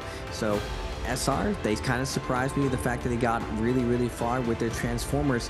Are they going to surprise me again using this Yodo Tessa to get ahead? 5-2-1, though, in a pretty good position being a Transformer team. So we'll have to see. Do we get the EWC champs to close out this tournament, or do we get the clutch up from 5-2-1? You see the spirits are high with them. The vibes are up. The body language is good. If they lock in right now, they can go out and take this away from everyone else. That's right. Game 5 going to start out here, man. Holorod's going to be bringing up, and it worked out in 5-2-1's favor with the Kylan Informer, because that's this one followed suit. They were thinking, right? They knew that the opportunity for SR to bring it, not going to happen, 0 chance. But under 5-2-1, they took a gamble and mixing into that comp, and that's exactly what we see. So for this, if they strive to stay alive throughout the entire game from the first round game to then, if both the Kylan and the Tianhai Zipping comps, they all stay together or stay alive, the discernment between who's going to be in selecting what is going to be the case. Bowder, though, opting in here for the Inor 1 V2 variation. V2 variation for FPX on the F2. They're looking for a blow up on this Viper Wuchen Tessa comp selection. And then seen on towards Alliance here for the F1 V1. Over towards GG's, their Inor 1 is still opting in to press on to V1, as well as for OUG's for Baby U. But Han from ASC opting to use V2 with the Hadi ultimate variation of V1. And then seeing if there's any sort of chance for a change in skills for JL, and seeing if they decide to go through, they are going to stick to the V1 variation for the Enor 1. And then obviously across the field, looking at the Yoda Hume for SR, still looking into using F2 and V2. And then comes into Game 5 drop selections for Holorod. This is going to be the game where 2 match point teams, 5-2-1 and SR, are both on top of the leaderboard, as you guys can see on the points. ASC and OUG and FPX, JL, they're all within that 11 to 10 point range to kind of earn themselves the match point, and this game can conclude it. If not, we go into Game 6. But this pocketed, congested spawn Raven is nasty. 80% of the lobby all in the right side of the map. OUG is going to be going out for the puzzle. JL is going to find a nice timing on them landing in Plume Castle, but 5-2-1 in Alliance taking that ISO fight in the top left. But the name of the game, where's SR going to be landing over in the middle? If they come out of this hot drop on top. They're going to have a commanding lead to ship this all. Remember what I said before. Yodo, Wuchen, Tessa, their advantage is the hot drop. They have a little bit of a heal. They have the oppression of the Yodo ult. Now, as the game goes on, they don't have as much power going to the end game, so they have to abuse the power spike of off spawn. 5-1 on the other hand, gonna get that ISO fight with the transformer. So if they do find this win here to the left side, they're gonna be very looted up going into the first round of the game. Alliance has to be the wall for them to come out, and they do catch Fat Milk out as Yuma is able to find the kill. Double parry's gonna be coming out though. On to 5-2-1, not really good for them. Snowballing out of control. Alliance just has too much more momentum as Ivan looks for the parry, but he's not able to. Both of his friends are dead right now. He's gonna make through the teleport, try to get out of here, but the parry's gonna be coming through. Nice job coming out. Read of a read right there. We go to the portal, focus being held. Nah, portal parry. What's up? Bye-bye, Ivan. Yeah, he's like a voicemail punch in the face. You know, that's exactly what just happened. And now we're looking at the fights at trenches. This is SR still alive, no kill eliminations, but purple, blue, and common armor across the field for them. They are chasing down one of the remaining members here as ASC Zhaowen goes down for it as the hottie. And then looking towards the +1, they keep the aggression away over by the tent side. We're gonna try to go ahead and avoid at the 2.0. Ain't gonna be the case. Zhao just climbing up, doing a little bit of a calisthenics at Chris decides, going right back into the silence though. This is an upset moment. If he gets himself caught in here with this enchant, hoping to see Cuckoo get caught through, we need to focus fire Q-Tick. The combo breaker's out here. The Viper ultimate's up in the tent. I don't even know if it's gonna be salvation, but he can cut across it. Rico's stuck inside. That's a stun, and that's a potential elimination. The F2 doesn't come in time. The crossbow shot just enough with one bolt in the head as AB pulls up to the corner with the Syra ultimate. Now SR is forced to make their approach to disengage, and it's not gonna be the case for 17S. Locked inside, 2 down as SR goes through, and OA picking up 3 eliminations. The ultimates of the Syra, Viper, Justina, just too much for SR to overcome. They don't get the momentum there, the looks that they want as the building. A little bit too wide open for SR to find the kills that they would like right there. Their opener, not as strong as they would like. FBX or SR was looking to really capitalize off that Tesla ult. Unfortunately, not able to find the connection that they would like. The Moonbane, though, of SS1. Gonna find FPX stuck in there as Kiki trying to find some value versus Loye, but the Moonbane pressuring him into weird positions. It's not gonna matter, though. Loye proves me wrong, finds the kill on the Kiki. This Moonbane not really doing much. Water is going to find a Tessa ultimate onto them. They're looking for their soul back. Double jump into parry, not able to get it. Loye able to find the bell though to stop this. Uppercut's going to be coming down into the R&B, looking for the follow-up of Yiwan is going to just try to get some bow shots, assist with it. No need though. The 4th teammate, the Moonbane, gonna help them secure the kill. This big Moonbane gameplay. You know, 3 eliminations right now for LA still, but they got 2 purple armors on the standby. Looking at 5-2-1 on their reset inside of the Plume Castle. Now, there were a couple teams out here gonna be kind of sketchy around seeing where JO is ending up because, you know, JO and Salvation Podium, they go hand in hand. Now, hoping to see if ASC have anything to say about it, right? We're looking at this in the point of view as a, not as a reset necessarily, but more about where will teams end up going through. And ASC found OUG. This is ASC's 2nd pair of lives, but they ended up with 2 purple armors, so they're cooking a little bit. SS with a catch like that, yo, my man looked to kind of yoink that kill almost. The ultimate comes out from Matari as OUG procs it. ASC are looking to try to pass along this with Han on active Thunderlord state, not throwing the spear just yet, looking to see where these unstealth targets might end up going through as Baby U takes it to the treetop, no notion. Having the ultimate still in his hands, Thunderblade still available. Han gets the stagger, throws up the Thunder Mark. This is good, the good setup. We need to see who's going to be controlling this as Baby U gets blendered out. ASC finds the elimination and decides to go ahead and disable the ultimate, get the rage back, and still looking healthy as can be. Now, OUG down 1 member, hoping to see if whether Jingyu can get this res without forcing this out. We are gonna see if he can get this, right? Look at Han, man. I might just jump army. Why not? You know, he's looking across this field and now pushing past this into the the reversal. Han just had the back of his head. He's got his 3rd eye open. He's like, no, someone's still here. He hasn't pressed it yet. He hasn't disabled his life port. Yep, he is waiting it out for the rest. NC Han knows something is up, doesn't know where the teammate is hiding though. We are going to make our way back to the north. JL up to 4 kills already. a little bit more momentum going with them. They want to get to this match point by the end of this round. A lot of teams on the cusp of getting to the match point. We have OA, JL, FPX, OUG, and ASC all very close to 68 or 64 points. Now, I'm not gonna lie, the Tessa, Wu Chen, Yodo looking kind of sussy. Not as strong as they would like off spawn, especially multi-way. Viper and Justina, Syra, once they get ultimates, it's just very, very powerful. Just like it's all offensive power. Neutral ability is just not doing as much. Tessa's kind of a shell of her old self as far as finding the value to kind of win out situations. I believe that the flying knives really changes the strength of how strong Yoda is. SR has a pretty good opener, but the spacing of the flying knives just too strong for her to get value off their F2. We do have OUG Shinyu running away on the U-shot versus ASC. Shinyu jumping up, canceling the ultimate, making sure he's not on animation lock on the landing, but dropping that one charge. Ill-advised. ASC's missed with the execution. OUG Shinyu not able to survive, but he does create enough space for his teammate to get out. So OUG not down and out right now. Possibly still could play for res.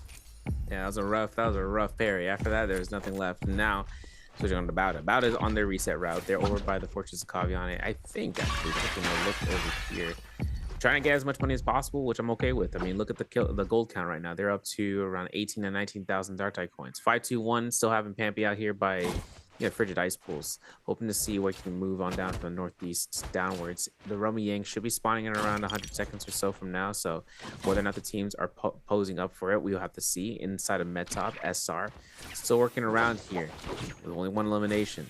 Difference is that Bauda's here. Vicinity right now for Bauda is if they can get spotted out in time for SR to take full capitalization with a Tesla ultimate at max range. That's my best hope to see if S17S comes out. Otherwise, we're looking at Rico and Zhao, and they're both in the front line. Hoping to see if Bauda finds their opportunity of turning this around, but this is gonna be a situation, right? The Enor 1 ultimate comes out, the Fairy Shen Beacon's gonna be up to set up anyone that gets caught out by the Tesla enchant. That way they can iframe through it. I'm still wondering if whether SR are looking to take this ambitious fight because this is going to be closing closer and closer to where players might be ending up. There's going to be the pot shots, there's going to be the range hits, and Zhao's looking to try to flank around the corners. So has a one grapple to his name. Just look for that grapple stagger in midair as VVV is looking to activate the F2. Chase is still on. The Zhao motion is going, and he's got that one grapple in the dream, but he is hoping to see what's going to be happening. The Wind Blast is good for 17S. Look at XEM. XEM still hasn't thrown that F2. There it is. There's the Thunderblade. Now it's going to be up to whether Zhao still finds his opportunity here to push back XEM. If he takes a teleport, it's in their home field court. And for Zhao, it is all up to whether his team can invest that resource at the proper time for their ultimates and skills. That's our Zhao on the Yodo, trying to lock down this Bauda team. Look for the R&B, not able to get it. Combo break is going to be invested right now, getting juggled right now. Everything bumping him right now. He is finally going to use that combo break, trying to connect to the Enor, but he gets sent flying off the cliff. 17S going to find a reset here, but on the top, away, Tudik kind of hears the commotion going down, doesn't really want any part of it. First one with Yang is going to be going up. Zhao goes for the scale rush parry, not able to get it. Full sword, I believe on Hadi right here, or is it Enor? Looking for the double charge. XEM fades out, looks for the parry, not able to get it. Again, Zhao comes over, puts down her F in order to create some opportunity for his team. NY7 comes to help out, but unfortunately he's going to be catching these swords. He is able to dodge it all. Nice defense coming out from Bauda, and now SR has to debate on using this Wu Chen point to get out of it. They do get the double charge, they do get the Tesla ult online. They have this player juggled around, but XEM is going to be coming down with the Wei Shan, able to create some space for him, but SR's I believe Rico is going to get taken down right here. No more Wu Chen port, no more safety. We're all in right here. This is for all the marbles right now as XEM in the Enor ult, getting a ton of shot, getting a ton of value off of this. Tesla ult's going to be coming out. I don't believe they connected or anything, and 17S is down. It's up to Zhao on the Yodo to clutch this up. She does get a double charge right now. 1, 2. Rez is coming out. doesn't matter. XCM is going to cancel right now, is going to go for the rest again. Charge is going to be coming out, but BBB is going to come up with the F2, immediately popping it to create some space. R&B is going to be coming up. Zhao's not going to be able to get it, but Zhao in a top position. He's looking to land it onto BBB. Heartbreaking for SR as Bauda is able to win out that fair 3v3. Yeah, that was a culmination of the ultimates coming right back up, and that's going to be the case. Seeing how it comes down to SR 5-2-1 losing their Romiang, the other match point team against SS1, their fellow phase teammate. That's crazy. It's a Miracon matchup in the Romiang too. But going against GG, I think GG actually gets their buff for free. I've seen that no other team is contesting for it. This Gold Fist plays in the hands of GG's 3-3-0 means that this is going to be a full send operation. Looking at FPX and GG in the background. Now FPX were rocking in the Revolution Tesla, the V2 F2 variation for burst damage. Thunderblade's good. The F2 shot is tap dodge. ZG is still surviving for a couple of seconds, but once the Matari is there, the uppercut's good. We're going to look for the catch up, and there's the downward pounce for one hit elimination. ZG goes down. This now comes into GG's court, 3 eliminations. Our leaderboard has 7 eliminations for JL so far in this gameplay, 8 eliminations for Alliance coming out of the Romiang as victorious, under 2 minutes left for themselves. But SS1 beating out 5-2-1.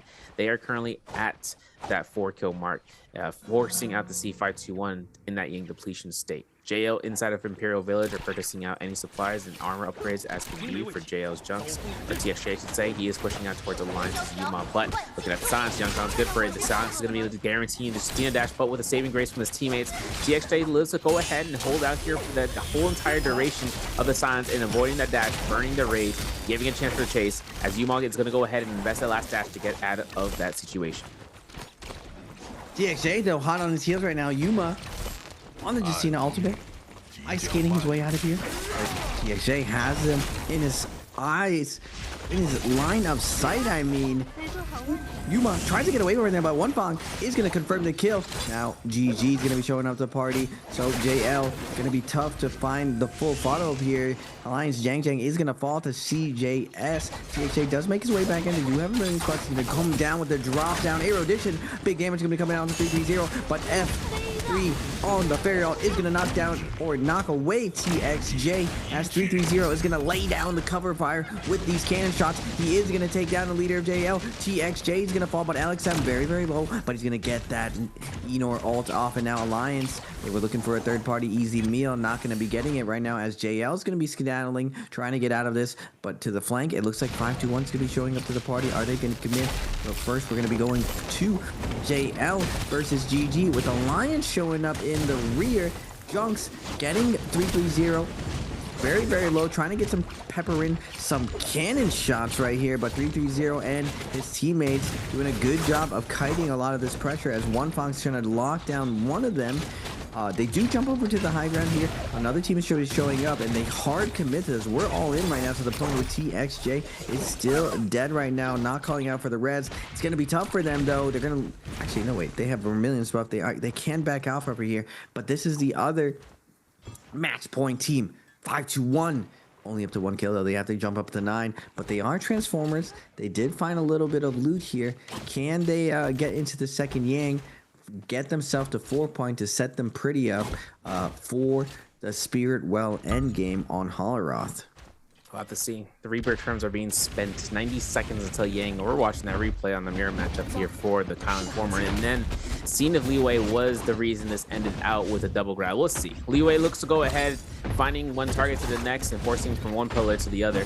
For Liwei getting denied by Pampy. Pampy looking to try to go ahead and try to find a yoink as Ivan has no armor. He throws out the Kylan ultimate to try to capture, but we see Fat Milk in the hands of Liwei. Liwei is going to go ahead and knock back the other Tian Hai, forcing no chance to slam down. That's okay. We look for another chance of disruption. John from SS1 finds an opportunity right now to connect it. Pampy launched in the force bell. This is everybody on 5-2-1 getting caught by that one slash just then, and Shuan makes the most of his effort of locking the Tian Hai down as the next possible target. That goes down, Pampy is through, and for the Zipping, it's all about ship damage at that point in time for this fight.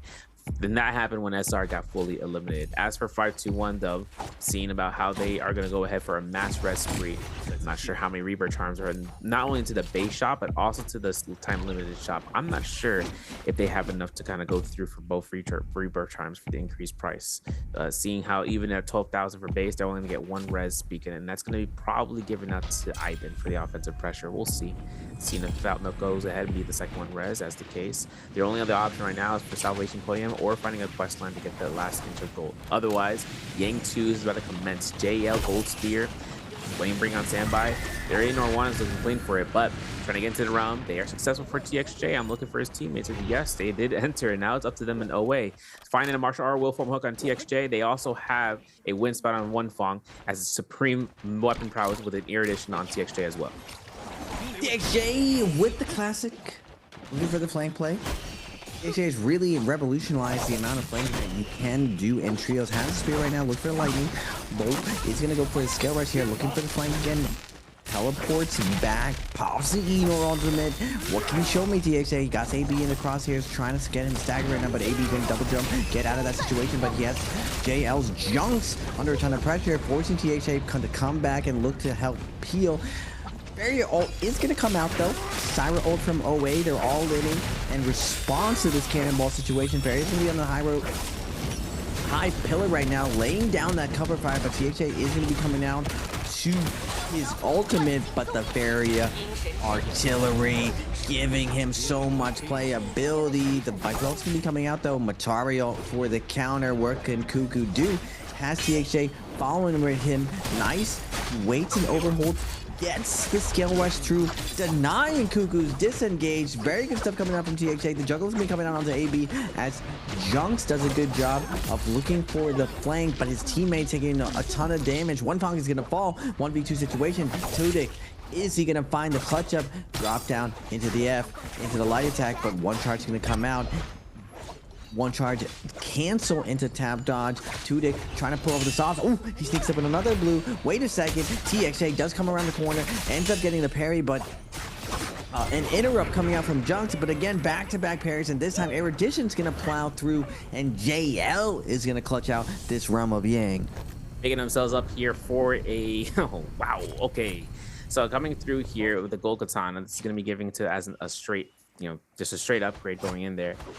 They will have a good time in seeing with that Cloud Weaver. Now Pampy puts himself out here for the fights. They got out. Yo, they got the whole team back in the mix. As for Ivan though, rough. He is going to be the first one eliminated, and this is now going to be the work in the favor of SS1. All roads lead back to SS1. In this case for 521, and this is going to be a rough setting because considering that Pampy is going to get frozen from the Vice Butterflies, his next action to look for a stomp to grab isn't going to be confirmed. He is going to jet back out of there. And as for Fatmilk, right, the res opportunity is being denied from the back end from FPX, and then that's the insult to injury emotion. That's going to be the cool joke against 521 here. The Tessa enchant confirms in the max range. The 2.0 from the Flying Knives is confirmed out, and there's nothing left for him, no combo breaker. And with this enchantment, due to the damage dealt, he didn't have any tap dodges left to go through the tank as FPX picking up their 5th elimination, knocked down one of their other remaining members as Fatmilk comes out here in their 1v3. Tessa enchant again, just to confirm the elimination. It's theirs. We go on to match point for round 6. Yeah. Look at the overall leaderboards. JL at 11 kills, 63.5, about to hit that match point.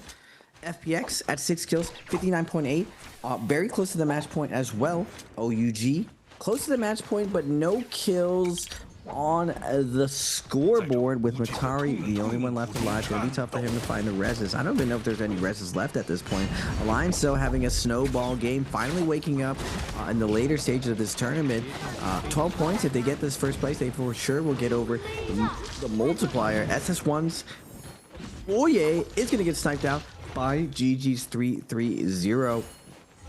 TXJ gonna heal up with this team. They do have Mystic Might. They can kind of cherry pick the situation that they're looking for. It doesn't look like they are looking for bound to the fight. Want one of these duos or solos as they navigate the map using their Mystic Might to kind of sniff out all the solos and duos left on the map, or the weaker teams. Mystic Might really allows you to cherry pick exactly the type of a situation you want to pick up a kills or to even avoid bad situations. You can see where the majority of the lobby is on congestion, so you don't accidentally die here in this mid game. For the teams that are already up to 12 and 11 points, JL and Alliance, ideally you want to get to the next Spirit World, possibly claim it, kind of snowball and let the game kind of come to you. But you are going to see an ult coming out from OA. I'm not going to find much off of it just because everyone is here right now. Yeah, everyone is around this position at the cave, in the future cave. Now it comes down to JL, TXJ. Just keep eyes on the prize and just knowing that this team is A-OK for match point. But still, we want to get MVP. Alliance is at 12 eliminations for it, but they don't have any sort of issues of pushing this down. And you can see what Battles XTM is up to. Shenanigans, a minute and a half left for that depletion. The imprint is good for this hit. The Thundermark with a freeze into the 1.0 was denied, and XTM probably disabling ultimate to get to that Fairy Shen Beacon. Yes, he's safe for it, and there's going to be a chance right now for him to just go ahead and manually heal. This is going to be now up to NY7 to see about him proccing, but TXJ finds a yoink. AB is out for OA for once again, and now for TXJ, he is backing off. He doesn't want to stick to it too long, I should say.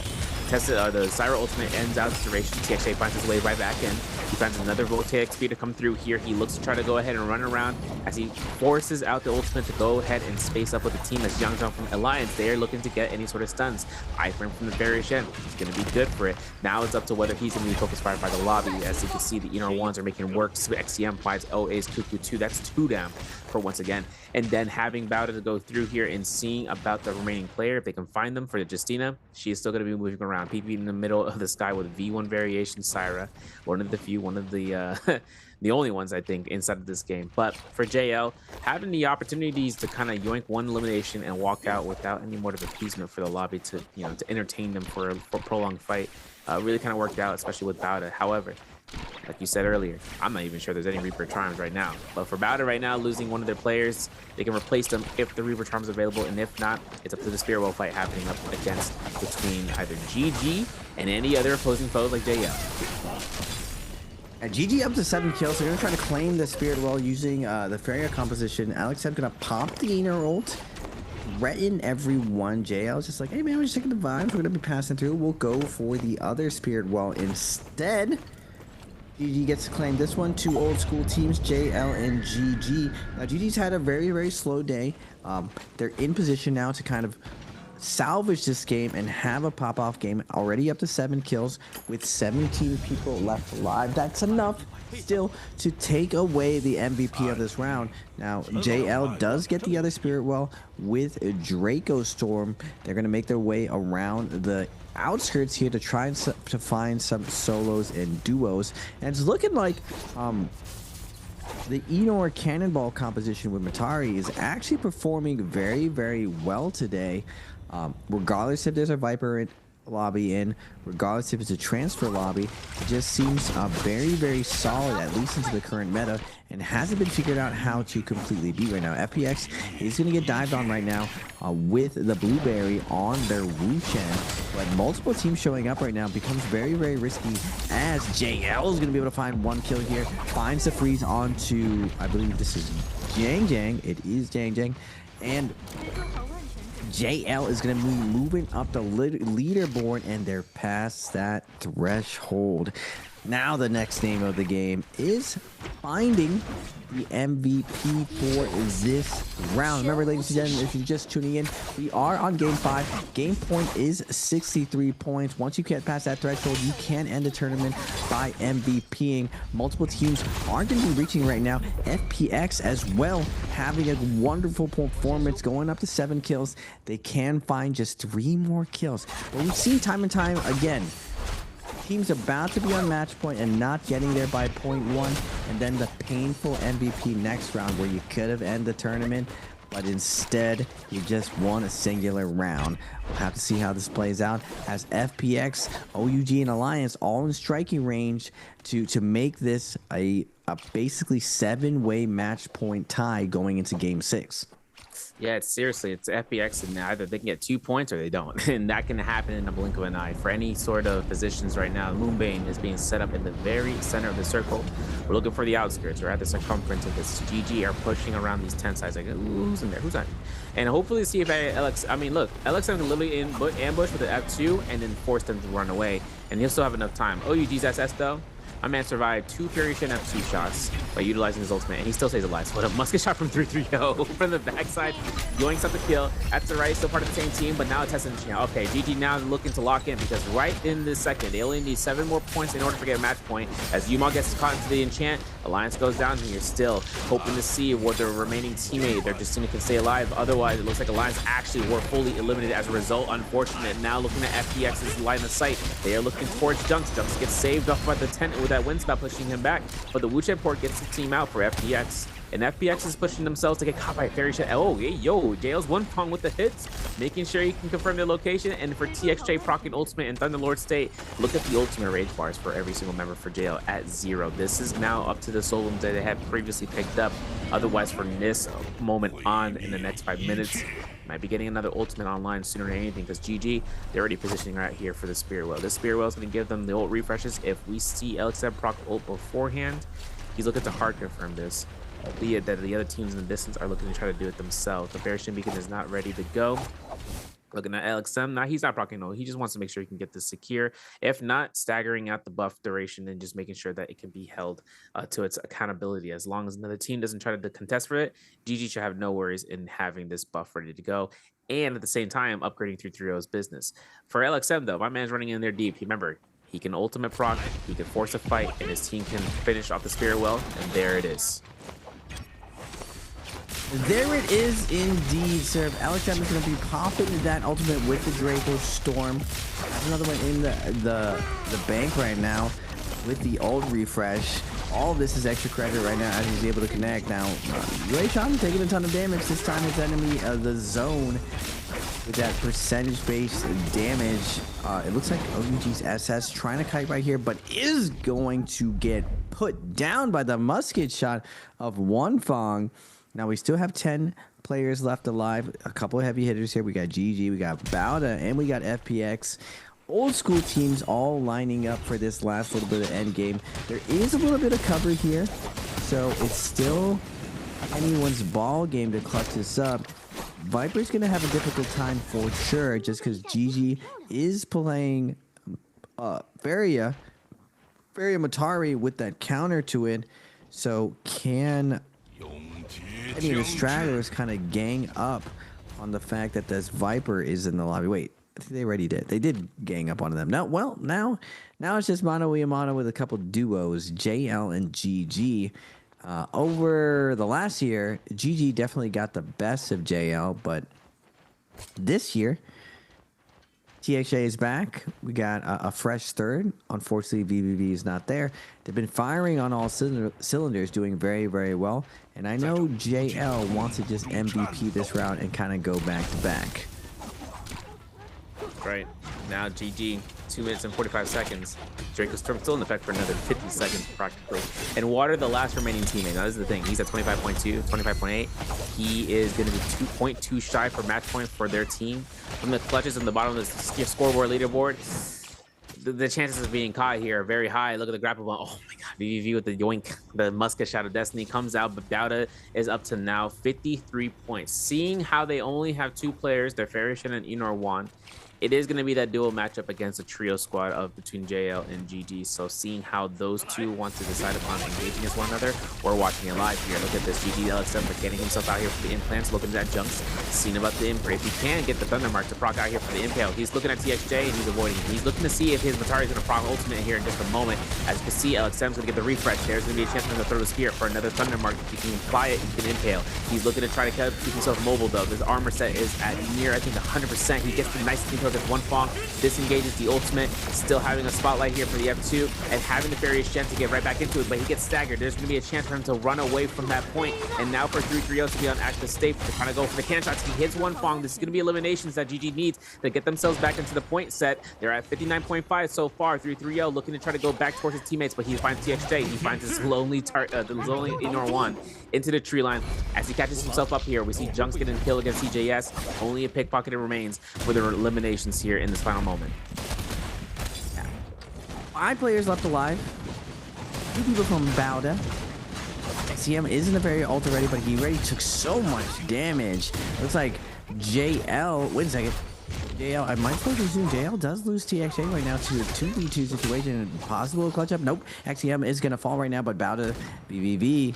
Wait a minute, 1v2 situation. We've seen BBV win this before. Does he do it again? Junks, 3-3-0. Looks for the parry.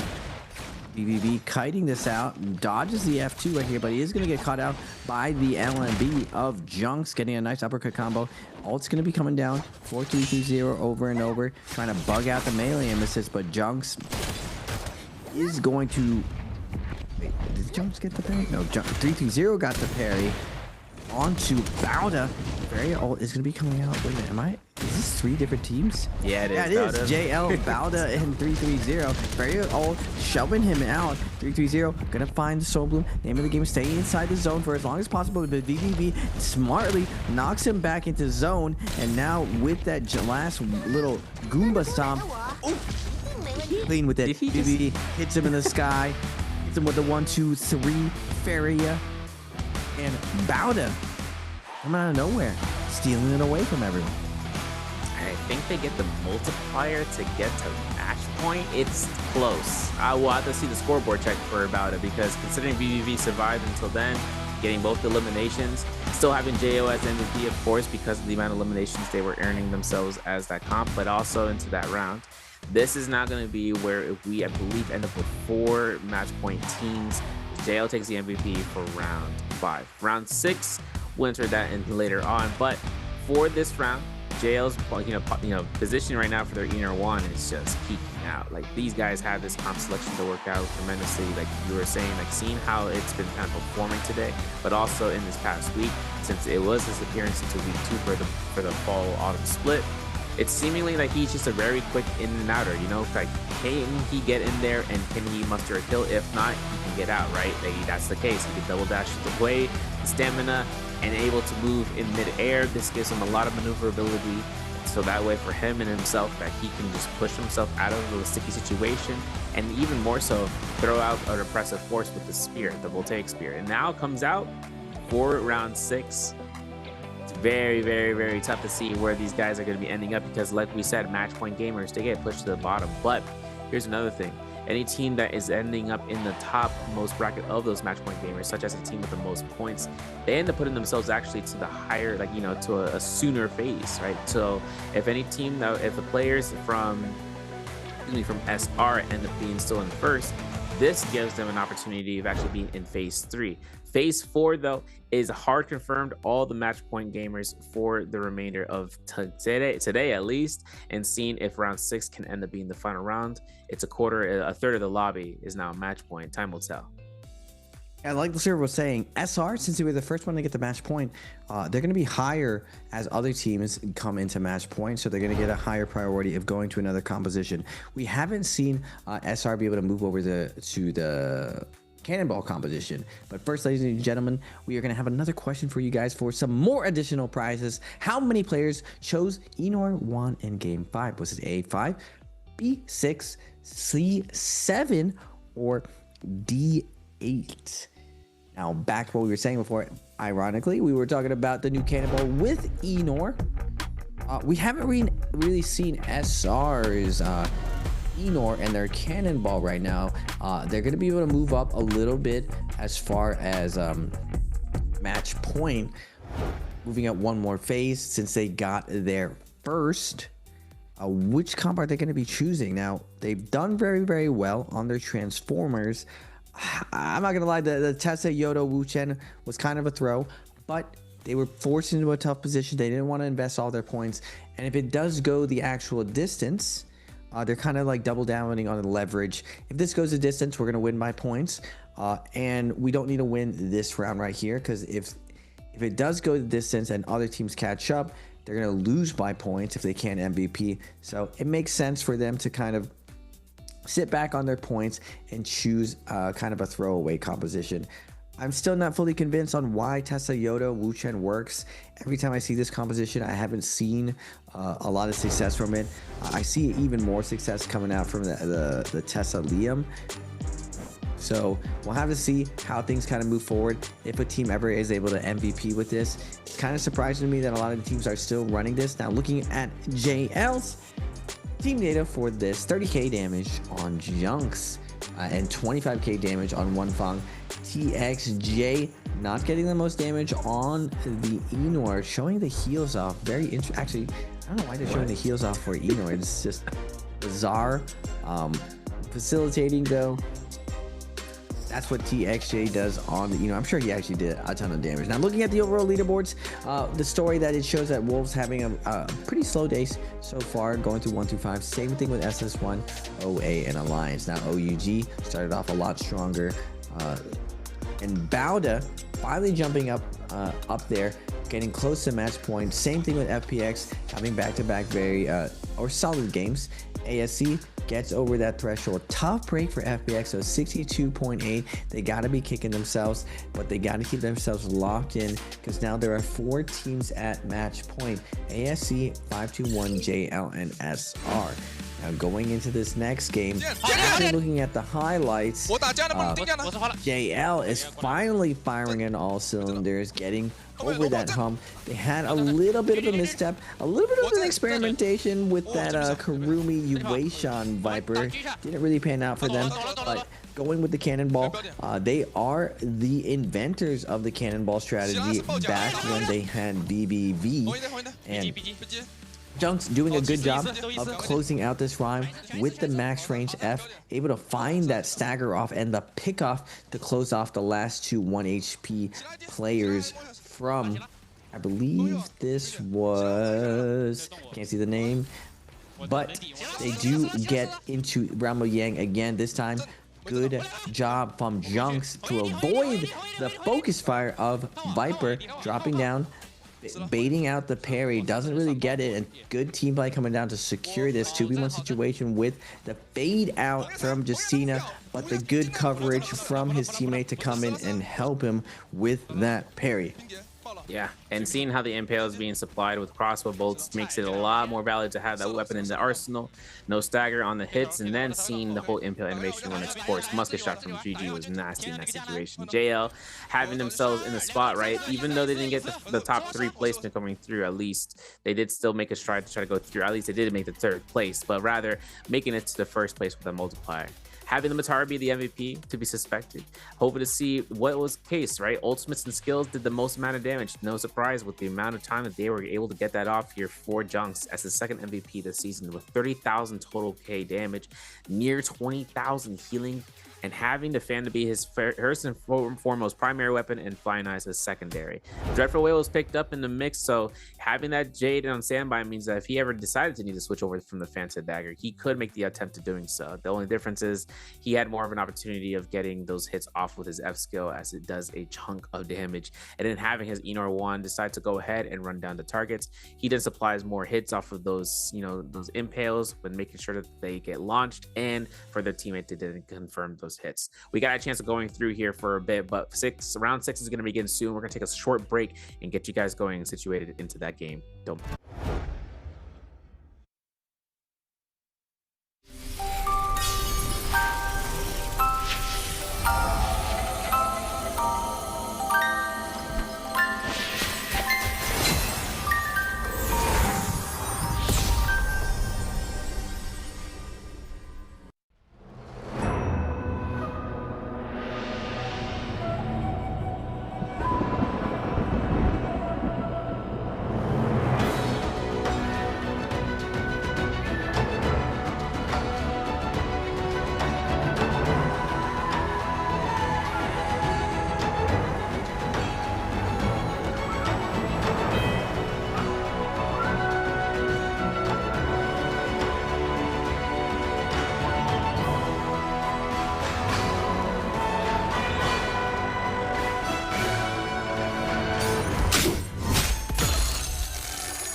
Ladies and gentlemen, welcome back to NARAKA Pro League Trios Bi-Weekly 2 Finals. I am Nbpl, and I'm joined by the legendary Serve, and we are on match point for 4 teams going through this. We saw SR possibly going to end it in 3 rounds, but we end up going the distance a lot longer with more teams getting to this match point. We've seen throughout the day that Viper composition seems to be the name of the game, dominating a lot of these rounds, but we've now seen that Cannonball with the new Enor composition in Matari, very strong, a good answer to the Viper having a ton of success. Now SR, they were almost there. They got denied on their Transformers, almost there, but now they are finally going to be moved out of the last phase. Will they be able to go over and show us what their Cannonball kind of looks like, or did they run out of horsepower? Now this current meta, not every team is as strong on every single composition. We saw SR really win from their Transformers at EWC on an international stage, or will we see the underdogs 5-2-1 in striking range? They got their second, not really known for any one particular composition, but just playing solid overall, and they've been just very scrappy throughout the day, finding success where they can, but finding clutch outs in the end game, playing very consistent throughout the day. Can they kind of navigate, get lucky with other teams kind of overextending, forcing this way to the win, or will it be one of the OGs, JL, finally getting to match point? Is TXA going to steal this one away? Their team played together a ton. Junk's kind of new, but One Fang and TXA paired up before, and TXA being one of those bright minds with a little bit of momentum and a little bit of ingenuity. The Kurumi comp did fail, but what else does he have in store being in the last phase? Can they find something to kind of take this away? Yeah, my biggest question on the table too is, are the first two phases, are they going to chokehold the last 2 phases, forcing out certain discrepancies? And I think this comes out too also where this is the first time these teams ever, not the first time, this is the second time these teams come through with this new system, right? The scrim lasted for 6 rounds. After that, round 7 and 8, I want to know what's under the tank. I want to know what's being hidden out for those inconspicuous comps. As Bauda comes out here in this first phase, they're going to be picking up the Cannonball with the Enor 1 and the Fairy Shen with Matari, Viper Wuchen Tesla for GG. FPX still having an option to bring either or to the table to force out that 1-pick ban. They're going to bringing in Sand Siphon Syra as a round phase 1 comp. There is no bans. That means phase 2 is open for interpretation. They don't know what is not chosen. They don't know who has been chosen. This is going to be the deciding factor for any points to be +1, because OA, they got nothing. They got no points on the table right now. Alliance has 5 and OEG has 6. There's at least a minimum of 2 characters that can be played for the 3rd time. At least they want to try to bring that risk to the table, which they are. OEG bringing in here for Syra, as they're going to be picking up the Sand Siphon Syra inside of phase 2. As for OA and Alliance, team once again has to decide with 2 tickets, Cuckoo, but with Alliance, they have Syra, Justina, Viper in the tank to choose. They'll go for it. And I'm looking at these guys in the center, man. I'm thinking if they go for the Yodohime Tessa, they're going to go for the Yodohime Tessa. They're going to bring it up, and the +1s have now just picked up the 6 characters.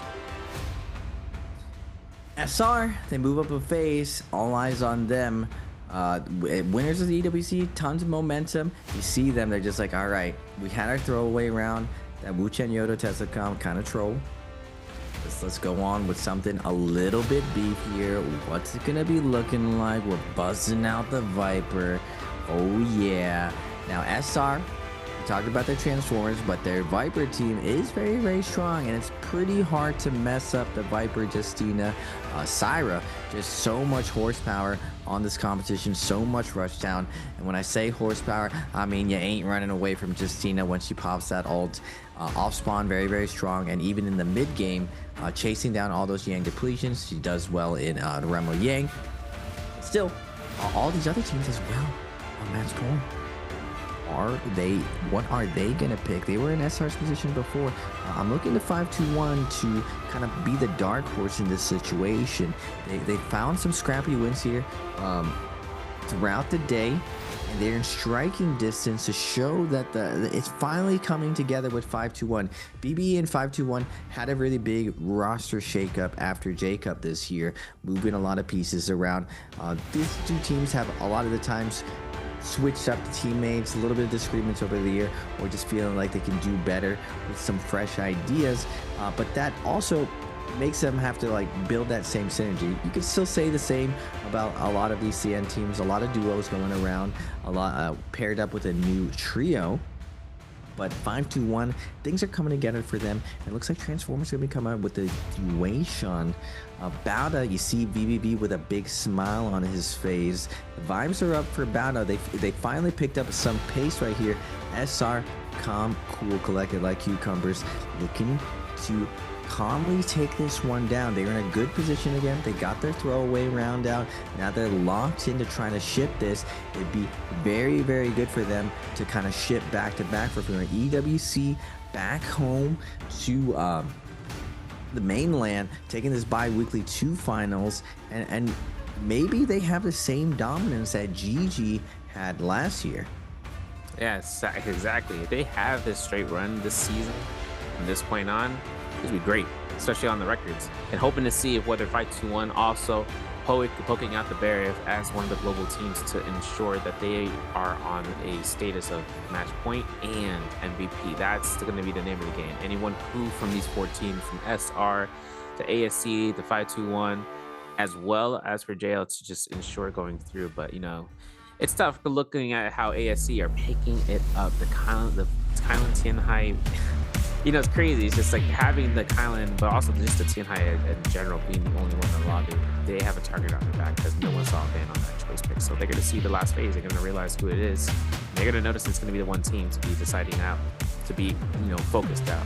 And since it's their first, second time bringing that comp out, they have no opportunity of bringing it back up again since it'll cost way too many points to be available. Now, skill selections. I'm looking at Vipers and Syras. I'm seeing V1 on Alliance, man. They still believe in the process. Seeing about having to use the V1 Syra ultimate alongside Justina and for the Viper. And then looking across in the second grouping now. This is going to be where GG actually going for the silence stun. So for the Viper, they're going to secure that. And then having on towards to mulch on OUG side to have it as V1 variation. Now going into the third grouping of selection for the skills, I'm seeing V2 variation for Junks' to mulch onto JL, and then having the opportunity of seeing V3 for Fat Milk from 5-2-1 as a Weishan, staving his hand to keep a defensive measure against any squads with the Viper and a Siren to back him up. This is going to be for round 6. We're bringing ourselves out here tomorrow style, and we're going to have a lot of chances right now to kind of push out here. This is now a little bit more separate, but 5-2-1 still looking for that fight against GG after their success into that first more style. Even if the top 4 do not ship this round, by the time we go to the 7th round, it's likely we're going to have at least the 8 teams at match point. So if it doesn't end here, it's most likely ending in the next game. We are going to see the usual suspects though, GG and 5-2-1. We saw 5-2-1 get the best of GG inside their cave. I've said it all the time. We always say it about GG. They are those cave dwellers in the top right. If you go there, you're going to find GG. You are going to find SR and OUG landing just to the right as well. 2 heavy hitters. Remember, OUG won the first bi-weekly finals. SR winning the next international event, EWC. A lot of talent here in the top right. All of these guys on match point with the exception of OUG. Bottom left, we are going to get JL. They normally land in the cave in the bottom left. Not going to be able to, but they're going to be able to shipwreck. We are going to go to the top right. SR versus OUG. Baby you.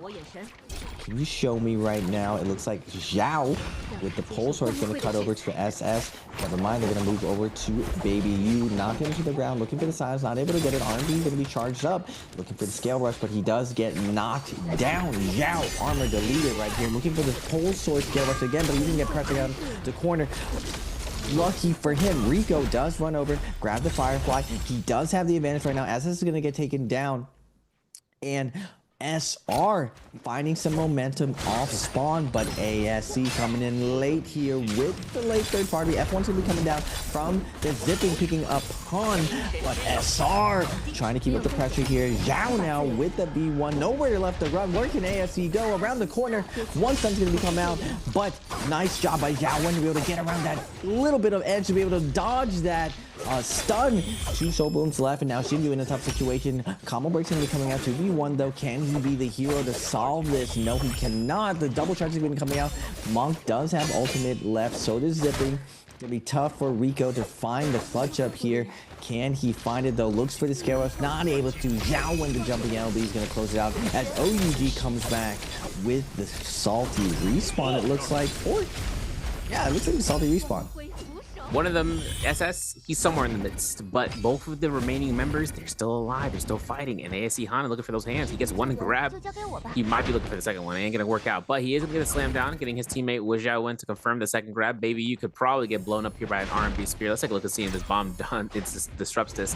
He still gets it. Zhao Wen's gonna earn that kill, and as Jin Yu is looking to scare rush out of here, the res on Mist is gonna happen for sure. SR though looking for the drop in. They have it just an ultimate, they activate it. They're looking for the staggers as fast as they can, and obviously with Mist getting his Kylan ultimate, the disruption is also in the hands of him to look for resets. He finds him. Uppercut isn't going to confirm. The combo breaker bell is, and then Han, look at 17. That's what man's playing with his Justina dash. He's getting all the resets necessary, and he keeps it going. There's going to be the last one. The Syra ultimate's going to hard confirm everyone inside of this ravine, and as much as it comes out here, surprise, 17S not confirming Zhao Wen. He had enough space. As you can see, the blue focus getting clinked off as Han was there to kind of safety net this, but the carry from the distance gives 17S the +1 and the +4 so far for SR. They start putting themselves in the spot right now, worried about the next action. The Viper ultimate, GG dropping in here for a massive stun, killing ASC's Han and getting a stun on the Syra from Jingyu from OUG's GG. They have themselves the 5 kills, and they're rushing down here with no problem at all to get those soul blooms back up for those second ult rotations. Otherwise, for OUG, one of the last remaining teammates from here, SS, I believe being that one last teammate for the res, is going to be on his second life, and he's trying to survive with his life in his hands. Oh, SR, they've been so impressive today about their hit and run. They are super aggressive, and normally like you don't want to be as aggressive as they are because it's very easy to overextend and die, especially early on. They come back with a salty respawn, able to find kills there, and they're still able to get out with GG rotating from the cave. Now SS is going to get caught out here by GG and cleaned up. Tough break for OUG being the only siphon in the lobby. And remember, off spawn really important for Takeda. They need a lot of loot in order to recover. Now GG, are they going to come back for the loot right here? SR has to be careful right now as GG comes back and spots the team rezzing right here. It looks like LXM does see them rezzing right now. They do have the Wu Chen port. Zhao does have V1 ult up. San's going to be coming out from LXM. He does get locked down right here, but GG, do they want the smoke right here as SR can turn and all in them? I don't think GG really knows where SR is with the ultimates. We're kind of privy as viewers and the casters right here. And as I say this, GG does get surrounded by another team coming in, so probably going to opt to find a different fight right now. Now we are going to move over to the south. Wolves and OA going at it, but Wu Chen Port's going to come out. NHU is going to be able to get a rest, and we're going to go into the second phase with Wu Chen Port down. Might be a chance right now to hatch his stun. The teleport wasn't in time. TJ is not going to be safe for it, but he is going to be defended by his teammate. Cuckoo's getting the deletion off of that with the dual blades and getting Wolzu out. Now the poison is in the distance, but not anywhere near towards where OA is contesting against NHQ. The golden meter dump comes through. The hell check R&B is confirmed, and now we're witnessing ZK also for Wolves. This is the second paralyzed for Wolves. They had a salty run back situation, knocking them out of the game completely from that point on. From once again, and then switching over towards the Moonlit Courtyard, SR is actually looking to try to push up against Zhangzhang from Alliance. And Alliance has no eliminations on the board so far for Zhangzhang getting spotted out here. I'm wondering if that's his first life or his second, considering he still has ult online. He could be looking to conserve it. That one silence comes out, the elimination from the Flying is there, and now for Zhangzhang to be on his Karen or his remains, or switching all the way to the west towards the shipwreck expanse. As it comes out, JL are taking a massive fight. No investors right now just yet. We're waiting to see where this wave shot leads into, as SS1 are just pressuring out TXJ, who hasn't thrown the Viper ultimate out yet. The spear did not connect for his stagger, so TXJ safe for the escape, but also for the return as Yuan enters and disengages his ultimate. Yuan, no armor to withstand, shredded right here, but the Wei Shan Luye trying to find some space for them, but TXJ gonna pop that V1 stagger as Yuan tries to make his way around the corner, but nice teamwork coming from JL. Stifles his retreat, light attack to him, keeping him in line of sight of that summon. They're gonna find that first kill onto SS1. Luye is gonna fall to one Fang. Good execution coming out from JL, getting on the board, looking at the overall leaderboard. So SR 6 kills, GG 6 kills, OA 7 kills. Remember, match point for SR right now. JL as well. GG is going to be climbing up the leaderboard, getting close, but most likely going to make match point here. Same thing with ASE. So SR, like I was saying before, this is one of the stronger compositions right now in the current meta. It's either Syra, Justina, Viper, or the Temi variation. They're kind of neck to neck with JL right now, with SR getting a little bit better off spawn. But as first realm of Yang is going to be coming up, this is going to really show, or the first realm of Yang is going to really set up for one of these match point teams to either create a lead or fall really, really far behind. That first realm of Yang, the amount of loot that you get up from it, and the safety of following up. With Viper, you want to snowball out of control, and when you have that Vermilion's buff, you're able to take a lot more risks, play a lot more situations to pick up tons of kills with your wombo combos. Now, I'm not gonna lie, Surf, I feel like the Temi variation ends up being a little bit better when it comes to the Spirit Well situations. But I think in the mid game, because Justina has so much versatility, we saw it off spawn with 17S going absolutely nuts. It's very easy to lock down teams trying to get away. So if you do get ahead, that early and mid game ends up being a lot more valuable because no one can really get away from you. But I think as we transition to the Spirit Roll part of the game, that end game, and even some of that mid game, I think Temi has a little bit of an edge versus the comp. Absolutely, and I think too is also Justina's capabilities to kind of freeze off any of these cannonballs. Big skirmish outside though. Everyone is safe to enter. I was like, I think there's enough teams to enter through that. That's going to be SR for slot number, what, 3 or 4? As Alliance is also going to be on the other side of this. Syra V1 variation, the only V1 variation Syra ultimate in this match for this round. As Zhao gets himself up here for the F1 V1, hoping to see whether or not he's going to kind of keep himself aloof with not getting staggered. He finds a V1. It's a combo breaker anyhow, but it's still looking to try to catch a one stun. Double dashes forward in one direction. No one gets caught. And now the dazzle from 50 meters, by the way, from P comes out to connect. And the Zyra V2 is in variation form as well. Yang Zhang though is going to try to deny this excerpt from the Syra to try to force up the enchant, but it's still going to be good for the dazzle. Still hoping to see Zhao survive this. Clink doesn't get the parry, gets hell jacked on. He gets caught by the staff, and that is a deletion. That is Justina going in there. Yang Zhang looking to try to go ahead. Scare rushing charge up, gets the LMB, doesn't even go for the uppercut. Ain't true gonna happen, but the LMB's confirmed after this. That's gonna be the dash, that's gonna be a reset for 1 hit. I start looking to try to go ahead into this 1v3. Oh my goodness, the blender just came through, and now it looks like the ninja is ready. This is gonna be coming out with a purple armor gold weapon, and that gold weapon, dual blades. Crazy. Obviously the aerial rend picked up there isn't going to do much here, but for the dual blades themselves, there's going to be a high action stagger, stagger stay for them to just rush up and then start up the Los Blues. As for Alliance, we're looking at 3 eliminations, those 3 being their first set. OUG are also taking their fights against FPX inside of the Ramyang JL, winning theirs, and hoping to see the Spirit Roll being consumed by GG. GG putting work this round, right? 6 eliminations. And hoping to see if any sort of teams want to feel a certain type of way about the Spirit Roll being claimed. Otherwise, that's why Alex is trying to keep himself right in the field of view for them. Alliance J able to clutch it out. That's one of the stronger Vipers in the league. He was saying during the interview, it's their favorite composition, but in the current meta, they're trying to expand their player pool. When they get onto the Viper, they most of the time get around 10 kills. So no surprises there. Able to take down and slow down the momentum of SR. We are going to go over, though, to the Vermilion's buff. OUG, baby, inside this house, getting juggled up by Balda's BBB from the fairy on the outside, but XCM gets stuck in the corner. Absolutely deleted and violated by OUG. Shinju comes flying out, looking for the extra stun. Not able to, but he is going to go from the top ropes. Double charge going to come down. Kablawi onto BBB. BBB now staggered right now, stuck with this Takeda shoving over and over, but Baby Yu ends up taking a ton of damage here as FPX comes out of nowhere, piling in on them, just smashing through with the light attacks. BWB trying to cut this out, and Water now with the Takeda shove as well, giving a taste of their own medicine. OUG just gets absolutely deleted here, while FPX is able to find some much needed soul blooms to cleanse their Yang depletion.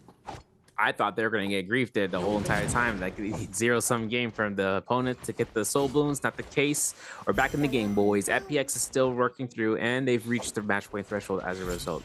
Seeing about those being their first 3 eliminations, I was a little bit surprised seeing that. However, ASC, these guys are still rushing down here by the Jade Pond, north of the Jade Pond. A fight, 5-2-1, taking up against Arms, against Alliance, not gonna have a stun. Pampy actually investing the full duration for the Rage. Seeing about Yuma on active Justina state, though, looks like the Fat Milk is gonna use the ultimate to try to cast out to deny her from pushing on towards Pampy, since, like I said, he's got no safety net right now. Looking at Zhang though, with the ultimate, he's gonna look for the stun off the Justina. Actually, he's left on the ground. The stun is good against the Syra. I'm not sure how long I've been using it beforehand. We don't want to stay long enough to find out. And there's going to be the proc coming out for the enchants, or for the dazzle. As it comes to the distance, Zhao has his ultimate ready to go. His teammates are all set to stay alive. They're trying to pressure up the stun, and they get one target right behind them. Zhang's actually right then and there, and that's going to be 17. That's getting the solo post this. Nah, Zhao needs to get that. And we're still pushing them on. We're seeing about 5-2-1 getting fully sent out through this entire duration of the buffs being burnt out. As we see it, SR are able to get rid of that Yang depletion, at least for 2 of their teammates. But other than that, fights are just assuming across the map, Raven. Oh wait, Yodo is gonna be popping right now. Miss, staggered by the Tesla. Oh no, Todik able to get that slash off onto ASC's miss, but on the outside, GG with the Mystic Might lurking right here. They are gonna find 5-2-1's Ibin right here. Double charge gonna be coming out. Get off me, CGS. Ibin throwing out the double charge like hotcakes, but he's gonna get Tesla ulted by CGS and gonna get instantly deleted. Goodbye, Senor. And OA and GG moving around the map right now. The Tessas kind of high-fiving each other right here with the quest complete, taking them out. Now looking at the overall leaderboards, SR at 8 kills, JL at 5 kills. We're going to go over to the realm of Yang. TXJ opening up with the Brandolo, R&B to the ground. You like to see it. 5-2-1, Ibin looking for the staggers on them, but TXJ weaving. We're out of there. Gets to the scale rush, comes back in, able to help out his teammate, looking for the R&B. Tessa or Syra ult's going to be coming out, looking for the stun. TXJ is going to follow it up with that V1 stun, making his way around. Fat Milk in the UA shot on is going to get shredded up after getting staggered by the Syra ultimate. Now TXJ again looking for the flanks. My man pioneered this drop down focus attack on the flank. He's going to go back again. We got 1. Do we get 2? We get 2 right here, finishing out the kill onto 5-2-1. I've been looking for the flank right now, not able to get it. This is flank master TXJ looking for another flank right here, sitting on the outside. Doesn't get the silence that he wants, but does get the parry. Bye-bye, Pampy. Sap comes through, and JL makes quick work of them. Yeah, moving with 5 eliminations after that first Romy Yang victory. They are tagging right behind OUG, fully ulted out here. They all full ults are ready to go for OUG in case any ambush occurs. Zest Winery has SR here. Now they are updated eliminations, still having the blue armors on both Rico and S17S. As Zhao takes a little bit of hits here. Romy Yang entry number 2. This is a big bubble of people. Forbidden Seal actually procced out as well as Wild. Making sure that no Viper ultimate can come after a denial of this area. And SR, the only team that we needed to see get in there, never got in there. It's going to be up to JL fighting up against Alliance. Alliance with the gold rarity halberds in this. And seeing about Soul Slash on TXJ, he does have the Soul Smolder as well, but primarily using that fan, of course, as it comes down towards this. Gets caught by middle air staggers, and he has his ultimate as a combo breaker, so he's good to go to kind of reposition off of this stun if he can get it. Yes, he will. But the Syra ult beam, I'm not even sure it's going to be enough to come out in time for one funk. He's going to time it just right. Zhang goes down. The ultimate from his end isn't going to be applied.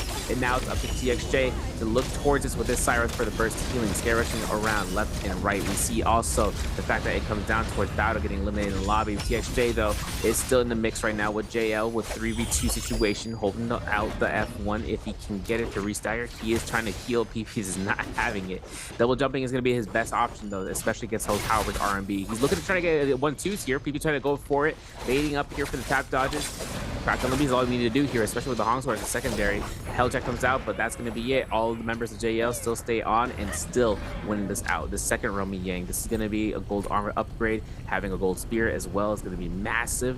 And then seeing a soft step gecko foot, right? We were mentioning that earlier, where the soft step gecko foot gives you that scale rush increase for damage, and for the case scenario, then once they get that bull sword, scaling is going to be monstrous.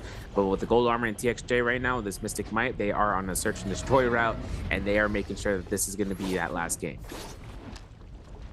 Yeah, TXJ does such a good job there playing off of his teammate right there, not really giving his opponent any chance to punish him. He's down to 1 HP, but with the peel from one Fang, he's able to kite over and over. And even when his opponent repeatedly double charges, calls him out, says, if you throw this, I'm going to parry you. If you don't throw it, I'm going to dodge out.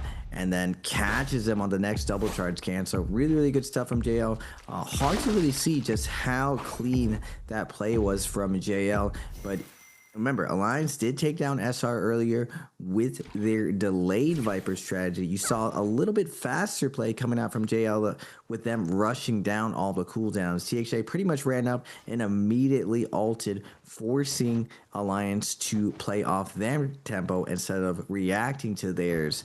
Interesting stuff when two opposite strategies do collide. We are going to get SR, didn't making it into the realm of Yang, but they are going to find the Yang depletion Alliance moving around the map. Are they going to get their salty run back?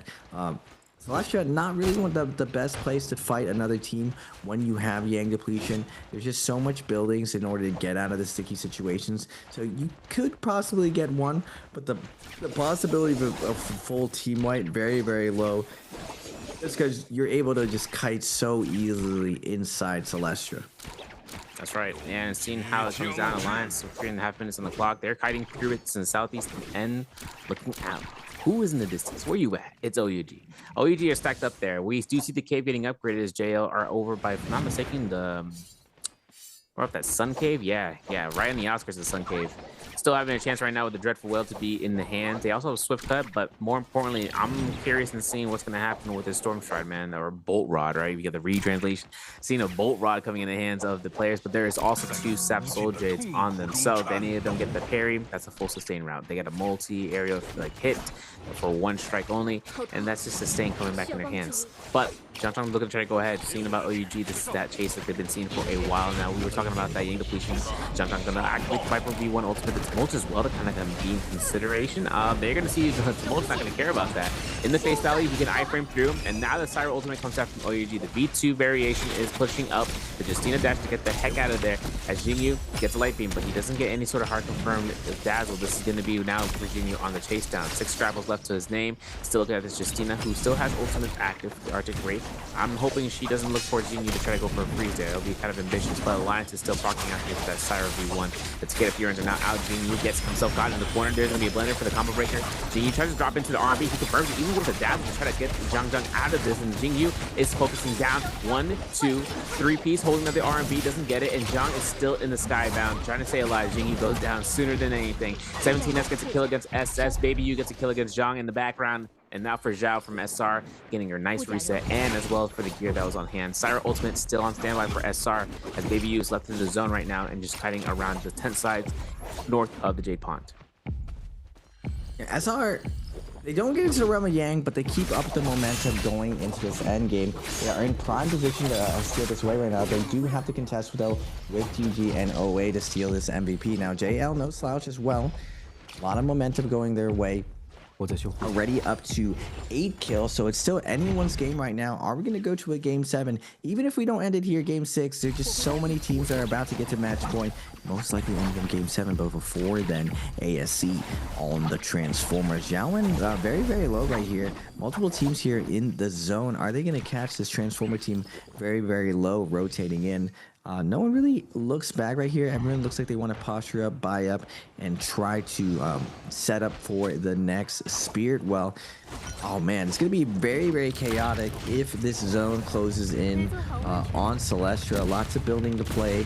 And a lot of tricky positional plays you can do inside Celestia. Now, SS1, that's what I was saying before, this has been the new meta right now. It's like teams wait and don't expose their desperation until that last minute, and they try to find a team here lacking right now and just all in with all the ultimates. I feel like this strategy has a lot of risk to it, just because it's very, very hard to secure the kill versus a lot of these durable compositions, especially the more scaled teams at this point. Remember, SR didn't even get into the realm of Yang, and they have gold armor on Zhao. Now, the tough part with so many Vipers in endgame, mutual destruction here. Anyone gets this V1 stun off, it starts a chain reaction here. We are going to see SS1 sit there on the Spirit Wall, already down to 22 seconds. Will anyone challenge them and push them off? That might be the case. I think they actually get this. Yang Spirit Well inside the heart of Celestia is actually going to be earned up here for GG, as so long as no teams, like, once again, would want to try to contest for it. So for that, SS1 gets the buff for the White Tiger's prowess, eliminating that Yang depletion. They had 20 seconds left, and I was like, ooh, this is a replay back to seeing Midoriya again for SR. But for GG, this Yang Spirit Well is going to be kited out. They want to make sure to try to get its effect. Actually, also guaranteeing that the teams don't get hit at the Yang depletion, making sure there's enough time for them to space up. And now it's up to any teams that don't have the Yang, or that do have the Yang depletion, gets just capture the flag and running. That's where GG is going to be trying to holding themselves out here. Crazy tactic coming out here from ASC, though. It's going to be a stun as Han gets caught in the zone, and that's going to be ASC eliminated for one player. Seeing TXJ going through here, they're still kiting around. Not passing by Zhao Wen. Zhao Wen didn't get caught by that bush. Hold on. We're looking for the Bull Strider. You're trying to go for the hits. He misses in the other bush too. These guys aren't getting checked on. As for this Spirit Well, it is being captured. OA is going to go ahead and get the heck out of there. And as for Alliance, they're the only team with the Yang depletion in effective state. So for them, it's only going to be a matter of time. Looking at ASC, though, trying to get the res on Han in the zone. Considering he's a transformer, they know he can transform ult and get a full reset. It's being punished against them. Xiuwan from SS1 finds elimination. Doesn't take much time to stick into the zone. The zone tick damage starts to compile easily so. And for Zhao Wen, making sure he doesn't give any sort of last hit confirmation to any player. Doesn't matter. Xiuwan still had that in the hands of him for the time duration. Yeah, looks like ASC is going to be eliminated. But GG coming alive right now. Remember, GG, we were talking about it before. Really slow start. Last year's champs. But now, heating up significantly. They went from dead last like FPX all the way to the top of this leaderboard. And they are up to 12 eliminations going to this endgame situation. JL, similar position. 9 kills right now. They had a very, very strong start today. They've kept the momentum the whole time, with SR kind of shadowing JL right here. Both of these teams, though, on MVP. So at any point, they can turn and betray in this situation. Now to the south, they do have, looks like a Siphon team, FPX, trailing them, keeping this kite going. Multiple teams all here kind of posturing for the next Spirit Well situation. The 80% Moonbane is going to be coming up right here. As all these teams are posturing right now. FPX does find a Dragon Slayer on the SS1. SS1 trying to play this slow, hovering behind the back of the very, very stacked Siphon team of FPX. Slap's going to be coming down. A little bit of a warning. Don't play around. It's like, oh, you're going to get the hands. You see the tuna going down, but a slap to interrupt it. A little bit of playfulness to the south, but there's no fun and games here to the north. Both JL and SR on the cusp of taking this tournament away. Still, though, neck to neck with multiple teams as the 80% mood lane goes down. The no ult zone is going to get popped right here, so no shenanigans later down the line, as we're going to get kind of like this interesting terrain for this end game. Rarely do I see this situation actually pop up for an end game. We'll have to see who is going to be able to take it right now. Sam Siphon, very, very good in this end game type situation. Unfortunately, though, there are 3 Vipers, and it looks like JL is going to kick off his Spirit Well by trying to hold it. Yep, seeing about the immediate ultimate, the Viper ultimate will be used in contention, and TXJ gets caught by the Disenchant by the distance, and the stun doesn't connect off of that. Just enough time, but with Disenchant, 3-second timer to see if anyone tries to take any sort of priority on it. There's the Whisk Throw. There it is, coming out of here. TXJ almost getting melted by that, losing all his armor, but stops to kick up a little bit of grief there, getting a little bit more line of sight for the enemies to look for those range shots. As TXJ kind of pushes up here, SR still putting out this position to see what is up inside of the Spiral region. SS1 are holding it down, so they gotta go off this, but we see OAC getting using the Yodokime to slash and strike as many targets as possible. Getting out Liyue here would be the next option. Finding out here for the launches, Liyue finds that way on ultimate. It's going to work in his favor fundamentally, and that's going to be Shuan in the active. Look at the damage, look at the range that he can close gap. He throws out the spear. He is still safe to go back towards and protecting his teammates from Yuan. And I'm not even sure Yuan is going to be wanting to proc ultimate here, or rather after those transformers are done. Seeing about the Nbpl though, looking at SR Zhao, he gets caught by a dazzle, but the enchant comes in while the Sire ultimate is still available through the full duration of that cycling. Rico should still give the healing over to his teammates, and the powerful dazzle doesn't come out. So in this case, Zhao pops his ultimates. Whoever's in the skybound is going to get caught. The spear will is at 75%. These guys are looking to kind of clear it out inch by inch, layer by layer. We're now at 80 to 90, but the denial comes down. That's what you said. The Sand Siphon works phenomenally here in these endgame circles as Zhao is getting pressured out and eliminated by one of the members of GG. Tough break for them as GG, masters of these endgame, ends up finding a kill right now, but JL is going to keep this nice and safe. And I'll say, Temmie, just such a nuisance and a menace when it comes to these Spirit Well situations. That Temmie wall just doesn't allow you a lot of counterplay right here. TL or JL getting a ton of pressure from the range attacks of multiple teams right now. One Pong is going to be falling down. Tough break for JL. They wanted to stay alive in the situation and try to MVP and close out this tournament. Now OA is going to lay down the law with Tudik with those Yoda slashes, but the Temmie ult cutting off some of this damage coming through, but FPX is going to become rolling through with the Siphon. Takeda absolutely oppressive as these Vipers blow through their cooldowns. They get rolled over by the rotating Sand Siphon. But with that being said, JL is going to have an opportunity to res right here. This could be the difference. Whoa, SR coming with the betrayal. Turns over and says, no, JL. We ain't cool like that. No resing in the zone. They come over and find the kills onto one. And now, is it going to be Junks on two? Triple charge going to be coming out from SR's Rico, slashing on through, finding that kill. But unfortunately for SR, they only have 2 members left, but they're up to 12 kills. Multiple teams here though. GG with 13, FBX with 10, and OA with 13. I don't know if we're going to be ending it right here, but multiple teams are definitely going to get over the match point. SR though, in a position that they possibly do this. If the lobby slows down and isolates them off though, I could still see them going out right here as FBX isn't going to fall right there. Kiki, nice job going over and finding that gold armor reset.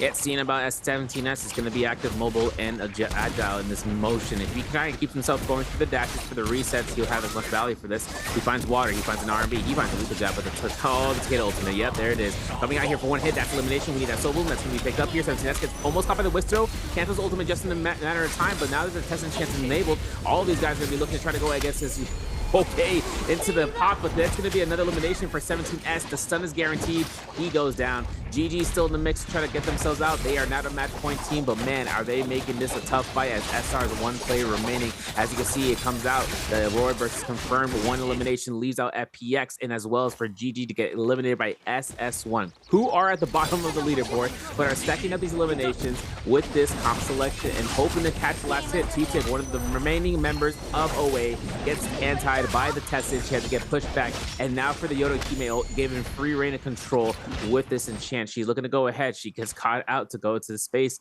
Look at Rico getting caught by the V3. Oh my goodness, T-Tick is actually going to go ahead and still look towards her. That's elimination number 2. Wait a second, GG actually forces out. Are we going to have this chance right now? Rico is holding out for dear life in the skybound, hoping to see about second place. If he can get elimination and second, he'd actually end up being going through, but we'd have to see. Time will tell. Holding out with one F1 in the dream. There's going to be a chance right now with 3 grapples that gets caught by the broad blade, and that's going to be Rico probably going out in the zone for 3rd place, leading us into game 7, having the elimination to be earned out. SS1 made a straight situation to their own for the continuance, and now we're on uncharted territory. Wow. SS1 coming out of nowhere from the depths. Seems to be the name of the game here. FBX coming out from the depths, GG coming out from the depths, and now SS1 coming out of the depths. We're not drowning, we're swimming back to the surface. We're bringing it over to the game 7 with so many teams at match point. Are we gonna go the distance to game 8? Man, so many teams very, very close to closing out the day. But with the amount of aggression coming out from multiple teams, just not enough. Everyone kind of have an inconsistent either off spawn or an inconsistent mid game.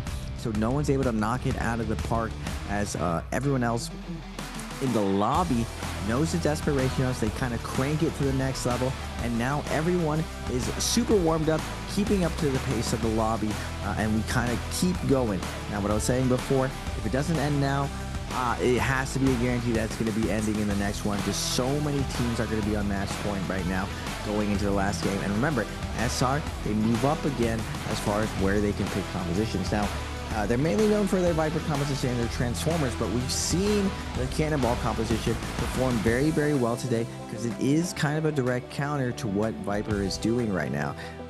We'll have to see kind of how the next round does play out right here, but multiple teams at match point. Who is gonna take it? Now, I'm not gonna lie, SR was it would have been a very cool narrative for them to go back to back, go EWC into Biweekly 2, 5-2-1 global team. It'd be cool for them to take it, but I gotta go with my personal bias. We gotta see JL taking this. TXJ, my man. I'm hoping they're able to ship it. They come out just a little bit shy of it. They're trying to fight their way back, and we see SR almost clutch it up with the air stall right there. If he gets that ult online, we saw Syra be able to outplay the heal off situation with the drop down, with the amount of heal she comes off plus the stun. They just needed a couple more points, and they just needed to tie it out. So it was very, very close right there for SR to close it out. Unfortunately, no. And now, since they didn't, JL is going to take this, I'm telling you, sir. Yeah, man, look at this 11 match point teams, bro. It's funny, it pushes SR from phase 4 or 3 to up to 1, just like that. And Wolves, the only non-match point team in the mix. And I don't know, man, if Wolves ends up getting MVP next round just because of some shenanigans, you know what, it's in the cards, it's in the table. But every team but themselves are actually going to be on match point. This next game is not included to be the last matchup, but this is where I was talking about right at the end there. Uncharted territory. We have not seen with this new system what is going to be presented for these teams, for what is available for not only for them but for the others. Seeing how many points depend on choosing a comp, or rather if they have to choose a comp that is just unilaterally just different from what's been done before. And then for those points to come out here, we're gonna have a question on the board for you Twitch chatters. How many players chose Syra in game 6? Is it A5, B6, C7, or D8? This is Twitch chat only. YouTube gamers are out there. Just make sure you guys go into Twitch chat for those rewards. This is going to be coming through here for a test of duration, because now that SS1 was able to kind of showcase the Weishan Enor 1 comp, somewhat of an option, came out in clutch. You saw what happened. Liwei was able to get the Weishan ult and full reset on the health bar. Crazy. 18.4 points for them, and OA was 16.5. And seeing about it, it's going to be whether Enor 1 with Shuan, he's going to be the one MVP. I don't know why healing's on the board. It doesn't make sense. But you know what? We don't ask the math. We just ask the questions.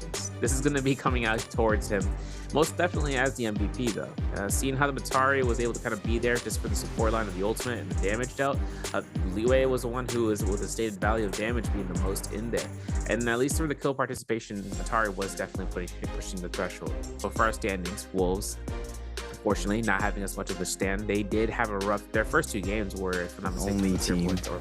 Yeah, this is like not what you expected to see, but this comes down to a harsh reality, right? With the players coming through, like with XCM now in terms of Bauta, they are one of the few teams, or the only team not make it through. Every other team, though, matches up. Now, this comes down towards the SR. They do have the highest point value. If by any sort of reason they still keep going through as number 1 team and another team ends up MVP, they still get second place, allowing for a couple, not a couple, but they'll end up with second place ranking points to be taken into grand finals. And going back to the highlights, brought to you by China Unico. Off spawn. GG coming in with the third party after winning their K fight versus 5-2-1. They pick up a ton of kills right here, getting some momentum going, and then following up and chasing down OUG and putting them out of their misery. Now going up for the realm, the TXJ with the clean flanks, with the clean scale rushes, and the perfect team play, leading the charge with their team. They slow down 5-2-1 in this instance. TXJ with the clutch, with the sap, get out of here, Bampy, and SS1 with the double, the Weishan Enor opposition, kind of the lightning kebab situation with the Matari and the reset for Enor. Weishan covering for the Viper shenanigans, double counter to Viper, able to deal with the heavy Viper day with Firefly's Viper. Control the low ground here and steal it away, jumping up the leaderboards. And now 11 out of 12 teams on match point. It's pretty crazy that in this second bi-weekly, in the second half of the year, Wolves, remember, they won Jacob. Very, very strong team. And they're the only team out there not at MVP. That's a feels bad, man, sir. Like to be the only team not one out there. But remember, they are the J-Cup champion team, so they can take the MVP. That would be a double feels bad. If the only team who can't MVP wins this round and we go to game 8, all the teams are going to look at each other like, huh? Who let this happen? No one ended it. We're going another game. We're not clocking out. We're going one more game. We're going to go the absolute distance. And like you were saying before, that puts SR in the best position to not just only get second place, but they'll take this all if no one ends up winning. Now, obviously, if we go to the 8th round, it's not going to matter because someone has to win. Because if Wolves wins this one, I don't believe they won't be at match point. They are 20 points away from yeah, we could actually go to still points. It'd be pretty rare. I think that's the most unlikely situation. Next round, we'll take it. Someone's going to be walking away with that MVP and ending it through the match point system. Yeah, no, it's statistically speaking, 11 out of 10 odds is like, it's rare unless Wolves find some sort of securement in staying alive throughout the entire time. Guys, this is going to be our last break. We'll be back afterwards for game 7. Let's see what happens after this short minutes of virtue.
Ladies and gentlemen, we are back out here for round 7. We are continuing on the process. It is cycling.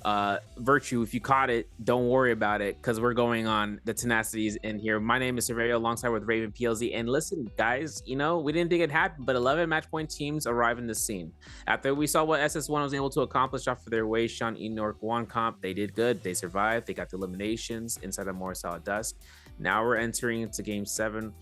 This is going to be that point of which the points are at their lowest. Some teams have no points. They didn't have any points since round 5. I'm looking at you, OA.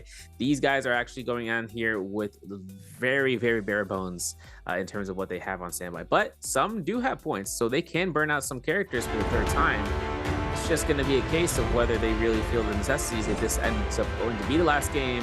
And if it doesn't, it's all bare bones in the next. Yeah, sir. The points are pointing right now, and you know you need points in order to win this all. SR has the most points right now. They need to finish this off at match point. You know, the other teams, they don't have as much points, so they need to get more this time around. Now, it's all going to be said and done unless Wolves finds a little bit more points. That they are 23 points away from that match point threshold, so there is a world that we keep this going. 11 out of 12 teams. I know we're excited to see all 8 rounds going. The massive full distance. NARAKA's no longer a sprint, it's just a full-on triathlon. We're going 8 rounds. All the compositions, you see even Baby U lifting up the arms, cramping up the shoulders. We got to loosen up. This is where all the marbles are. This is where champions are made. And like Sir was saying before, you want to win these bi-weeklies. They lead to the point of whether or not you'll make it towards the NBPL actual grand finals. If not, you have to go to the last chance qualifiers. Now, I'm not gonna lie, a lot of teams when they go to last chance qualifiers, it allows them to keep warming up, or you're gonna go on vacation. Now, if you're very hungry and you want to do the best, more practice, more volume is always gonna give you an edge on your opponents. But for some of these guys, they've been doing this for so long, it's just another day in the park. Now, unfortunately, you see what happens when you've been doing it for so long. GG, a little bit of a slow start. They had a very dominant last year, but they've been doing it so long that it's just another day. Once things start clicking, it's just like another day. We see that vintage GG coming out, having a really, really big game and jumping over into that match point. Same with JL. Now, Wolves, very strange, because like I was saying before, they did win J Cup this year. Recently, though, the 2 strongest teams in the league right now, OUG, SR. Under a different meta, though, under a different phase system, I believe right now the league is kind of in limbo. Everyone's adjusting to the new phasing, the new meta, the new patches and everything. So, I would say it's anyone's game at this point. 11 out of 12 teams all on match point. Pressure is off pretty much for all the teams. It feels bad, man, when you're not at match point and everyone else is, and you're kind of just trying to keep your head above water. You're treading on the points, but now that points don't matter and first place is all that matters, we see a little bit of shift in strategy. Now, you could play it safe and expect this to go on a distance, which would be foolish, but now you kind of play for bust here. Whatever points you have for your character pool, you want to pick the best composition that your team is comfortable with for the current map, and you want to go for bust here just because we're all on match point, and second place is first loser essentially at that point. You want to be first place. That's right. That's right. You gotta make sure you get that. You ain't first, you last. Reach out to Ricky Bobby. Listen, always here out here for the Inner One comp, alongside with the Jacinas, the ice cream comp comes back for GG, and then another conformer for FPX's CQ. So JL and FPX both in the same, same mindset. They got themselves going on in terms of that. For ASC though, they can't pick that comp up. So now they're limited by only probably the Viper comps at this stage. Seeing if they can have the opportunity of bringing her back here. 5-2-1, no points. They can't do any triple picks. They can't do any +1s. And now for OUG, they got the ball that they're bringing back there in their classic, but this is going to be a great choice pick for them, especially considering they're the only TN high team in the mix. And now for ASC, situating themselves, there it is, the Viper Jacina into Syra. 5-2-1, bro. I'm about to see something random, dude. We're about to see a Tarka. We're gonna see it with a Tarka with a Liam, and then we're gonna see a Tarka and Liam with the. And why not? Just throw a Lonnie in there, because why not? 5-2-1 have it in their hands to throw the Lonnie into the mix, because she has been thrown out here, sometimes with the V2 variation. not a lot of success. There it is. Gonna see Justina, Yodo, Hime, Wei Shan. This is gonna be a brass tax choice. And considering that 4th phase is up, man, Battle got no points, bro. SS1 only has 1, Alliance has 2. They can still muster in a choice from the 0.1 bands, but for Alliance, you got 2 options to go for that, and SS1 only got 1. So now it's going towards Battle with no options on the table. They have to choose any of the characters that they have available for them. And this might be included towards the Tessa. They could have a chance of being able to pick her up with a Liam, and then potentially even after that, a Wu Chen. So that could be their choices to come through here in this last phase. We got half minute left, folks.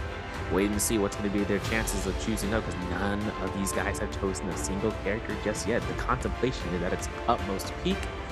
No pun intended, rest in peace, I don't know where he's at. But if anything comes into play in the next 15 seconds, Zai Matari, or just Zai into the Viper, into the Kurumi.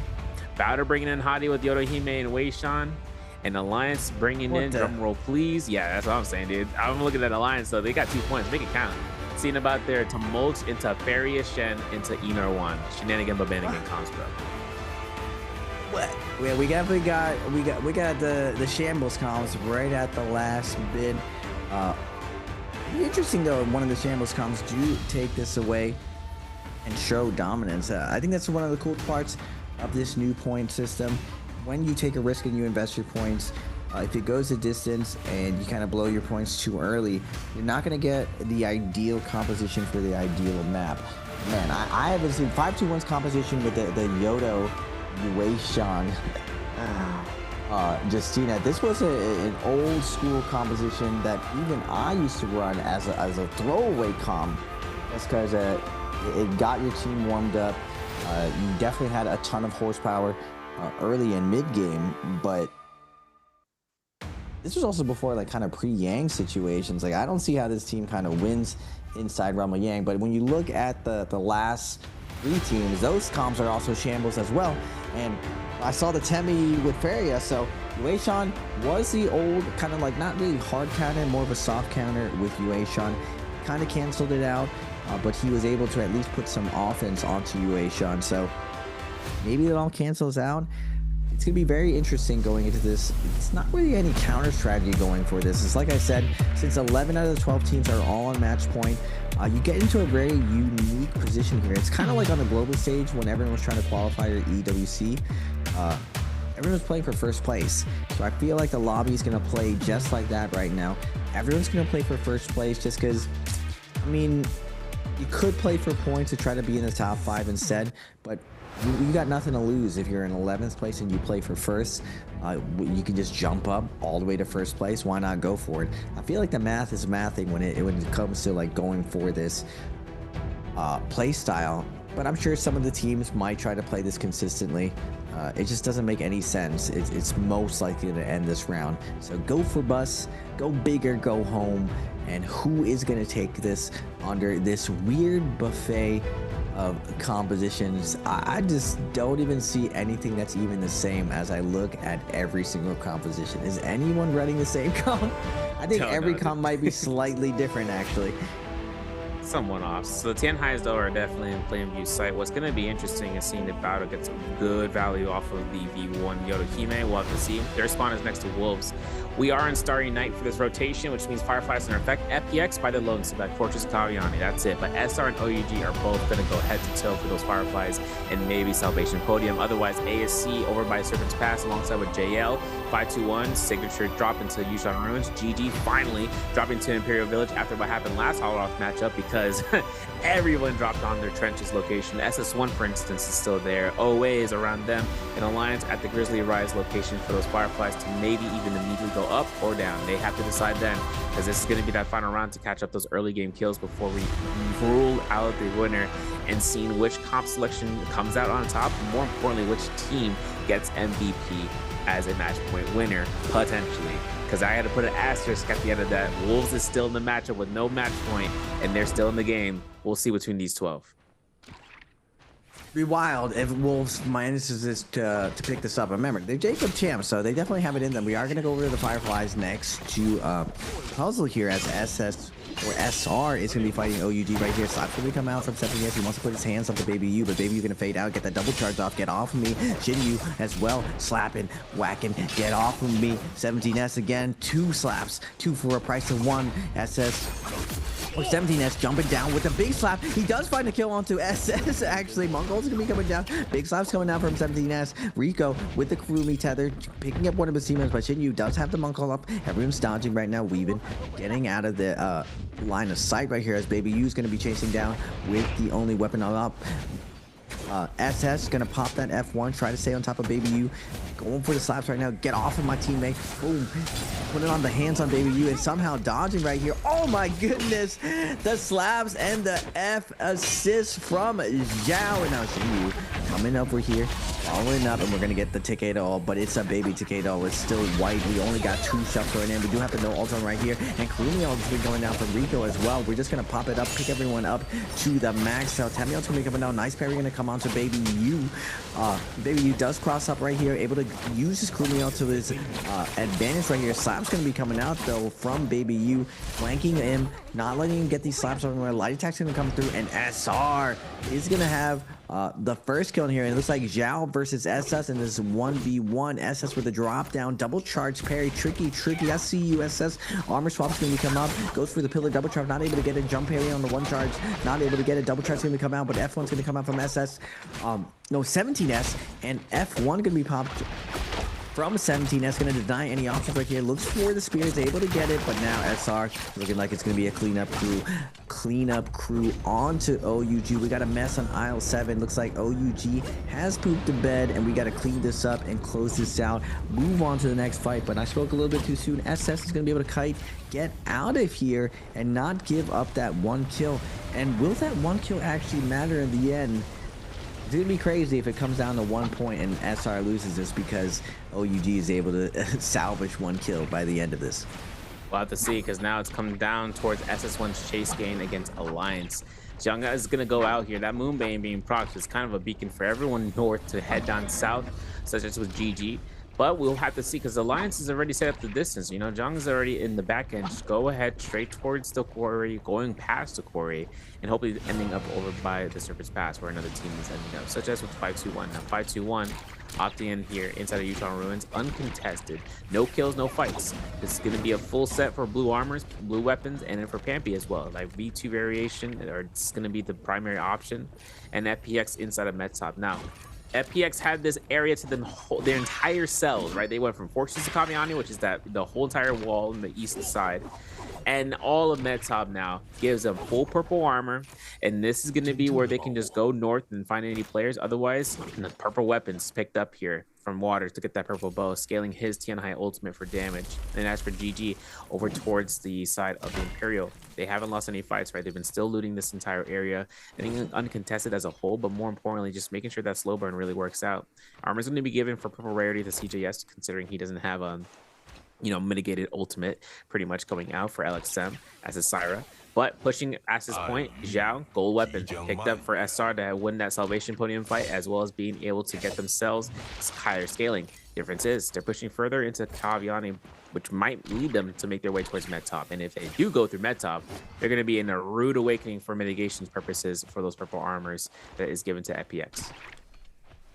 Yeah, already starting out here, surprisingly, SS1 having a really good off spawn with the Kurumi Viper Zai at 66, or at 5 kills right now. The overall points don't matter. Remember, ladies and gentlemen, we're playing for first place here. 11 out of 12 teams. I don't think I've ever seen 11 out of the 12 teams all on match point, with just one team not being there.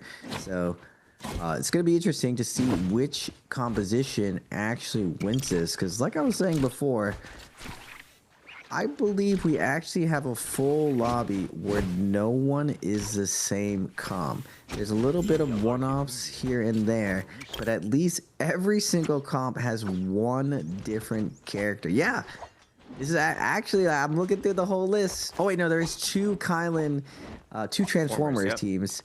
Just that, but everything else is actually different.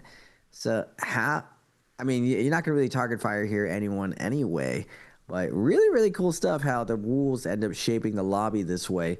And it's just gonna show one, the depth of all these players' skill to be able to play such nuanced composition, and then two, I know a couple teams did mention because of the rule change, they're actually kind of excited that they have to go back to the drawing board and practice a lot of the compositions. Because to be honest, a lot of the team comps have been played for pretty much the past 4 years of NARAKA. Maybe slight tweaks here and there, but it's pretty much been the same strategy, at least at 2 years for most of the composition at this point. But looking at the compositions now, I mean, you'd never see Kurumi, Viper, Zai ever. Likewise with, pretty sure I've never seen that composition legit ever. Legit ever. So like we've seen Kurumi swapped out for Matari because Zai and Matari are always a combination, and the Viper there as well, but nothing where Kurumi's there with the Viper and Zai at the same time. It's kind of a, yeah, like I don't know, like if we go for the V2 Zai into the launch, as long as that Viper's on like F2 for instance, she'll get a further knock up, but then Kurumi's there just to like, you know, cheer them on, you know, F2 gamer, give them the mitigation in case of anything. That's going to be rough when it comes to those endgame circles, because the Romy Yang number one, like Romy Yang 1, that's going to be the biggest fight that they have to try to earn themselves to just skyrocket. And if by that gear alone, if they don't, by second round, by that point, after second round, every other team is going to be looking for them, especially the Joe's Transformers. JL, though, with TXJ being here in the forefront, dropping them money, looking to see what we can get cashed up on. And I'm pretty sure it's just going to be supplies, because we still got a bit of time here for that Romy Yang. I think around, what, like 65 seconds. And seeing about OUG and ASC, they're touching toes in the distance in the southern end of the Salvation podium. I'm not sure if they want to start taking an engagement fight now. Otherwise, just Pokage. Over to the west side, FPX Alliance, Team 521, as well as JL. They're all right next to one another, and this location is very hostile. I already see the currents between warm air and cold air, man. There's about to be a storm coming through. It's going to start brewing in just a second. But in the east, SS1 are by the Lonesome, by the wall, and hoping to see if over by where SR is, the quarry. This is also another opportunity. What are their, you know, what are the chances they go for either the Romy Yang or rather for the Draco Storm that's spawning inside the meteor ring? We'll have to see. Because now the Romy Yangs are going to be spawning in a couple of seconds. O is already positioned up for this. We're going to see a group kill on Rico, seeing the Sunwing shot, slow shot on towards 17S. Money to be handed on over. And for these players to try to see, I saw grapple struck 17S, but it didn't get committed on, so we'll have to see. This is going to be that Romy Yang, and who's going to get in and who ain't. Who's going to be sticking on the outside, in the outskirts. I'm looking at SR job. My man's looking like it. Have two blades are set up here for the Enors, and now it's going to be entry fight, and that's going to be the case between SR and Wolves. Tough break. The Enors sneak their ways in, but Wolves instantly gets deleted right here. SR not very happy to come in, but Consolatory Prize here finding that instant kill onto the NHQ. Hello? Vaporized by us. SR now going into the Realm of Yang. We are going to get JL versus ASE. TXJ on the Monk right now, looking for some grabs to get grabbing. Freeze is going to be coming down. Nope. Slam is going to come down, trying to find a confirm offer. He does pick up one, jumps across, is going to get stunned, not going to be able to get the slam, but at least a little bit of crowd control coming after him. Now his teammates do need his pressure from the grab. ASC's Han now going to pop the Cyber ult, threatening that stun right now. Miss very, very low right here, but the threat of the Cyber stun coming through. Nice job from TXJ to lead him around the corner and able to scale rush out of here. Now One Fong able to alleviate some of this pressure onto TXJ, but Han wants to find the R&B, gets one hit off onto Fong. Fong double jump, looking for the scale rush right now, and TXJ is going to turn around, help him out, but One Fong is going to fall to the R&B of Han. Now Han going to slow things down, come in with the scale rush, has a parry onto Junks. Transformers is going to fall, and Viper is going to keep on its terror onto the Transformers teams. Such a weird feeling to see Viper winning inside the Realm of Yang. Pretty much all of NARAKA, we rarely ever saw Viper go into Yang. There were some points where she did go in, but it's been consistently through this new meta that the different variations of Attack on Titan have actually performed very, very well inside the Realm of Yang. Yeah, exactly. Finding the lockdown to secure Viper to have full, full area field of effect That's why I didn't really see her much with the Viper Wooch and Tessa composition, just because very few times that combo even want to try to take the Rummy Yang unless they're at a really high set lead, but they take the Draco Storm, or rather they take the Spirit Wells instead, just to make sure that they can have that to contest for. But now that she's being enabled by Justina and Siren, I'm okay with it. We do see, though, a Rummy Yang loss between both OUG and OA, so that's an upset moment. That means that these guys are actually going to be outside the Rummy Yang, 2 Yang depletion to be set upon the map. SS1 was able to get that Draco Storm Spirit Well from earlier. But now for the 3 teams that have the Vermilions, there's another set of 2 teams instead of just 1 to be on, on the back end, right, with that Yang depletion. As for GG right now, 3 eliminations on the board. We might get a replay as to why they had lost that Rummy Yang, because it was between only 1v. It was a 1v1 situation. There we go. They're going to be coming up here for Alliance actually in their Rummy Yang fight, and instead this is going to be where we're seeing between them and 5-2-1. Now for the ultimate on Thunderlord, he is chasing down. He's team F2. He doesn't care, but that's going to be the launch. That's going to be the hit if he can. Zhangdan doesn't even need to go for that elimination. It's going to be given to Peepy, but now it's going to be up to 5-2-1 Pampy if he can try to look to lock in, but this wasn't the case. We found the repositioning in the sky. They drop right down. Zhang was good for it. The F2 here is available for him to hold down the fort for this Yodohime. Even if you had F2 on standby, he is holding that skill for that skill. And it's going to be in operations, on the board. There's going to be a chance right now for JL. Up against FPX in the outskirts of the Soul Altar off the reset. This is now up to Team TXJ if they can launch this one. And otherwise, ZGE Raven, it looks like he's going to get yoinked out the sky. Yeah.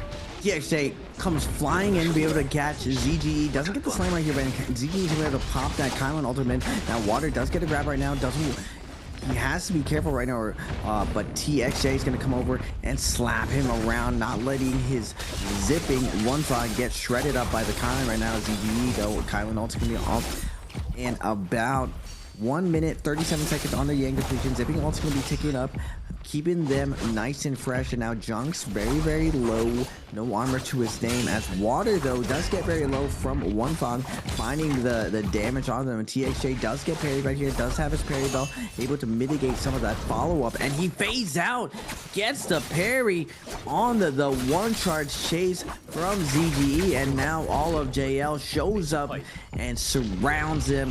JL able to cleanse themselves and eliminate FPX. The hopes and dreams of flying up the leaderboard and taking the first place is going to be over, but we got so many teams neck to neck right now. SR with 6, JL with 6, OA with 6, ASC with 5, SSF1 with 5, OUG with 4, and Alliance with 4. It's still anyone's ball game.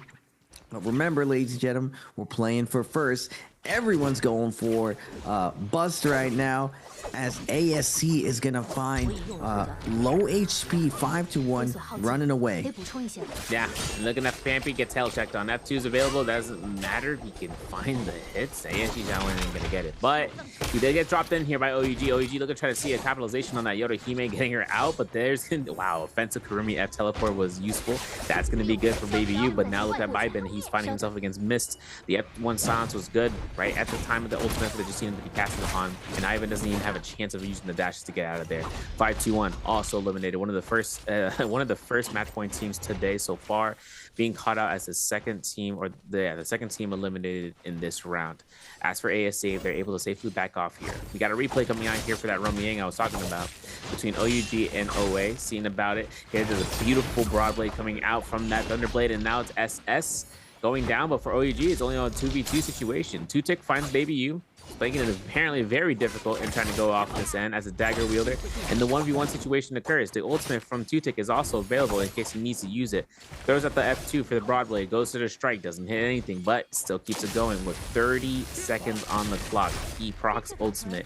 Doesn't take the time to manually heal. He'd rather have used the Den, which resulted in a timeout between those two. Now for OUG, it's up to them to get those kills, to get that solo replacement on the board. But for Alliance and for JL in this Rummy Yang, it's going to be winners versus losers, and seeing if this is going to be the way right now. Velocity Untold on TXJ as he approaches this guy. TXJ going with the classic, looking for the flank right here. Doesn't look like they're going to open up with the Monk ultimate for this matchup right now, TXJ. Never mind, I spoke too soon. He is going to follow up with the Monk. Tries to get a little bit of value here. One Fox going to take a little bit of damage. He's going to look for the stomp into the punch. We get the D-Mac right now. Alliance in a tough position. PB gets D-Mac. No value off the Fairy ultimate. He goes for the grab right now. Temmie ultimately coming out. It's not going to matter. It's not covering anyone. PB gets grabbed right here. Slammed in the corner right now. Jang though on the Enor, doing his best to create some space for his team to recover from this stellar opener of JL. Now TXA comes flying in, looks for the stagger, not able to get a D-transforming, gonna get the light attack onto Yuma. No, Temmie ult, combo break is gonna get staggered up. Everyone from Alliance very, very low as PB is gonna try to make his way around the corner, scale rushing over and over, but TXA hot on his heels, does get the scale rush and the follow and the kill, and now Alliance 2v3 situation as Yuma is gonna find TXJ in his face with a fifth place, punching him, taking him down right now, and Yuma gonna get slowed down. And that's what I was saying, man. If it's not gonna be SR early, if it's not gonna be 5-2-1, it's gonna be JL in this position. You just can't give TXJ so many opportunities to win this tournament.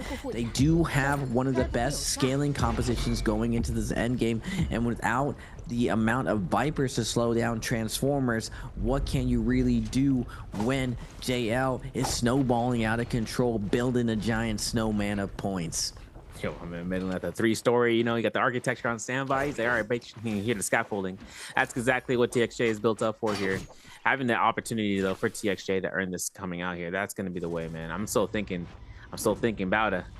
Look, listen, I don't got 3 eliminations in the dream, but that Yodohime Hottie comp with the Uation, bro, it's gonna make the works, bro. I'm telling you, I'm joking. I had to see how this is gonna end up because I'm thinking about XCM. He's on Hottie ultimate for the V1 variation. It all depends on when he places out that cube for the teleport. Because if he finds himself out here, we're gonna get a replay in the fight actually as ASC actually take him down. We're gonna talk about that in a second. This is actually the point in which ASC fully dominated out OUG, right? We only saw one player go down, but they got res. Zhao Wen, seen the stun, doesn't care about it. He sees the zone fight. He sees the potential. He's like, all right, let me dash through this. Oh, I don't want to dash. I'm just going to spam blue focuses, bro. That's all I'm meant for. This is going to be Zhao Wen special right there. And there's this lethal jab attempt as well. He gets the beautiful parry, but the combo breaker bell denies it. Doesn't matter. My man's still throwing blue, bro. Like it's 2023. He is making sure he spams those. And now we wait. Silence for the record. 9 eliminations right now for ASC. They kind of keep themselves out there. But as long as time goes on, the Mystic Might is in effect. So if any teams decide to go ahead and peer on the distance, they'll find them out. But those teams are not going to be looking to lurk around. They want to see what's going to be set up for the next circle. But more importantly, where those the Yang depletionist players are going to be ending up going. And then where the Yang Spearwell is going to be spawning. 3 minutes, 33 seconds on this Yang depletion for Alliance. SR here, waiting inside the bushes. They got a juicy third-party opportunity as Alliance and OA gonna be posturing to try to take each out. And multiple teams jumping out of the bushes like, wait a second. I thought I only saw 3 players here. Now we suddenly got 12 players here? Let's slow things down a little bit. I see a Viper here on the outside as SR and SS1 are like, nah, we don't really want to be a part of this Yang depletion situation.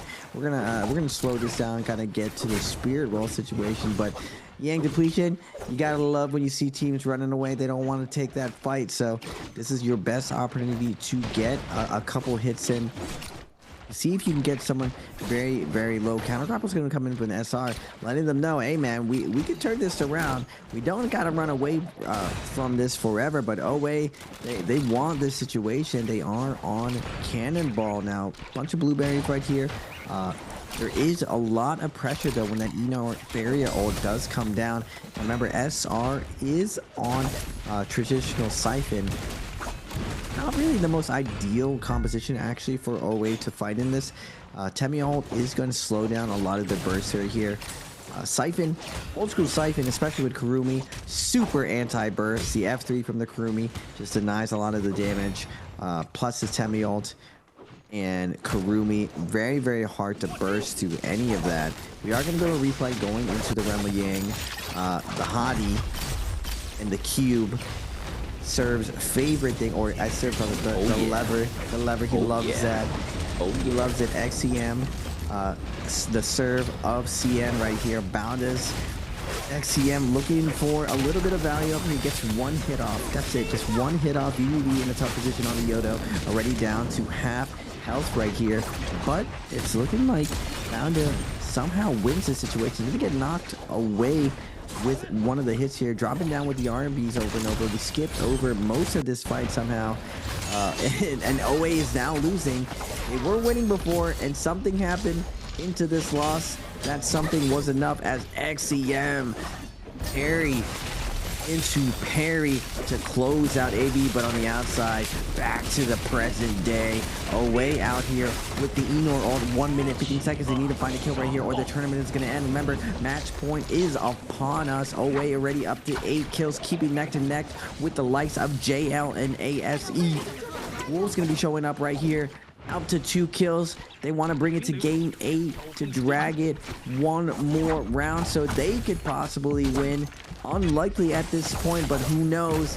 It's anyone's game still, as looks like Yu was able to pick up that kill onto Alliance Yuma. Away right here as well. A little bit of hop skip going into this next Spirit Well as JL's posturing for this up to 9 kills with Bauda sitting right on the outside. I know you want this Hottie to come up. This Hottie composition looking to hover the Monk composition as we move over to the other Spirit Well with Vipers not being as friendly.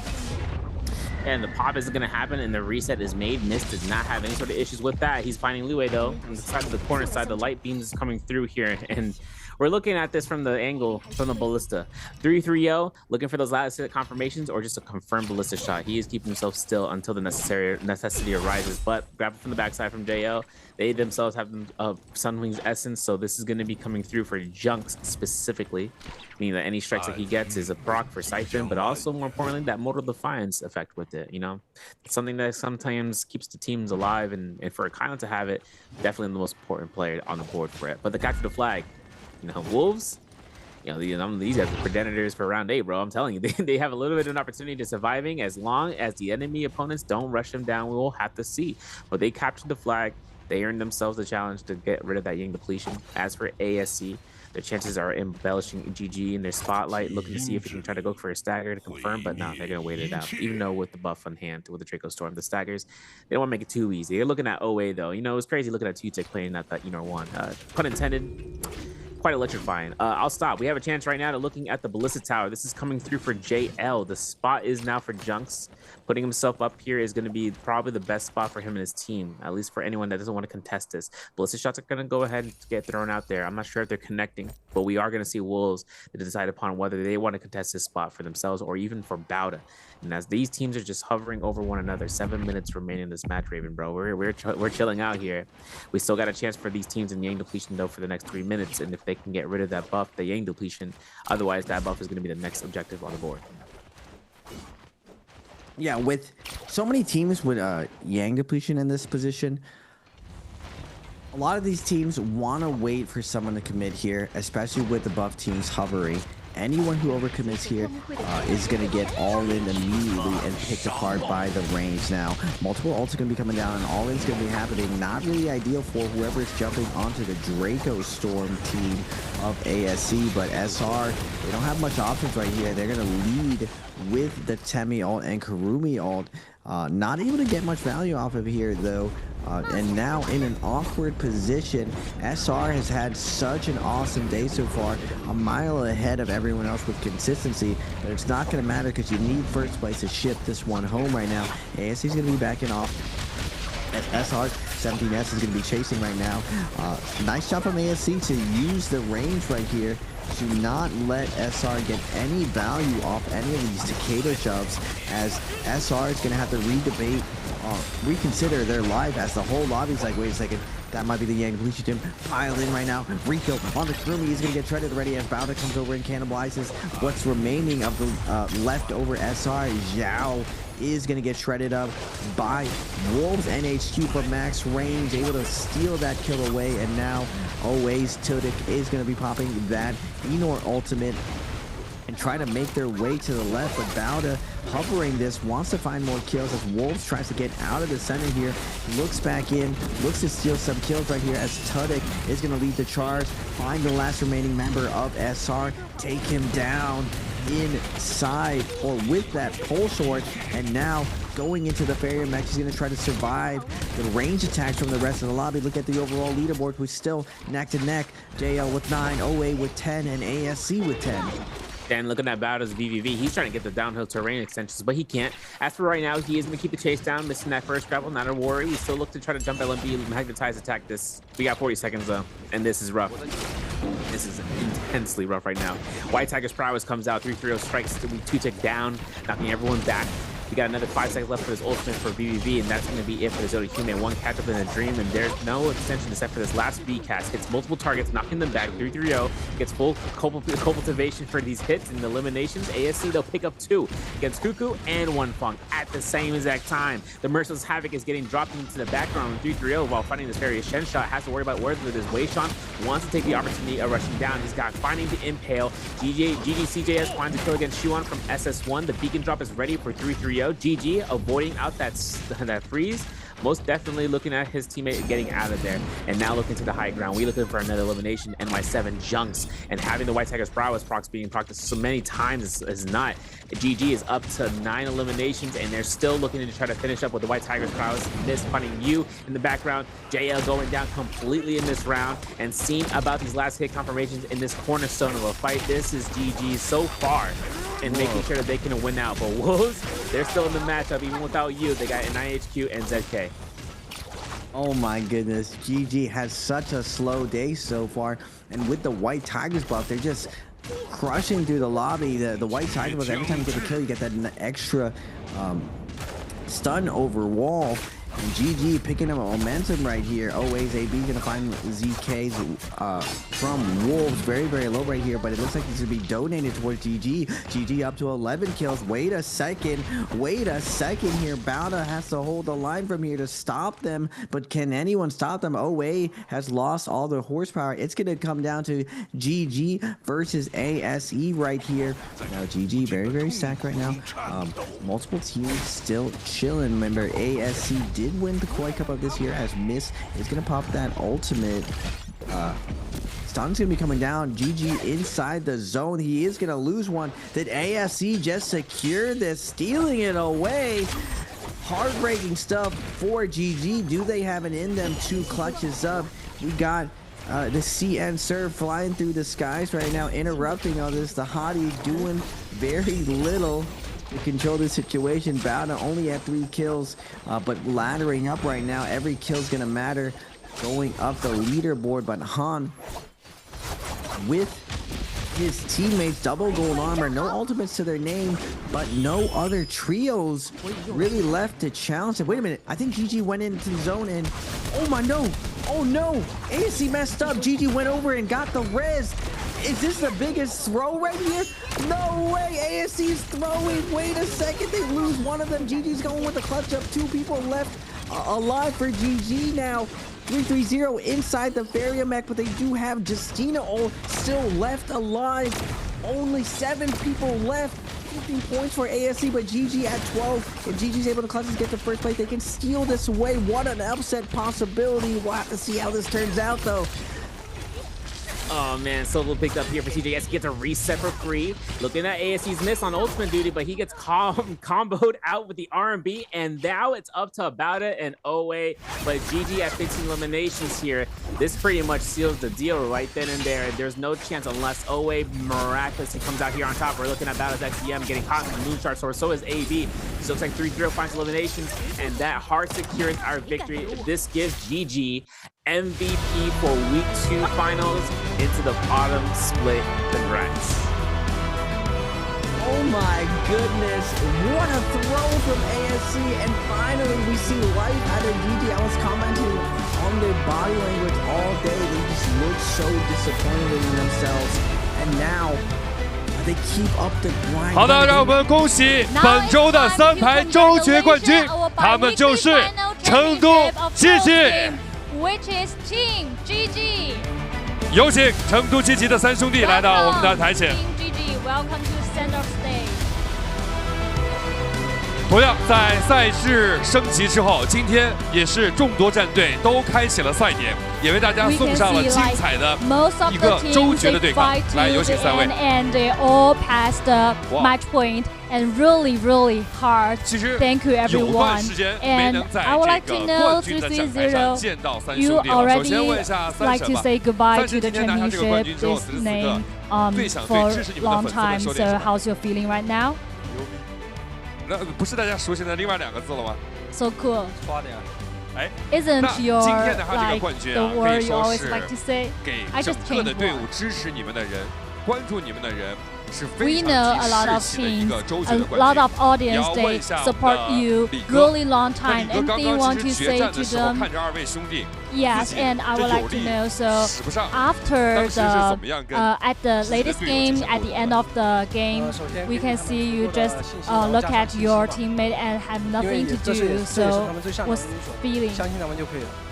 Yeah, what I want to say is believe, because at last I think the belief can be anything, and I believe my teammate they will do it.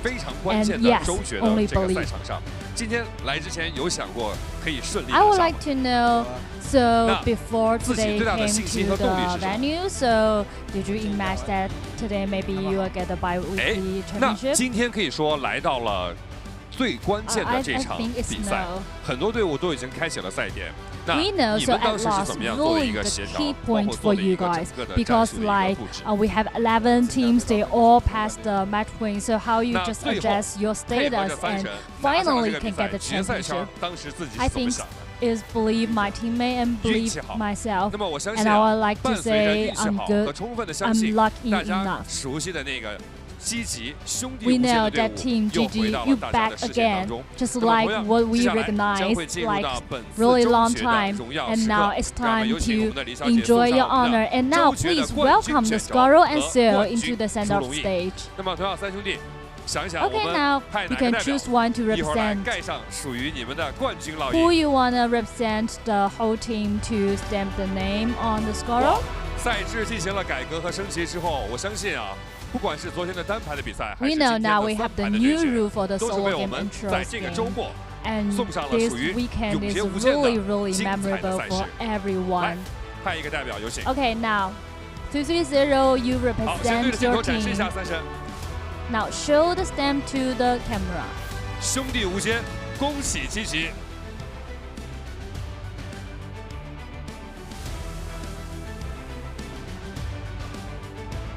好的，那同样有请三兄弟来到我们的整个的冠军卷轴前，看着前面，让我们用镜头记录下值得纪念的时刻。Okay, now it's time to look at the camera together and memorize this memorable time. And congratulations again, the bi-weekly final championship of Trials Game Team GG. 好，有请3位。 Okay, welcome back to the center of stage. 积极作为一个整个 Nbpl 的老牌的强队、王牌支持的话呢，其实一直以来也是经过了很多的调整和磨合。那问一下陈强生吧，其实你感觉队伍是怎么样一直通过你们的配合和磨合调整过来拿下了这个对于现在的这支积极的一个小小的一个奖励的周决冠军？那我们这样给到三神，三神。 希望可以多说点啊。那其实作为整个积极的老将，同样也是整个队伍的一个核心。那你感觉其实积极之前遇到了很多一些问题和一些困难，你们是怎么样一路走过来，并且可以拿下这个久违的周决冠军？ How you guys just overcome all the issue in the matches? Yes, just 3-on-3 fighting. We always train it, and I think the ability is the most important thing. And now I think we did better job than before. 到这场比赛了，11支队伍开启了赛点。作为队伍的大脑，当时你是怎么样看待这场比赛的一个走向？因为大家其实分数都很接近。To the latest game, the 11, we have 12 teams together, and we have 11 teams just past the match point. So as the brain of your team, so how you just playing to done the latest game. Yeah, so first one is just keep the belief and keep the status. And to be honest, we had did something wrong in the like game 4 and game 5. So we just overcome ourselves together and adjust our status. And finally we can get it. And also for my ambition for this year is to get the rest of the championship in this season. We know now it's time to enjoy your honor time, and let's congratulations again our bi-weekly final championship, which belongs to Team GG. Congratulations!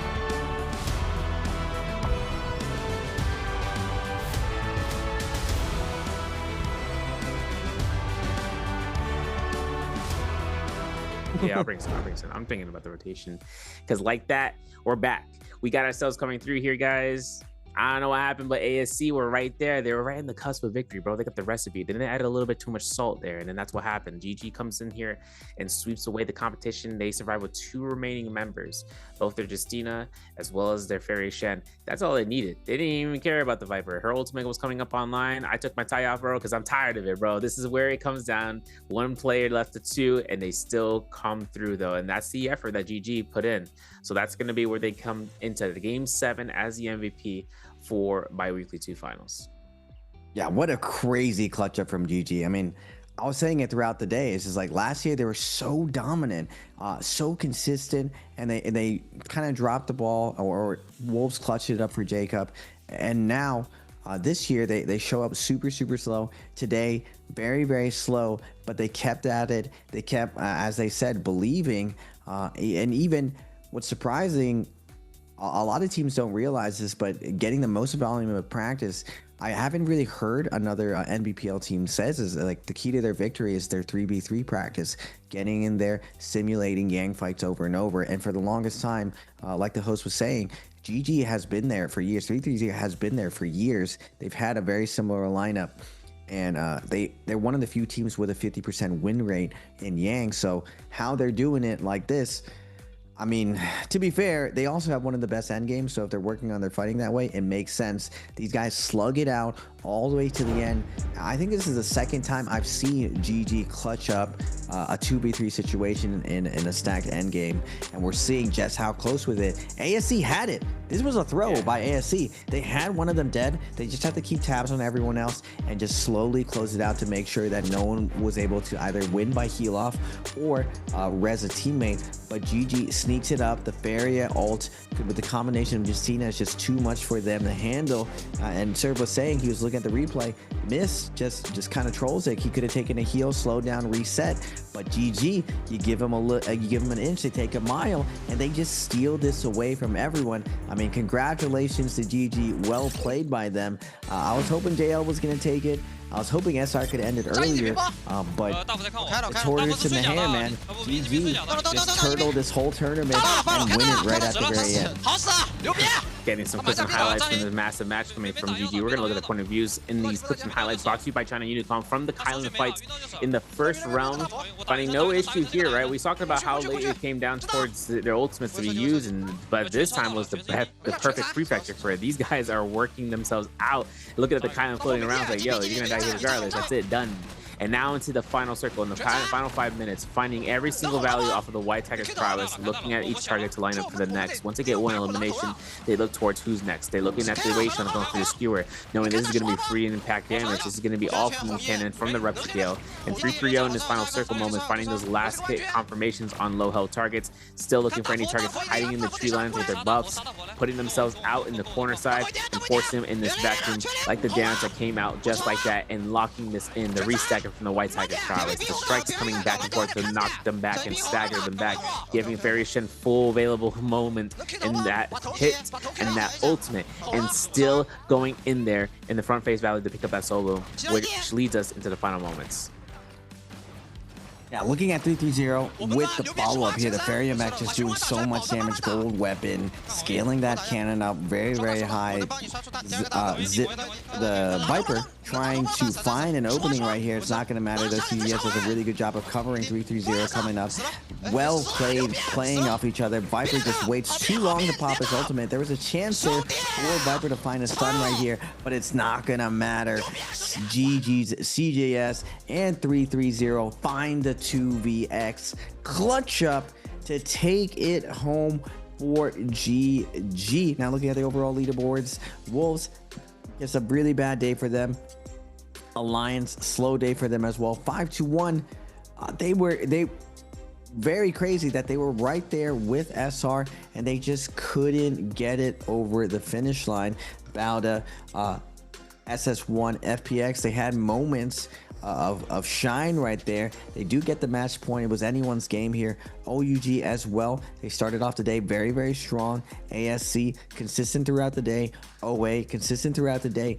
JL prime form right here. Same thing with SR, but GG. They believe, man. That's what they said. They keep their head in the game, their chin down. They're taking L's left and right, but they keep going. And right at the end, they steal it away, coming all the way from the bottom, rising all the way through the top.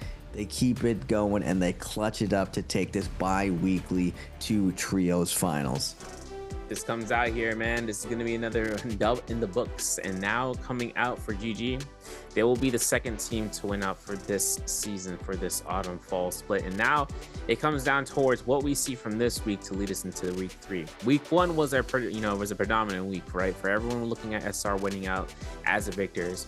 But leading into week 2, with the cultivating the new system into the pick bands, into the 8-round rotation for finals, GG takes that first dub with his new innovative style. Now coming out here for the Nbpl, for the global scene as well, to try to set an example in terms of what that playstyle is and how they got there, with having to earn the practice necessary. And so this comes out to game 7. This is our final round. This comes now, Raven, where, looking back in terms of how this week was standing out here, a lot of the teams and players are kind of getting prepared with how this is going to end up with the new system. I mean, having a limited selection choice picks from the points from 0 available hero points up to 6 really kind of changed the pace for what finals was really going to set up, from what we've seen before in the past 3 days for trios. At least coming out from the mirror comps, seeing the Kylan Tian High and the Zipping for those round 1 options, and the round 2 being the Takeda into the Syra into Tumult. That alone is going to change up in the future compared to what stats have been showcased for this week leading into the following week.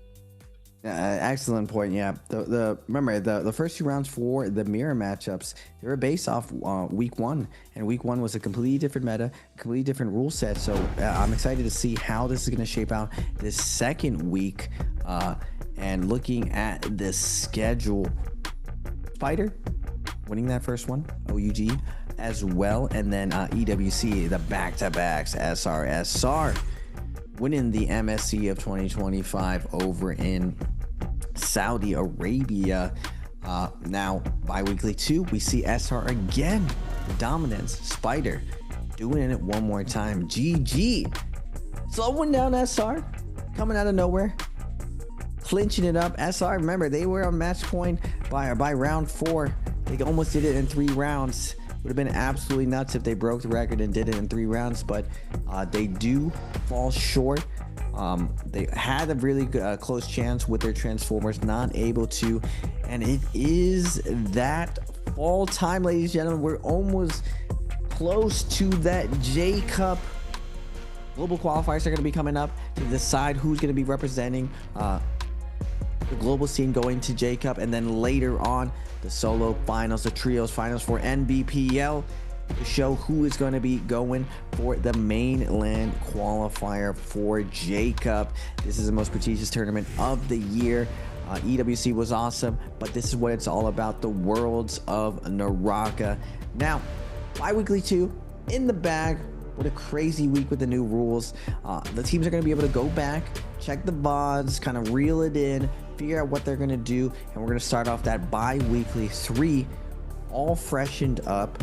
I'm hoping I get to see some of the solos. I really wanted to see the dueling, but I'm excited what the adjustments are going to be As we've seen that Viper really is dominating the meta right now. Counter to Viper, probably secondary, but still on the daytime days, Transformer still doing very, very well.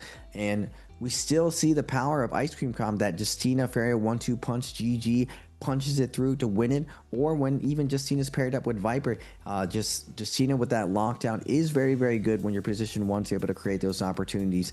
And I'm not gonna lie, this is probably one of the most exciting trios metas I've seen in a long time, just because of how much change is happening. Normally we get excited about like maybe 1 character change, 2 character change, maybe a new mechanic of the game, but we pretty much saw a lobby of 10 different compositions going to that last game. I'm super excited what the future holds for NARAKA.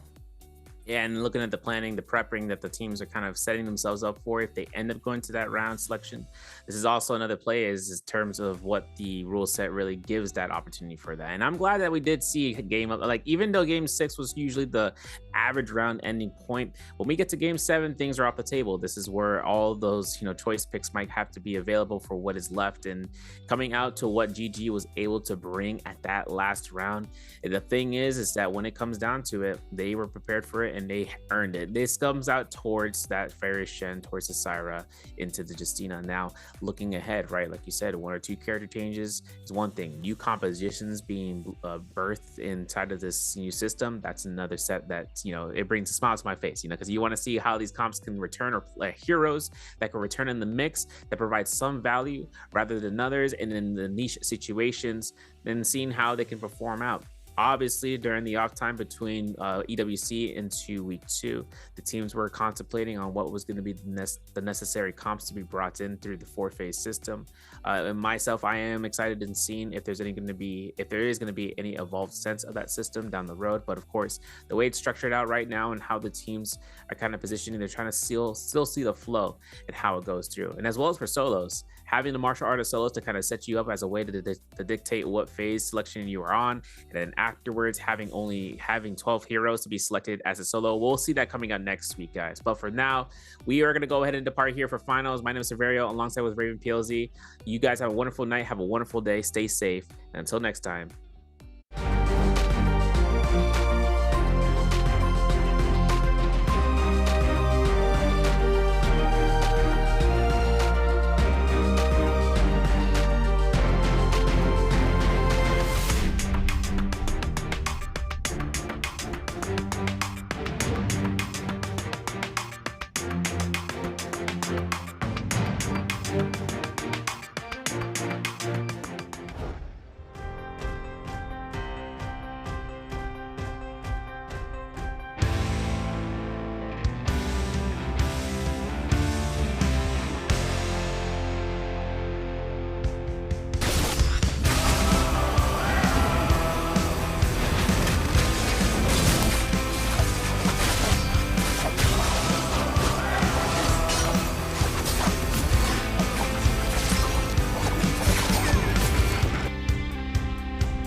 会有。